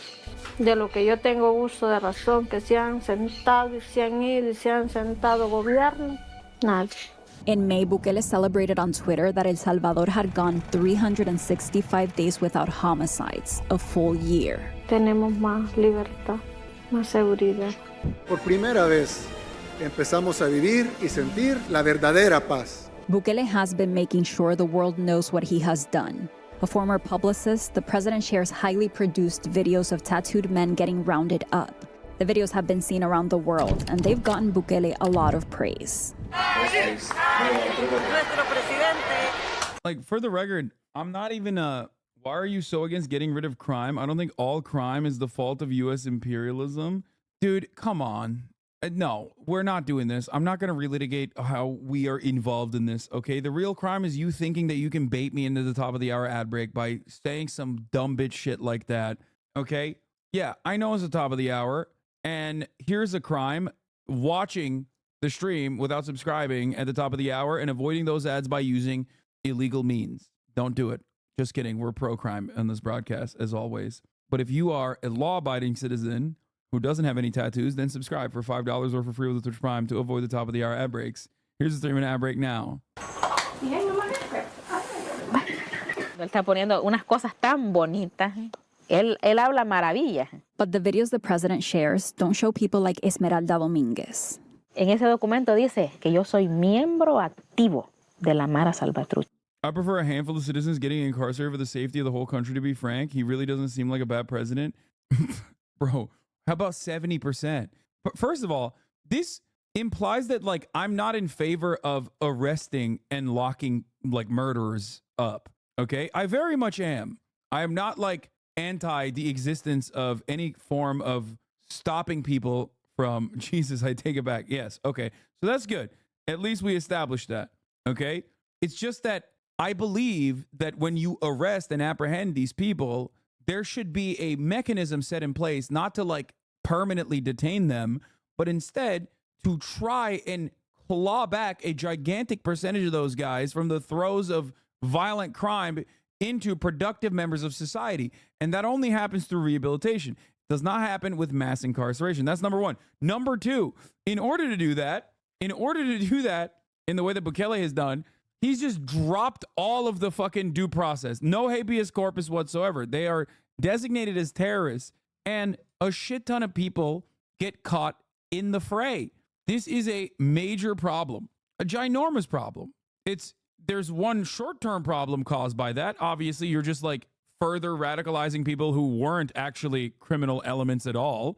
They were not working with the gangs. They were maybe tangentially related as a consequence of like proximity, right? Or maybe they were threatened into working with the gangs, because you're talking about like those corner street, street corner like vendors and stuff that are now being arrested for being a part of the gang when they're not actually a part of the gang. They're just being extorted by the gang. So that's a huge issue, because now those guys are treated as criminals, most likely will be radicalized. They have nothing else. So that's bad in the short term as well. But in the long term, it is devastating, because you cannot maintain a permanent prison state like this. Look at the United States of America. They forfeited their human rights when they did those atrocities. These people are too far gone. No need to rehabilitate. Got it, dude. Thank you, silent civilian. Yeah, that seems great. Yeah, it doesn't matter. Luckily, your dumbass is not making these decisions. And, well, technically, dumbasses like you are making these decisions in El Salvador. But that's not how this works. Your goal is to make society prosperous, okay?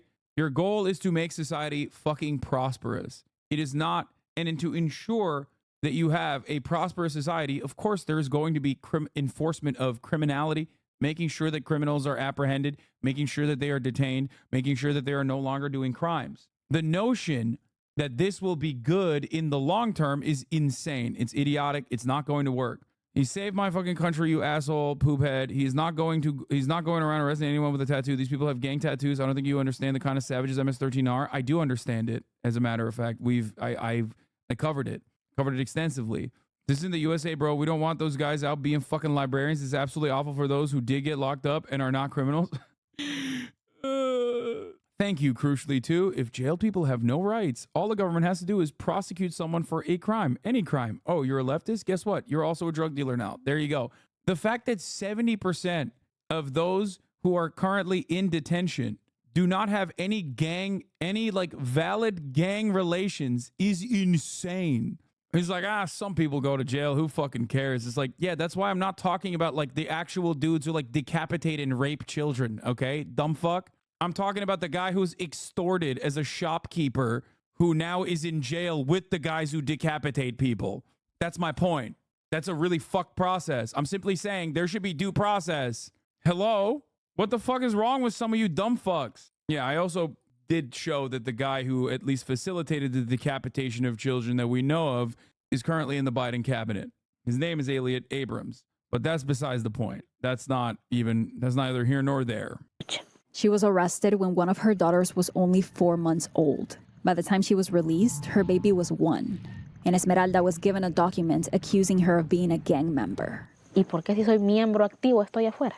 Si se supone que él dice en su gran publicidad que todos los que son, él los tiene hasta en un penal que es para ellos y que él no va a dejar salir a ninguno. Esmeralda says the conditions in prison were inhumane. Ahí hay piojos, ahí hay enfermedades. No hay higiene, no hay agua, 8 días sin bañarnos.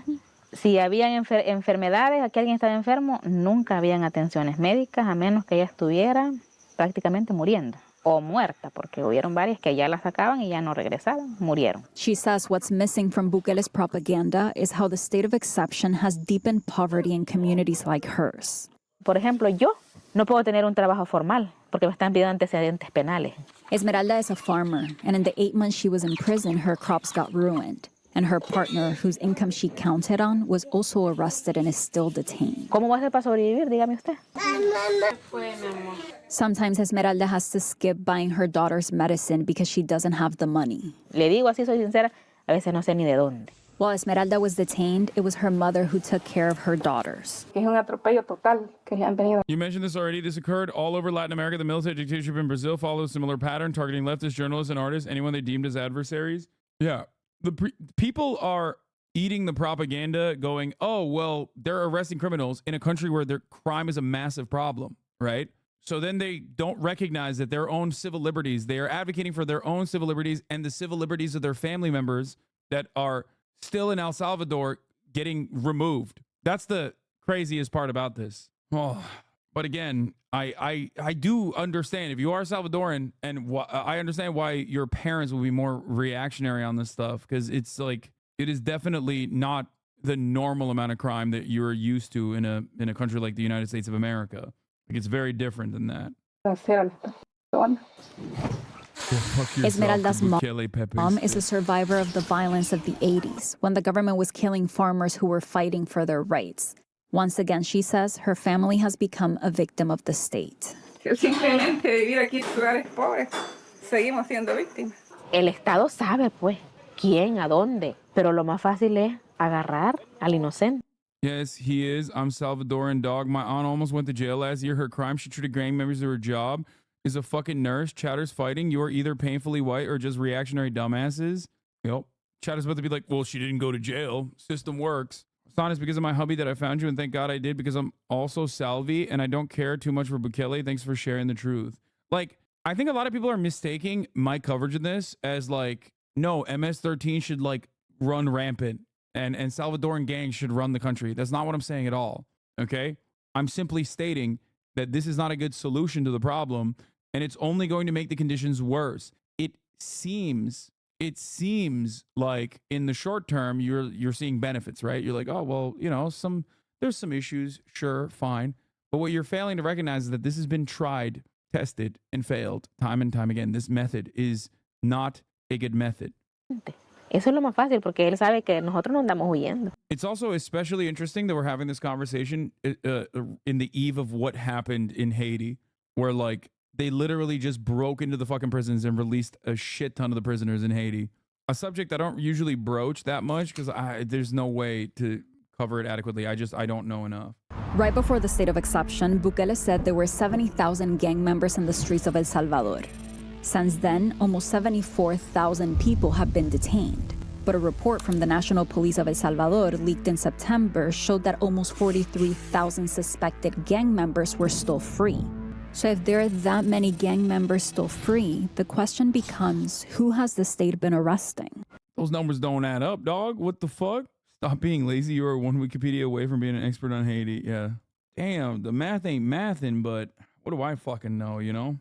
They'd been arresting. This is the Public Defender's Office of El Salvador. People come here every day trying to get news of their relatives that have been detained and that they haven't heard from in months. It's common to see a long line like this every single morning.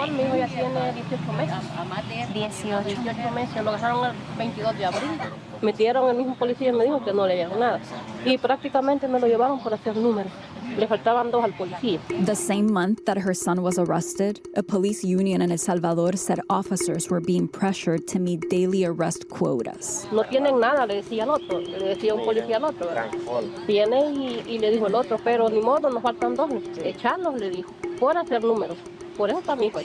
El Salvador now has the highest incarceration rate in the world, and its president is the most popular leader in Latin America. That popularity has allowed him to amass a lot of power.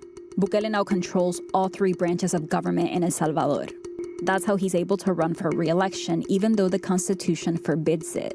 A president is not supposed to serve more than 1 consecutive term in El Salvador, but the legislature from Bukele's party replaced the judges on the Supreme Court. And then that court ruled that he could seek re-election. In response to criticism that he's dismantling democracy, Bukele calls himself the coolest dictator. Bukele has changed the laws. I think that's the worst part about it, is that he's so fucking Reddit, dude. And Javier Milei too. God. South America, Central America is shaping up to be just a war of like, you know, subtle social democratic candidates versus like the most Redditor anarcho-capitalist motherfuckers you've ever seen. To make himself more powerful, while Salvadorians lose the rights that used to protect them from the state. Remember Carlos, the young man who used to get extorted by the gangs? He says he went from being a victim of gang members to getting accused of being one of them. Carlos, his father and grandfather were on their way to work when they got arrested. Yo iba adelante y alcancé a ver un soldado que iban cubriéndose en la vuelta. Ellos sin mediar palabras, sin preguntar nombres ni nada, le dijo a mi familia que iban a quedar detenidos porque habían una orden de arresto porque los acusaban de que eran pandilleros. Carlos says they weren't going to arrest them at first, but he questioned the officer. Solo me dijo, mira vos andate. Vine yo y me acerqué al señor agente, le digo yo que yo quería saber cuál era la razón de la detención. Me dijo que por pendejo y metido me iban a llevar, y como él vio que yo me fijé que en el papel no tenía nada, pues algo creíble, pues. Entonces, Él dice, tengo una orden para arrestar a estas personas. Tú dices, déjame ver, y en la lista no hay nombres. No, no hay nombre. Salvadorian newspaper El Faro examined the court documents of 690 people detained during the state of exception. They found that police sometimes reported they arrested people for reasons like they looked nervous or suspicious, that someone had anonymously accused them. Bro, I swear to God, like, there's cops looking at this and just busting nuts. And the fucking cop chatters in here also defending this shit. Jesus fucking Christ. Conservatives love talking about 1984, brother. And it's like, when it's staring at them, they're like, but it's good actually, because it's the brown folk that are going to jail. I like it. Straight fascism, brother. Holy moly. Or they had tattoos. But in the reports, they didn't specify if the tattoos were gang-related. None of the 690 people named in the documents were accused of murder. Carlos says most men he was detained with were not gang members. El 4 de junio, cuando llevaron a la audiencia, había unos 544 en esa audiencia. Y de los 544 solo habían 32 que dijo la jueza que sí estaban. Sorry. DC crime bill gives police so much unchecked power. The people behind it want us to believe that police won't abuse the power they're giving them, but there's nothing in the law to stop them. The vote is tomorrow. If you're in DC, show up to the John Wilson building. What is it? I don't know what the... DC Mayor Muriel Bowser is trying to pass the DC Crime Bill, a law that would give unfettered power to DC police. And the vote on that law is happening tomorrow. So it's important to me that you understand the difference between how the legislators responsible for this draconian-ass law say that the law will be implemented versus what the law actually says and gives the police the power to do based on how broadly the law is deliberately written. Some of the power the DC crime bill would give to the police includes, but is not limited to, 1, the police would be able to designate any area a high-risk area. And once done, they can stop, search, and arrest anyone walking in a group with so much as one other person. Supporters of this provision of the law say that the police will not apply it discriminatorily, but there is nothing in the language of the law. Oh, dude, it's fine, guys. The fucking Nazis said that they won't use it willy-nilly. To stop them. And what neighborhoods have you known the police to designate high crime areas? Come on now. 2, the police would have the power to arrest anyone for any kind of face covering at the sole discretion of the police. Supporters of this provision say that the police will not use this to discriminate against people or people wearing religious coverings like hijabs, but there is absolutely nothing in the language of the law to stop that. There are no carve-outs made for people in religious coverings or medical masks, and they have the ability to make that exception. So why haven't they? 3, the police would have the power to demand anybody riding the metro provide them with their name and address or face arrest. Supporters of this provision say that the police will not use it discriminatorily and just when they believe a suspect intends to commit misconduct. But there is no legal standard written into the law. They're not required to have probable cause or reasonable suspicion. Nowhere in the language of the provision are the police even required to identify themselves as officers if they're in plain clothes or provide a reason for why they're asking for the person's name and address. 4, the police would now have the right to kill suspects in car chases. The problems with this provision are obvious. 5, the police would now have the ability to review all their body cam footage before they write their statements. And 6, it would become a crime to discard a gun. So the minute that the gun touches the ground, you could be charged with a separate crime. I say separate crime because illegal gun possession is already a crime. So if somebody illegally possessed the gun, they could and they would be being prosecuted for that already. What this provision does is add a criminal charge if when being confronted by the police, you decide to discard or drop a gun. This is one of the worst provisions in this law because it doesn't take too much imagining to the shiesty laws are so insane. Like, and it's happening all around the country. And it's like, oh, okay, I guess you just can't fucking cover your face when it's cold out. Like, what the fuck? Realize how deadly the consequences could be in a country where police have routinely killed Black people under the stated justification that they believed they were armed, whether legally or not. Imagine being disincentivized to put down your gun by this law that makes it a crime, when keeping the gun on you is all the police need to justify giving you a death sentence. They need only say that they believed you were armed and dangerous. And I want to remind y'all, this is only a handful of the provisions of this horrific law. The law is so much worse than this. It does and gives the police so much more power than this. Listen, I understand the desire to stop crime, but this law does not do it. It just Yeah, it's Great. All right. Let's get back to not the United States, but a country that we've still contributed greatly to in a negative way, El Salvador. De junio que nos llevaron a la audiencia, había unos 544. Yeah, this is the craziest part. They just like put you in front of a judge with like fucking 200 people. En esa audiencia.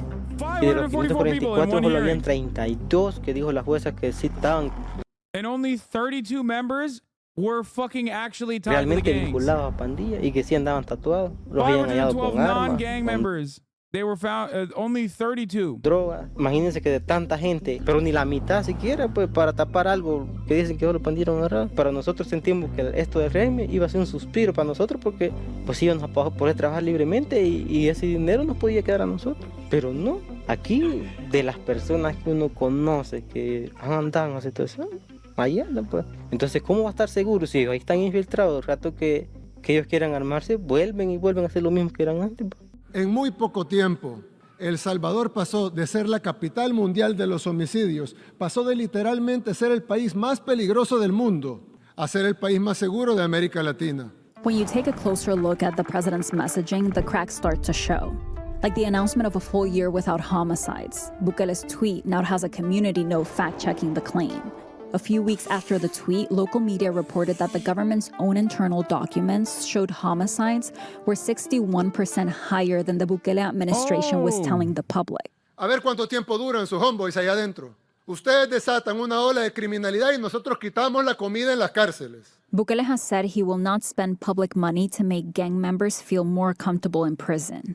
But Carlos says the gang members he was detained with got special treatment. Los espaguetis, una de las dos cosas, o lleva cucaracha o te lleva excremento de rata.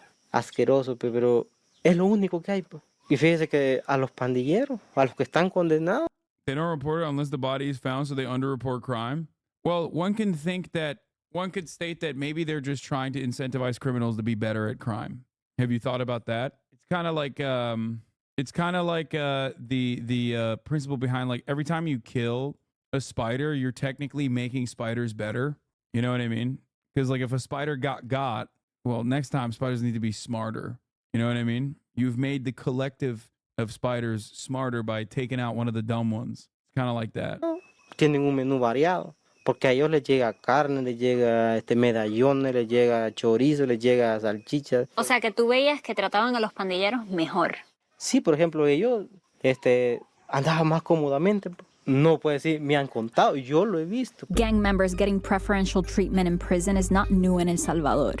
The administrations before Bukele negotiated with the gangs. They offered them. I mean, dude, before people say, this is something that people keep asking. By the way, the reason why we watch this 19-minute video is because it leads into this much more popular video right now that's blowing up, talking about the insane prison system. And I didn't want to go into it ill-equipped, especially with an audience that was like unfamiliar with the situation on the ground. But before you ask like, oh, what's a better solution? I have a better solution. It's not to like not apprehend criminals, okay? It's to continue having due process. It's like, that's it. Not having dragnets and fucking arresting people willy-nilly. This video, the video, Lucito video is biased in favor of the prison also. Yeah, exactly. Them benefits in prison in exchange for keeping the number of homicides low on the streets. El Faro revealed that Bukele did it too. After El Faro's reporting, the Attorney General's Office of El Salvador started an investigation, and prosecutors obtained security camera footage that shows a Bukele official entering a maximum security prison. He was accompanied by masked men, some of whom prosecutors say were at-large gang members who were going to receive instructions from gang leaders in prison. Bukele denied the accusations, and then the legislature, which is controlled by Bukele's party, removed the attorney general who was investigating the government's negotiations with the gangs. But there's another investigation that's still ongoing, and that's the one by the United States government. The U.S. has also accused Bukele's administration of cutting a deal with the gangs.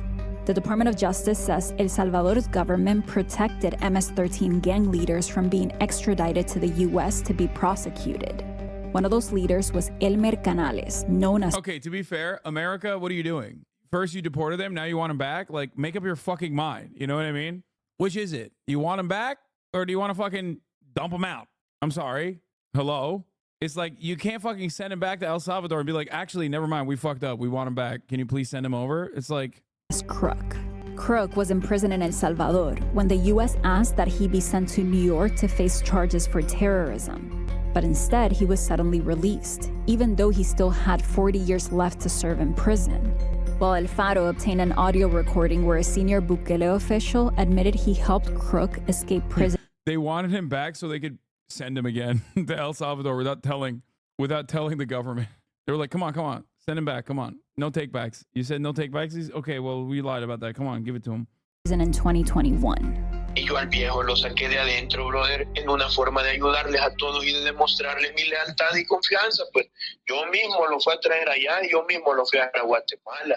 Last November, U.S. officials found Crook in Mexico. Es un show, pues, como le digo, uno que ha estado allá ve la pura mentira que cómo hacen. Carlos says while he was in prison, he witnessed a visit from Osiris Luna, the Bukele official seen in this image. En el Salco, un día llegaron a sacar todos los pandilleros y llegaron un grupo de personas con cámaras y todo y ahí estaba el señor Osiris Luna. Y cuando ellos iban, o sea, fue como video lo que hicieron. Cuando ellos regresaron a la celda, llevaban paquetes de galletas que les habían dado por bajar a hacer el video. Carlos says, ironically, the people who are not associated with the gangs are the ones suffering the most in El Salvador's prisons. He says guards brutally beat them. A mi abuelo, en el penal también, allá le pegaron más fuerte que a nosotros porque decían, a él le chorreaba la espalda de agorrotarse. Entonces, de los muchachos que iba con nosotros, a uno le quebraron unas costillas. El muchacho llegó de arrastres a la celda y él pegaba gritos porque es un dolor insoportable. Por las noches él le agarraba fiebre. Empezaba a delirar, como a las 2 semanas de estar ahí, murió el muchacho en la misma celda donde yo estaba.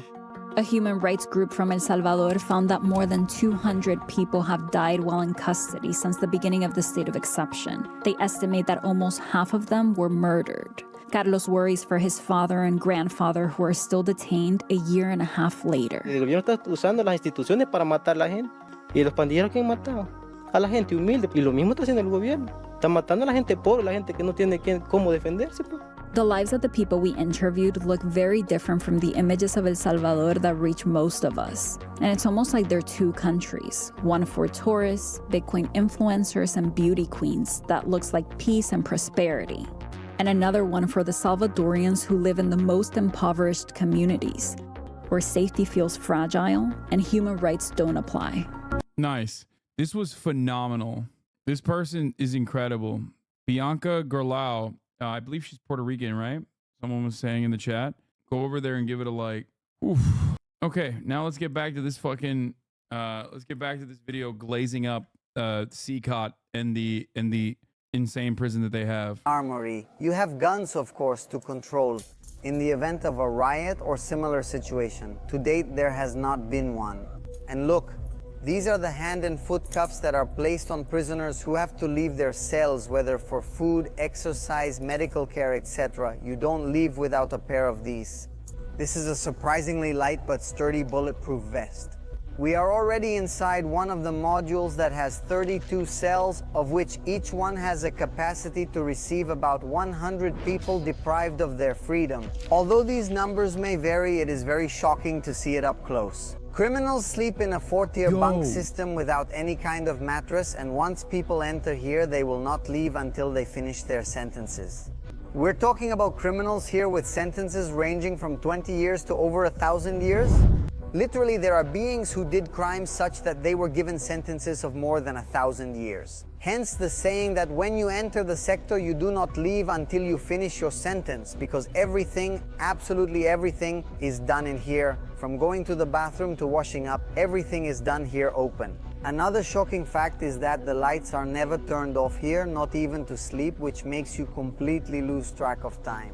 That you're describing torture. What the fuck? I mean, everything he just showed is just torture. This is like, watch it in the original language with the subs as an option. Why would I do that?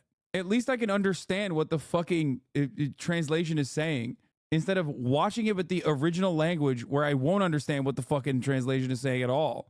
My man, yeah, my man said, bro, subs not dubs, dude. Will is right. This ain't a fucking anime, dog. There are no clocks, so you don't know what time it is. It depends entirely on the schedules imposed on you by the custodians when they enter. Everyone has to be abducted. We can also see that everyone has the same uniform, and there are collective pots which they use to shower, to bathe, to do. We can also see that here there is a person from the medical team who comes every morning to leave pills for people who have some condition, who maybe are feeling some discomfort. Even their hearings, in case their sentences have to be extended, are done from here inside. I want you to pay attention to this. We are in the module, here are the cells, and right here is the fourth of face-to-face and notification. Dude, what is happening in the world, man? This is like, dude, if YouTube was around during World War II, you bet your fucking ass would be doing concentration camp reacts. Like, oh my fucking Lord. YouTubers would be like, yeah, here we are in the Warsaw ghetto, which many haters are calling a ghetto, but I'm here to show you, I'm here to dispel the rumors that, like, it's a ghetto at all. You know what I mean? It's fucking nuts. What the fuck? This actually did happen with the Red Cross? True. That is true. They literally did. Didn't they go to Auschwitz? Yeah, Red Cross did do that. That is not wrong. That literally did happen. Fuck, man. This is in case any of the prisoners have been accused of new crimes for which they have not been tried, that this may extend their sentences. So from Juan Perez, come here. They found you a new crime. They are accusing you of something else because they are informing you of all this, and then in this other room here, they do the confrontation, they do the recognition of identity. Then they form different prisoners. They give them a number on this side. Okay, here, this is a glass that can be seen perfectly from there. From here to there, it is like a mirror. So the person who is crossing here can identify the aggressors, the accused, and without having set foot outside the module, this person is already accused of a different crime and can already spend many more years in here. Like, that should be a red flag for anyone, okay? The fuck? You bring in another eyewitness from a one-sided, from a fucking one-sided mirror and be like, yeah, this is the guy. Why is the judge, jury, and executioner happening inside of the prison?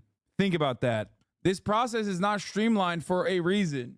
It's not supposed to be streamlined because there's supposed to be a fucking trial. But we already saw the trial structure where they basically have fucking 530 people in one room, and the judge goes, all right, 32 of these guys actually had guns. The rest of them are also still going to jail. Fuck. Likewise, here inside the module are the courtrooms where the accused can talk to their lawyers.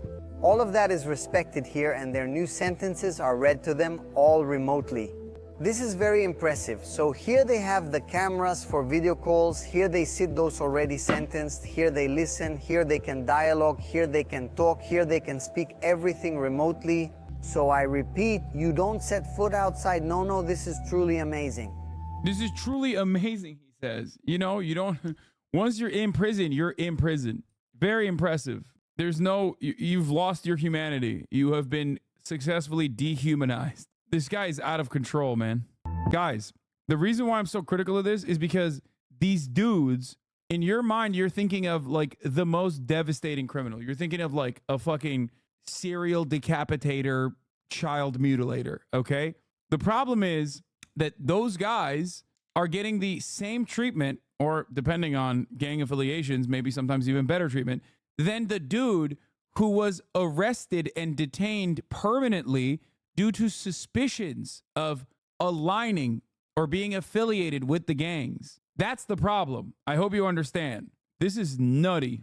They are taking us to another area. And notice this detail. Every time you change area, the floor is made of stones on purpose to make noise in case someone escapes. Make every little step more than evident. Let's go up to one of the watchtowers. From up here, we can see some of the modules and we can appreciate the security rings. The highest walls are 9 meters of concrete, followed by 3 meters of electrified fencing. I was allowed to go up to the catwalk area, which is where security bodies are strategically placed to be able to see from above into the cells. Here we can observe some of the... I mean, while it is absolutely extreme, it has produced positive results for the population. There's a reason why he's so popular. Bro, you cannot fucking hide behind popularity.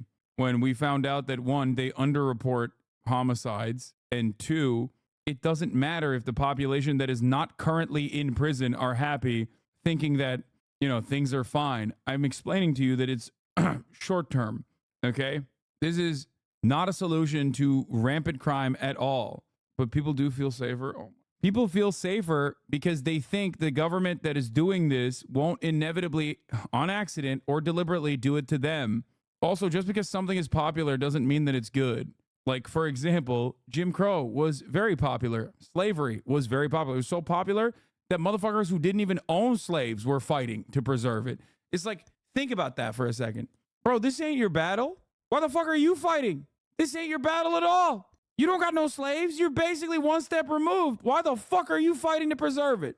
Bro, these are violent criminals, man. Why is that a red flag? Some of these guys are very dangerous, man. True, it's working. True, man. Oh my God.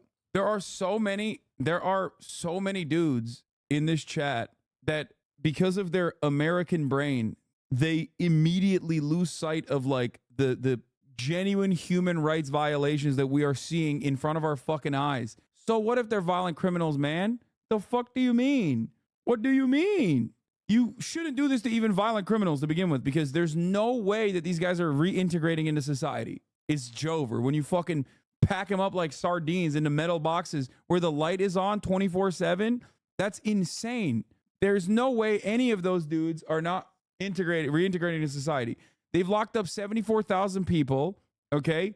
And studies conducted on the matter show that 70% of those who are detained are not affiliated with gangs at all. The fuck? What's the end point here? You're just going to arrest the entire country? As John Oliver says, 100% of prisoners are also human beings. Exactly. There is that too. The methods that the prisoners use to sleep, as you will see in their welcome kit, and so we could call them. They are given a sheet, they are given their uniform, and they are given a towel. You can see that some choose to cover themselves with the sheet and put the t-shirts over their eyes to keep the light out so they can sleep, and still others choose to lie on their towels. We are now witnessing a cell extraction. This is an activity that is done once a day so that the prisoner... They don't have cots, dude. They sleep straight on the metal. They use the fucking towel. You have an option. You either use a towel to cover your fucking face because the lights are on 24/7, or you fucking put the towel underneath you as bedding. Can exercise. What is done is that the criminals are taken out of the cell in an orderly fashion, 5 by 5 or sometimes 10 by 10. They are placed in a row and handcuffs are placed on their wrists and ankles. Sometimes they are also joined together. They are then escorted to a designated area of the module where they will be surrounded by guards so that they can move around without the possibility of rebelling. Similarly, here we can see that most, if not all, of the guards... It's so funny because 100% of chatters watch movies like, or TV shows like Andor, and will be like, wow, these conditions are fucking devastating for those people there, dog. What the hell? That's so sick that they violently rebelled. Meanwhile, they're seeing the actual thing happening in real life and going, dude, this is totally valid, actually. Choose to cover their faces for their own safety and that of their families, because in many cases they themselves live in neighborhoods that have been previously ruled by gang members, so they do not want to have to pay negative consequences for the work they are doing here or for their country, their loved ones. Oh, and see, from inside the cell they put the handcuffs on their wrists first, of course, so that no one can push the door open once it is opened. Bro, this literally is like, this straight up, I mean this in all sincerity, is just the power transfer from the gangs to the government. Like, the government is behaving like fucking gangs. That's it. And they don't even have the paperwork to back it up. Like, at least normally, under different circumstances, the monopoly of violence is supposed to be reasserted through some fucking convoluted legal process that doesn't get it right all the time. As a matter of fact, gets it wrong all the time. But this, in and of itself, is just like, oh no, we are the gang now. Like, oh my God. And look, right now we are seeing how they are being escorted one prisoner at a time. Look how the chain is attached to their legs. All this with the intention of minimizing risks. Talking with a guard, I was just given a piece of information that shocked me, and that is that this group alone, which is behind my back, is very possibly directly or indirectly responsible for more than 200 homicides. What a blood-curdling... Fucking come on, dude. Possibly, maybe, certainly. Piece of information. Indirectly. Information once they are formed and the perimeter is protected by guards, their handcuffs are removed so that they can move freely and thus exercise. It is quite frightening to be just a few meters away from murderous kidnappers without any kind of protection. Luckily, there are literally dozens of guards surrounding me. But I won't deny it, this is a scary experience. Looking at the tattoos some of them have on their chests and backs, we can see what gangs they used to belong to. Most allude to Mara Salvatrucha or 18, which are gangs, historically enemies. It is interesting to see the strategy of putting them together in the same cell to represent that the gang no longer cares about you. That has been left in the past, and this ideology has changed this system of separating the gangs by cells so they don't fight. Here they Bro, yeah, here they have a united under a common enemy where they will definitely make one ginormous gang. This will never backfire. Certainly this process of dehumanizing literally some of the most violent criminals will not end up causing any unforeseeable consequences that yield really, really, really bad results for the government. This is so fucking insane, dude. They are practically being forced to reach a peace agreement. They gave me a reading of profiles that list crimes they have committed, and it is very difficult to listen to them, and it makes your skin crawl. Rape, aggravated homicides, kidnappings, truly inhumane acts. I got to read profiles whose sentences listed 270 years, and this, if not more crimes, are added to the years they have left to live. And if seeing all these images, it is easy to suddenly be moved, to touch your heart, to say, wow, what harsh mistreatment inside the prison, but when you learn of the inhumane atrocities they have committed, it makes sense. Next, we will... Dude, what? Yo, this guy is a fucking YouTuber, dog. We are so cooked. We are so cooked as a society. We're globally fucked. This little dicky looking ass motherfucker went to like straight up a concentration camp and is like, yeah, but guess what, dude? Like, guess what? They're fucking, some of the guys, they're really, really, really bad guys. El Diki. Bro, this makes me feel like a lot of people's problems with like Auschwitz and concentration camps wasn't the fact that the people thrown in there, like, or wasn't the conditions in the concentration camps and like the murder, but instead the fact that people were thrown in there and they weren't like actual criminals. They were thrown in there by the virtue of their ethnicity. So like it does feel like a lot of people don't really have like a genuine issue with the morality of the concentration camp existing, just like who is thrown in there. Like, as long as it's like a bad guy, I've been primed into thinking like every single person is a bad guy and maybe some innocent people. Who cares? It's pretty crazy. That's Mexico's biggest YouTuber, by the way. I mean, it's nuts that this guy is just like doing this propaganda. To enter an isolation cell, which is where the prisoners are sent when they commit an infraction. They are always locked with a padlock and basically consist of this space in which they have a cement. What would be your answer, respectfully? No concentration camps. I'm going to take the unimaginable radical position of, how about no concentration camps? Like due process, a focus on rehabilitation and reintegration that is demonstrably more successful in creating a more prosperous society. Guys, I know it's pretty wild. I know I'm crazy with it. Brave take. I think concentration camps are bad. I know. It's fucked up. Please stop yelling at me. I'm so sorry. I know it. I accidentally said that. Slab, they have a tub of water with a bucket, they have an access to drainage, and they have a bathroom.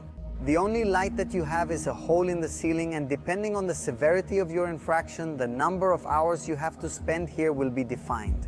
I can tell you that it is a very claustrophobic sensation, very dark and echo, accompanied by a silence that weakens anyone, a very serious punishment. I do not want to imagine myself in a situation like this in which I would be locked up in this cell. The isolation cells have this hatch through which food is passed, and likewise with this small window through which you can supervise the person who is in there. You can close the door and check. Right now we have the camera. Everyone on the internet is going to flame me for saying violent criminals can be rehabilitated. Yes, except I don't care, because that is a position that I genuinely do believe in, which is precisely the reason why I will defend it. That is a defendable position because it is my belief. Once again, I only get mad when people clip me out of context and act like I am saying something I don't believe in, like Twitch streaming is the most difficult job on the planet or some shit. That's what pisses me off. Camera light on. Turn it off, it's completely dark, right? This is a traumatizing experience. If we talk about the food, they serve 3 courses of food. I asked to taste the breakfast, that's what I'm going to get.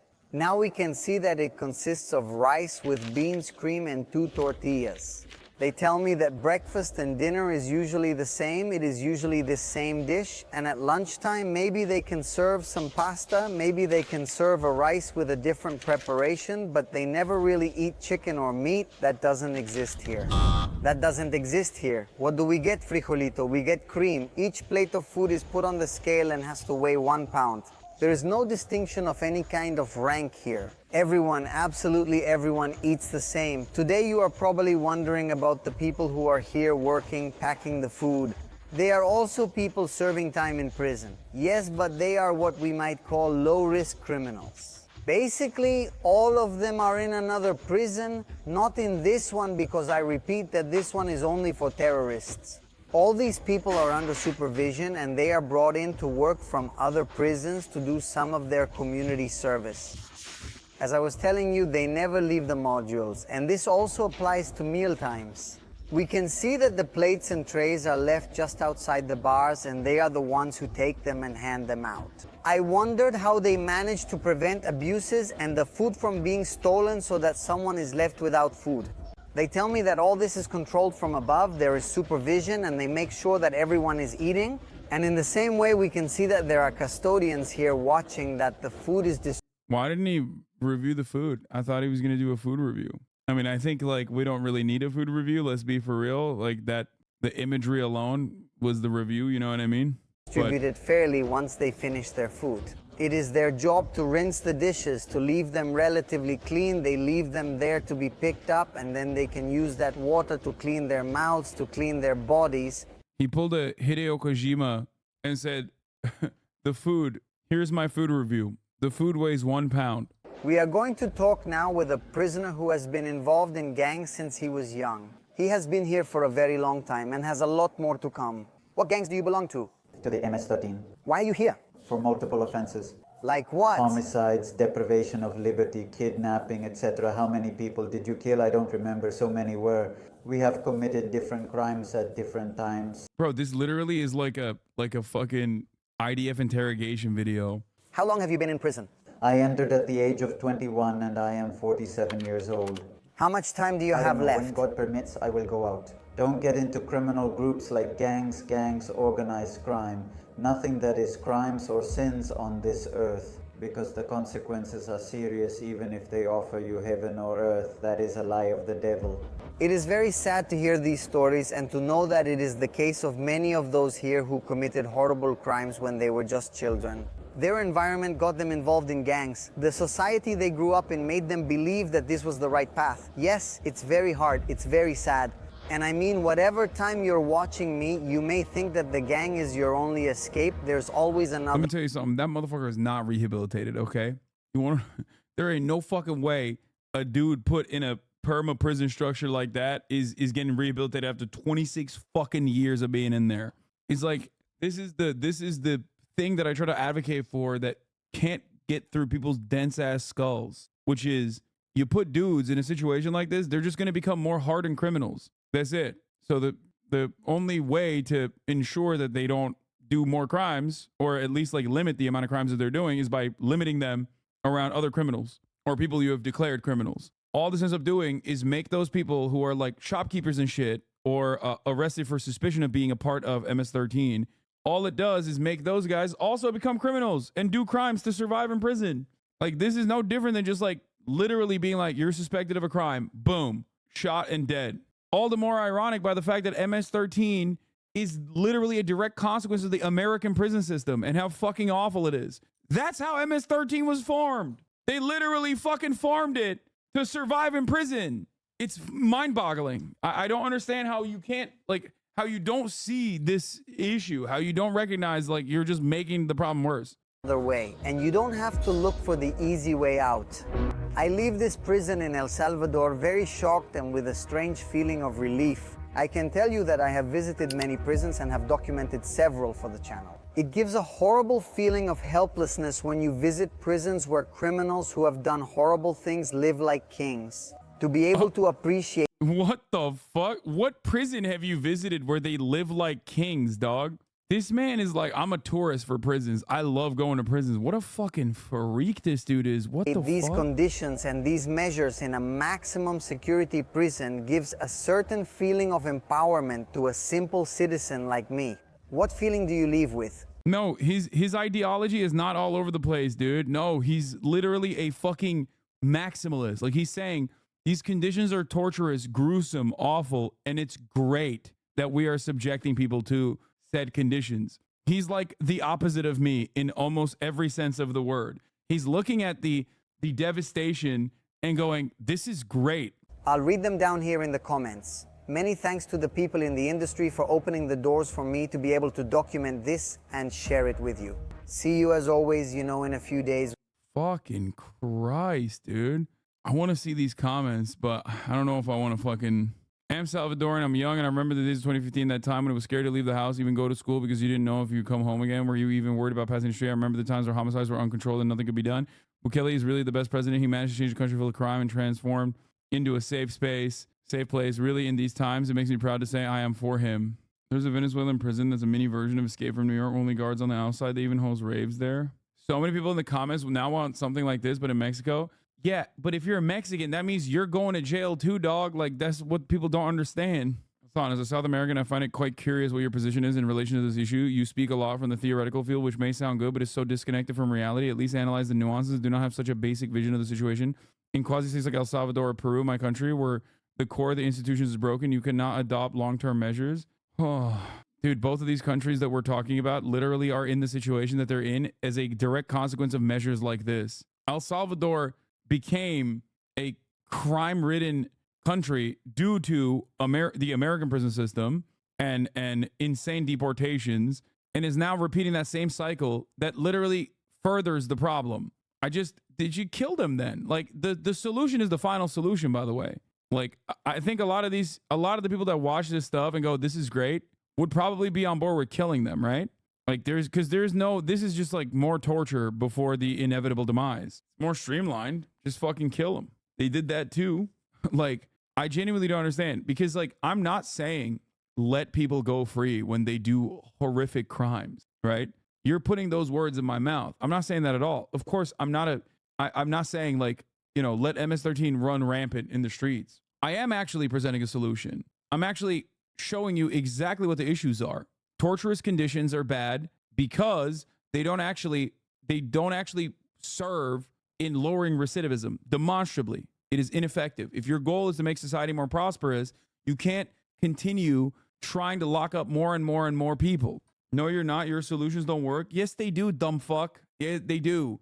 You know what solutions don't work? This. Look at the American prison system. That's it. Contrast sources. You are overlooking that another form of destabilization of other countries through organized crime. Don't be so clever as to watch 2 documentaries and believe where you have a reliable view of the reality. First of all, my understanding of El Salvador is not informed by fucking 2 documentaries that we watched. And also, I just literally showed you 2 contrasting documentaries. So what the fuck are you talking about?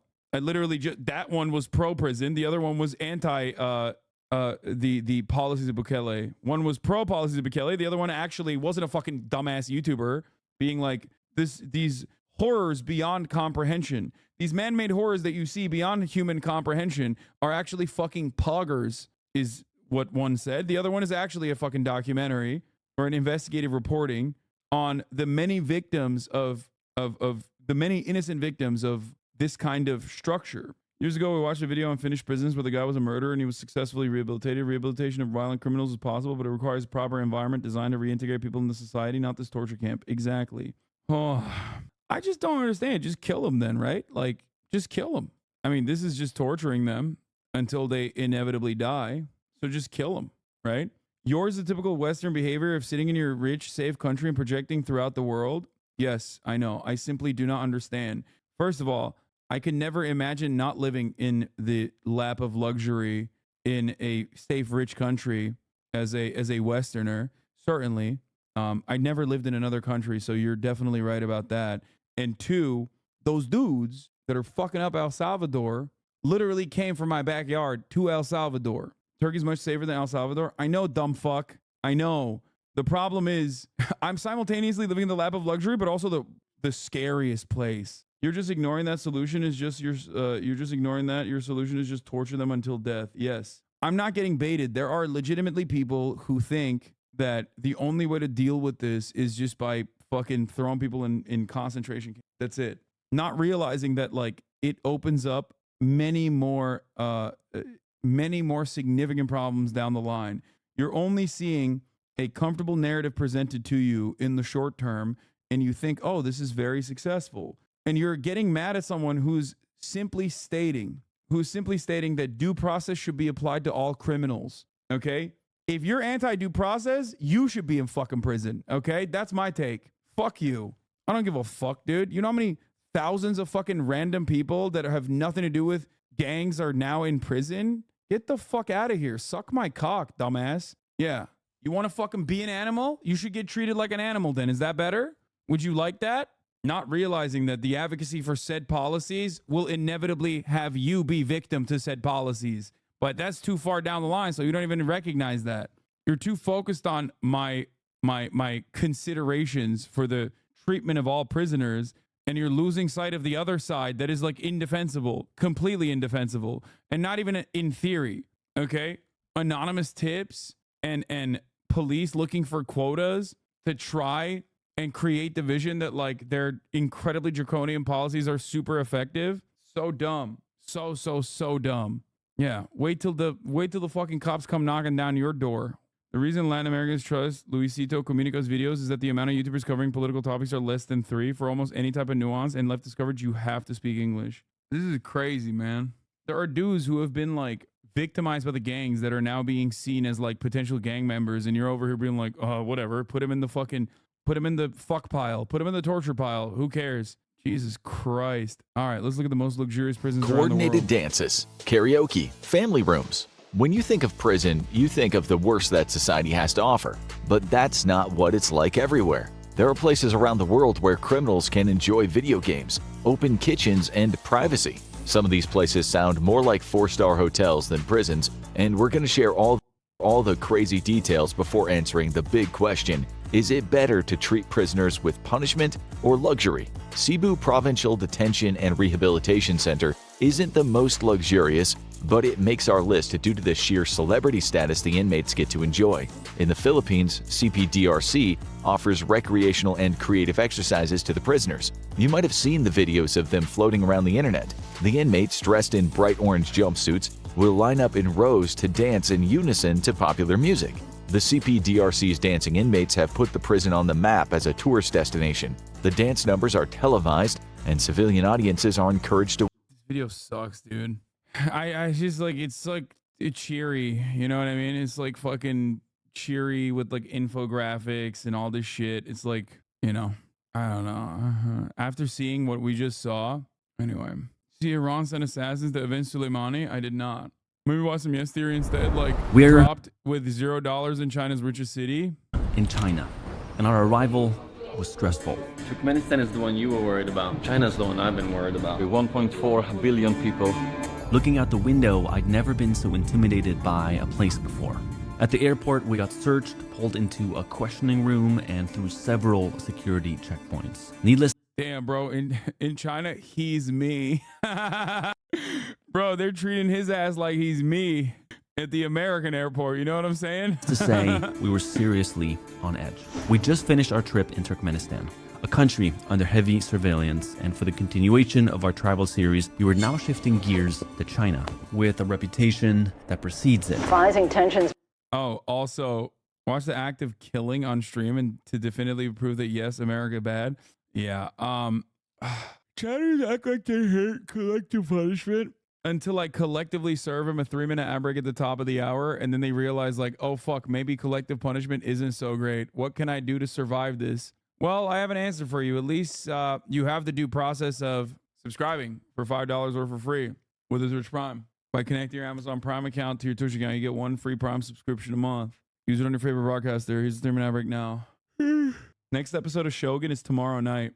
Between the United States and China. One of the most heavily surveilled parts of the world. No resident goes unwatched. Where our ideas will be much more ambitious. We're traveling here as a group that you'll get to know soon. But I was the only person aware of this first challenge, where I decided I would drop both of my friends Staffan and Matt off to survive in Shanghai with $0 for 24 hours, relying on strangers in China for shelter. To stage this, however, I had to be very discreet.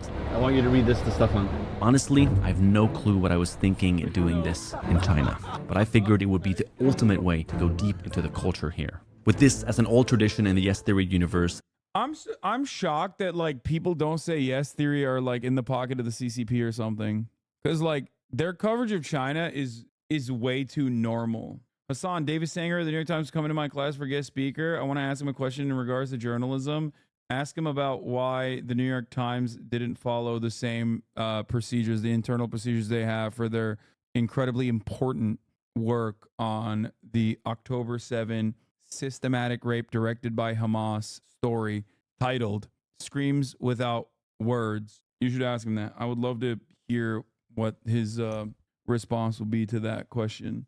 Be like, don't you think the New York Times should hold a much more rigorous standard, especially when covering foreign conflict as the paper of record? And as I hope you know by now, Matt, one of our original members, is officially leaving us with the release of his book on December 3rd. And Staffan, that we met on the street during an episode, is soon completing his first year with us. He had yet to fulfill this rite of passage on the channel. So I thought, why not make this Matt's last and Staffan's first? In likely the absolute hardest country I could imagine doing this in, China.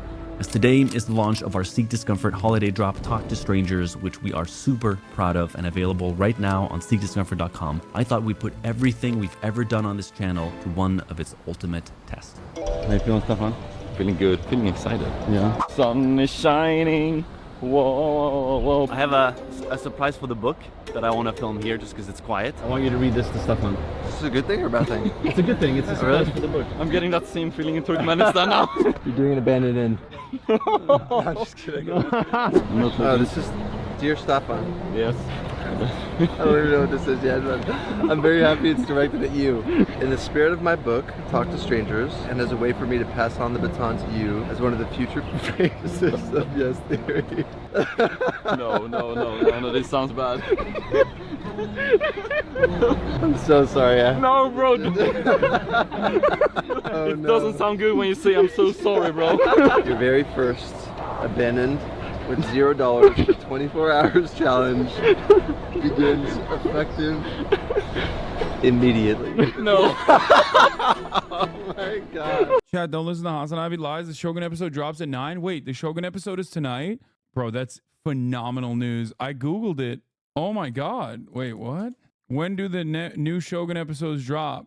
Here's the schedule, release schedule. When the fuck does it drop, man?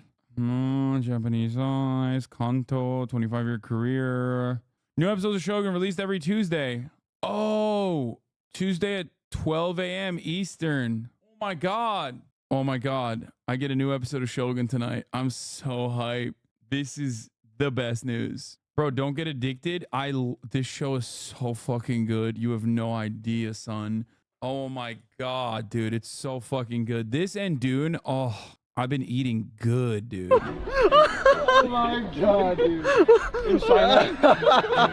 In China, where we've been struggling with communicating with people. Wow, I did not see that coming at Oh my god, I've been so fucking stressed. Wow, good, well done. You are an evil genius, dude. I'm shaking right now. This is possibly the hardest place anyone has ever had to do it. We wish you the best of luck. Fly like an eagle, my friend. Okay, So, read your instructions. Okay. Dear Matt, as a part of your goodbye party, we are doing this together. And you're joining me for the entirety of this challenge. Let's make the last one a legendary one. Oh, dude. No. Let's go. I'm not doing it. We're going to a massage. I'm very... I knew it! I'm sorry, okay?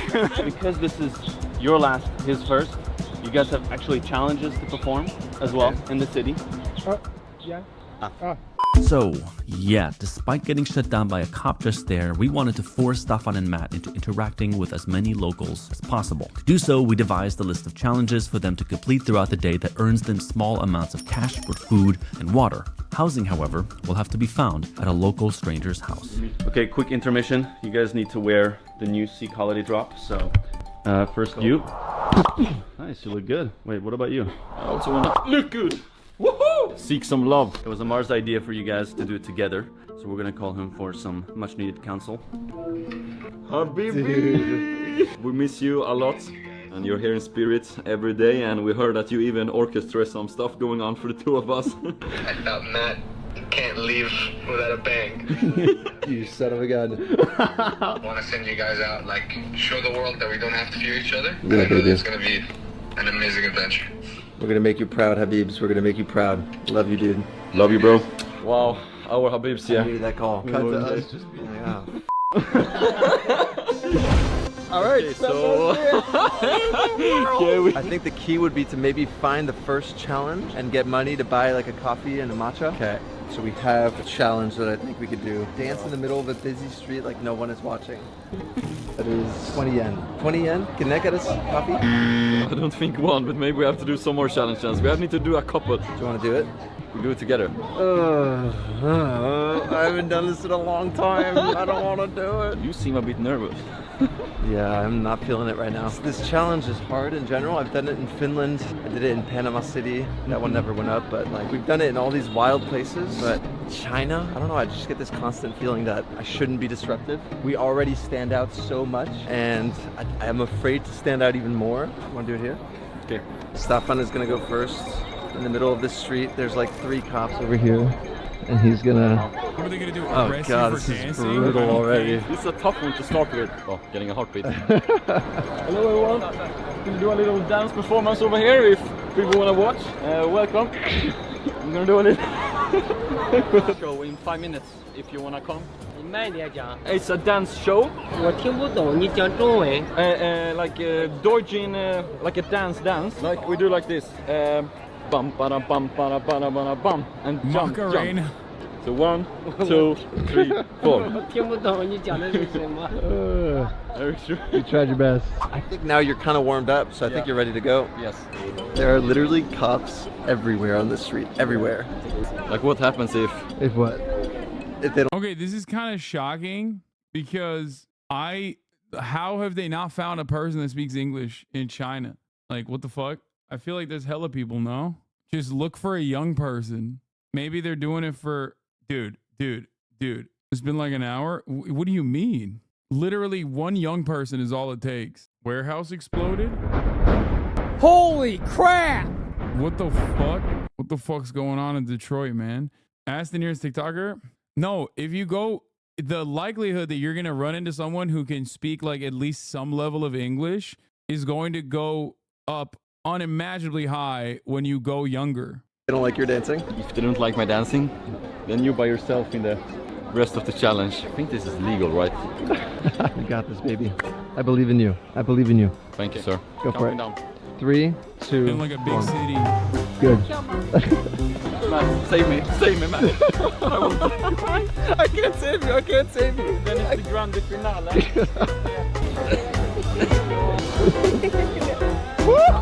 Oh, okay, sorry.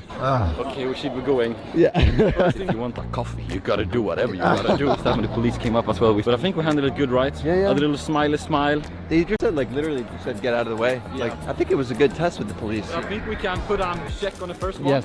And I think we deserved I deserved a coffee. You And now deserve a coffee. I deserved a coffee. But now it's time for you, man, to do the next challenge. Oh boy. Okay, Matt, to overcome the fear of police we have here, I'm gonna challenge you to take 3 selfies with 3 police officers.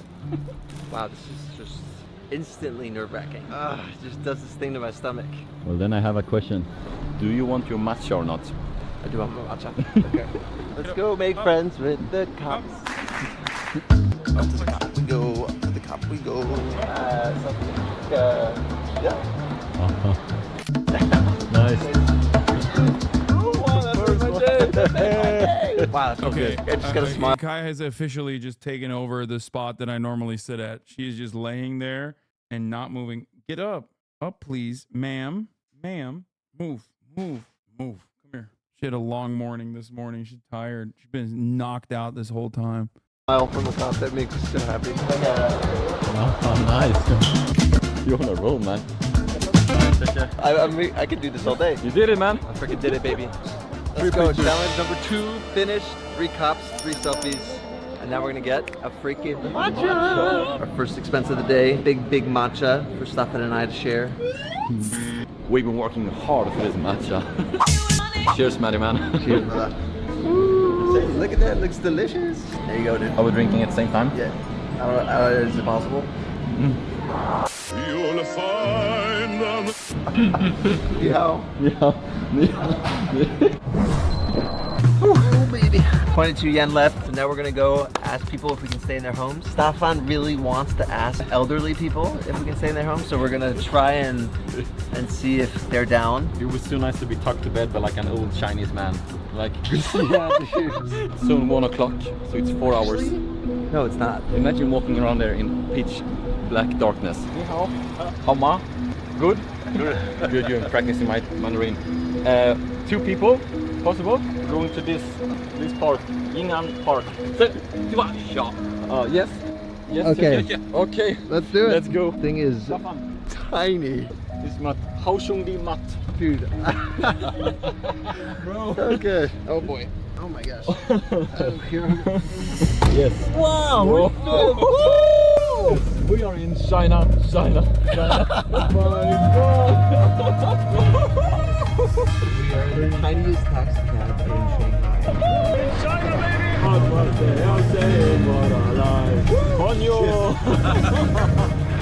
baby! Wow, where did you go, my old lady?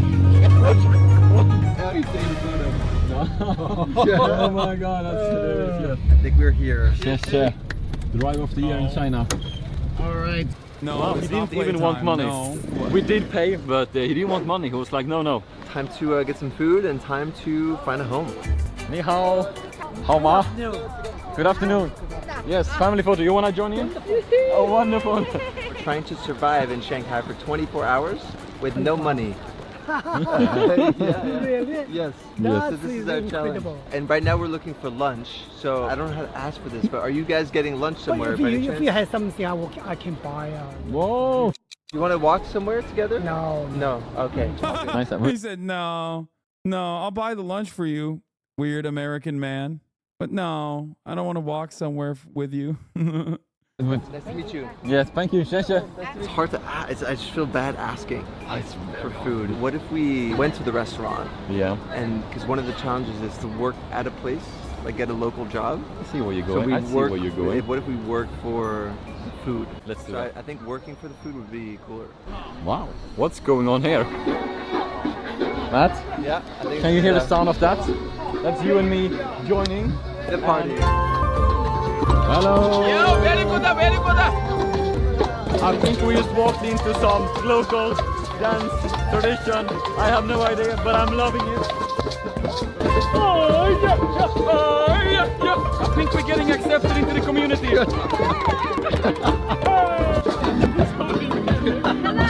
Very nice. Very nice. He said, hope they come to play often. Wow. Wow, that's we will tomorrow? Tomorrow. Oh. Wow, that's a real mustache. Yes. What? Wow. No way. That's a real mustache. Very good. Can I touch it? Yes. Wow. Wow, man, it's real. Wow. I never thought I'd say this, but I freaking love China. This is Yes Theory. This one's not as cool as the Paris video that they did, you know? Saturday, everybody's outside, everybody's dancing, everybody's smiling. Yeah. The vibes are just so freaking high. I am in awe of the Chinese spirit, the smiles, the people inviting you in. My mind is just being blown right now. Oh, I love you, dude. Oh, I love you too, man.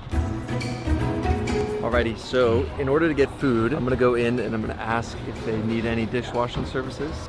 I like that they have preconceptions. Whatever their preconceptions are so weird. No, it's good, bro. Most people's preconceptions are... The average watcher of a Yes Theory video is going to have similar preconceptions. Okay? They are. So it's good that they're like overcoming them in real time on camera.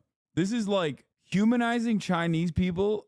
I feel like is definitely, especially on YouTube or on like Reddit, God forbid, is like a surefire way to get branded as like a CCP loving terrorist or some shit that hates America. So I'm glad that a channel this massive is doing that. And not just like Chinese people, but just people all around the world. Would it be possible to work for food? Hi, let's go. But we don't have the dishes. You don't have any dishes? Good. Keep on going, man. Keep on going. Ni hao, ni hao. So in exchange for food, we were wondering if we could work for you for a little bit and help out in the behind the scenes. Maybe Yeah. Just like what people think of big cities in California and then they visit and see it's normal as fuck. Yeah. up in the floor? Yeah. Yes. Yeah, half an hour. Half an hour, yeah? Yeah, wow. Perfect. Okay. Amazing. Okay. Deal. Thank you. Chef, thank you, man. Let me order for you. Okay. Thank you. Wow, chef, thank you so much. What's your name? Jensen. Jensen. Amazing, Jensen. Thank you so much. You take a seat? Yes. Wow, thank you. Let's go. Chef, thank you so much. Look at this. Wow, I've never got free food from a restaurant like this before. They gave us so much food. They gave us so much food, yeah. You can work for the food for our customers. Yes. Yes. Jensen. I can be a waiter? Yes. He just left them hanging, dog. Big Dog just got demolished on that fucking fist bump. Good recovery though. He went, "Oh, I'm pointing. These fellas in a non-sexual gay marriage." This is our waiter's clothing. Yeah. You got uniforms? Let's go. All right, let's change to our new clothes. Let's go. Okay, I'm ready. I'm ready to pick up Okay, this let's food. go. We're waiting for the next delivery. Bro, Wow. we are working in China right now. Xie Huang Yeah. Mian. Ni hao, Xie Huang Mian. 27. I got this, Man, it's just one problem. They're looking like two Frenchmen right now. We have this on the wrong way. Really? Yeah. Okay. Okay, here we go. Look. Ni hao, Xie Huang Mian. Oh, thank you. Yes, xie. Enjoy. Thanks. Yes. The guy speaking perfect English. He's like, "Thanks." Yeah, it's amazing, man. You did it. That's so How fun. did we end up here? And how did you say yes to this? Because of you, Jensen. Because of you. Because of people like you, man. Don't mess So this this one, up. What do I say? 你好，小笼包。你好，小笼包。He said, "Ni hao, xiaolong ba." That just means hello, and then the xiaolong ba is the thing that he is holding, is soup dumpling. Am I Isn't working it? with confidence, man? Ni hao. Hello, soup dumplings. Shalom bao. This is one of our specialties, and I hope you will like it. Ni hao, welcome to. Matt. For a home. Yeah, bro, China is so advanced. They're enslaving whites now. I'm telling you, dude, is Jover. They've taken our whites and enslaved them. Tonight, a home to sleep. If you have a home tonight for us to sleep in. What the fuck? Yo, you can't be asking that to the customers. Are you for fucking real? Hello? Dude, that's insane. Oh, you're traveling. Oh, amazing. Amazing. Great to meet you. I love how we're mixing the work with asking for a house. What's next? We go for Bro, they're gonna fucking tell the manager that you've been doing that. You're gonna get kicked out. Dishwashing, yeah. Okay. And you know what? Like, there is a rumor America's #1 dishwasher is in town. My ladies and gentlemen. Nothing, man. It's an honor. It's an honor, truly. Gentleman. Back to my roots. Yeah, I'll work with her. You are the partner. You want me to put this in here? Yes, okay. I got you. This is actually such a throwback. I used to do this for hours. Literally, I went from this to starting this. Do Chinese people bow? I thought that was a Japanese thing. Why is he bowing? Someone said, dude, look at this. I love this chat because immediately someone said, yes, they bow. And someone said, lol, no, they don't at the same time. I don't think like it's common, or is it common? I actually don't know. I mean, everybody bows to a certain degree. That's not what there's a difference between like genuinely doing a small little bow as a part of your normal social protocol as it is in Japan versus in China. I don't think it's a thing in China, but maybe I'm wrong. That's why I'm asking. Bows are traditional greeting in East Asia, particularly in Japan, Korea, Hong Kong, China, and Vietnam. In China and Vietnam, shaking hands or a slight bow have become more popular than a full bow. I just have so much respect for this woman, for people who work these jobs. It's such a grind. During weekend, we serve for more than 1,000 people. Wow. So you can imagine how many dishes she washes. While we are here, I wonder what Thomas is doing. Hello, my friends. Happy to see you here. Damn, bro, he just As gave you us can see, full ass cheeks. I'm not seeking any discomfort today, actually. I'm actually doing the opposite. And I'll be honest with you, I'm not so mad about it. I've been called in to pay the bills, while the boys are out there, hopefully not having it as easy as I am. You see, these videos are not so easy to make. Most days certainly don't look like the one I'm having right now. There's a whole team behind us who work day and night and put so much love into the mission, Going to into the message, school in to bring it. Taiwan? Are you fucking kidding me? I'm going to see Ray, but I'm going to see Mama Ray, Papa Ray, Uncle Ray, Auntie Ray, everybody Ray. And you know, when you say Ray, you also got to say, Ray is gay. Ray is gay, y'all. Yeah. I just wanted to be the first person to tell y'all. I f with you too. I love you too. I'm about to go see Ray. Tell Ray I say I love him. I'm about to go to fucking Taiwan right now. You wanna come? When? Right now? Like right now. Let's go. I got my passport ready. God damn, I want that shit. Nah, yeah. So, better go see him. And wait, this video, if y'all watching this is gonna be me going to school with Ray. So, it's gonna be a banger. So, I'm gonna see y'all boys when I get to Taiwan. Konnichiwa. More like, did he say Konnichiwa? Right? He's Chinese Taipei now. Fresh off a plane, just landed in Taiwan for the first time ever. Like, look at these billboards, bro, crazy. So the first thing I'm gonna do is, for some reason, when I touch down, Ray automatically just called me, but I'm gonna call him back, hold on. Yo, yo. I'm here, bro. Nah, I'm in your city. You need to watch out, my boy. Why? My city boy. Why I gotta watch out? Why I gotta watch out, boy? Hey, look, say hi to everybody, look. Instead of Kai Sanat, it's G Sanat. Okay, I'm gonna just follow everybody. I'm gonna see you soon, all right? All right, buddy. All right, brody. Oh my gosh. Wait, so I gotta figure out, is the right thing to say, no, arigato is Japanese. I think konnichiwa is the way it is, what you say here. I think it's konnichiwa, bro. And it's so crazy because China is literally right there, bro, and we're not going. I need to go to China one day, but man, look at everything. Everything's just different. It's nighttime, we a whole day. Yo, what's going on? What's going on? What's going on? Everything good? You good? Are you good, brother? All right, bro. Kai Jinat. What's going on? Oh, man. Oh, fuck. I just realized, low key, but also high key, I have to get the fuck out of here. I have dinner with my family. Shit. All right, everybody. Apologies, but I got to do family dinner. So that's what I'm going to do right now. Do a deep bow in front of your family. My family, I will be seeing my Taiwanese relatives, and I will not be bowing to them because that would be weird if I did that to my Chinese family. I found out from my Twitch chat, hey Aunt Wendy, I found out from my Twitch chat that you're supposed to bow, and that's how you're supposed to do it. Yeah, I will say konnichiwa to them as well. Anyway, everybody, love you all, and I will see you tomorrow, okay? Another banger day of streaming, another banger day of content. Love you all. Peace from the Middle East.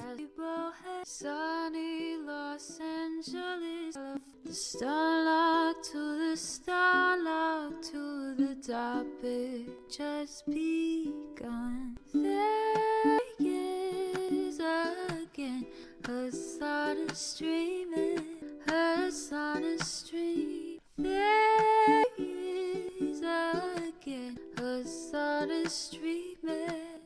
A sudden streaming, reviewing the P.O. box. Uncle Uyghur's face, sudden Discord agitprop. Great names take on bread. Tiny Bernie Sanders, LGBTQ Air Force. The whole left at your fingertips, Ane at your door. H3 crowded debate, the Young Turks online show.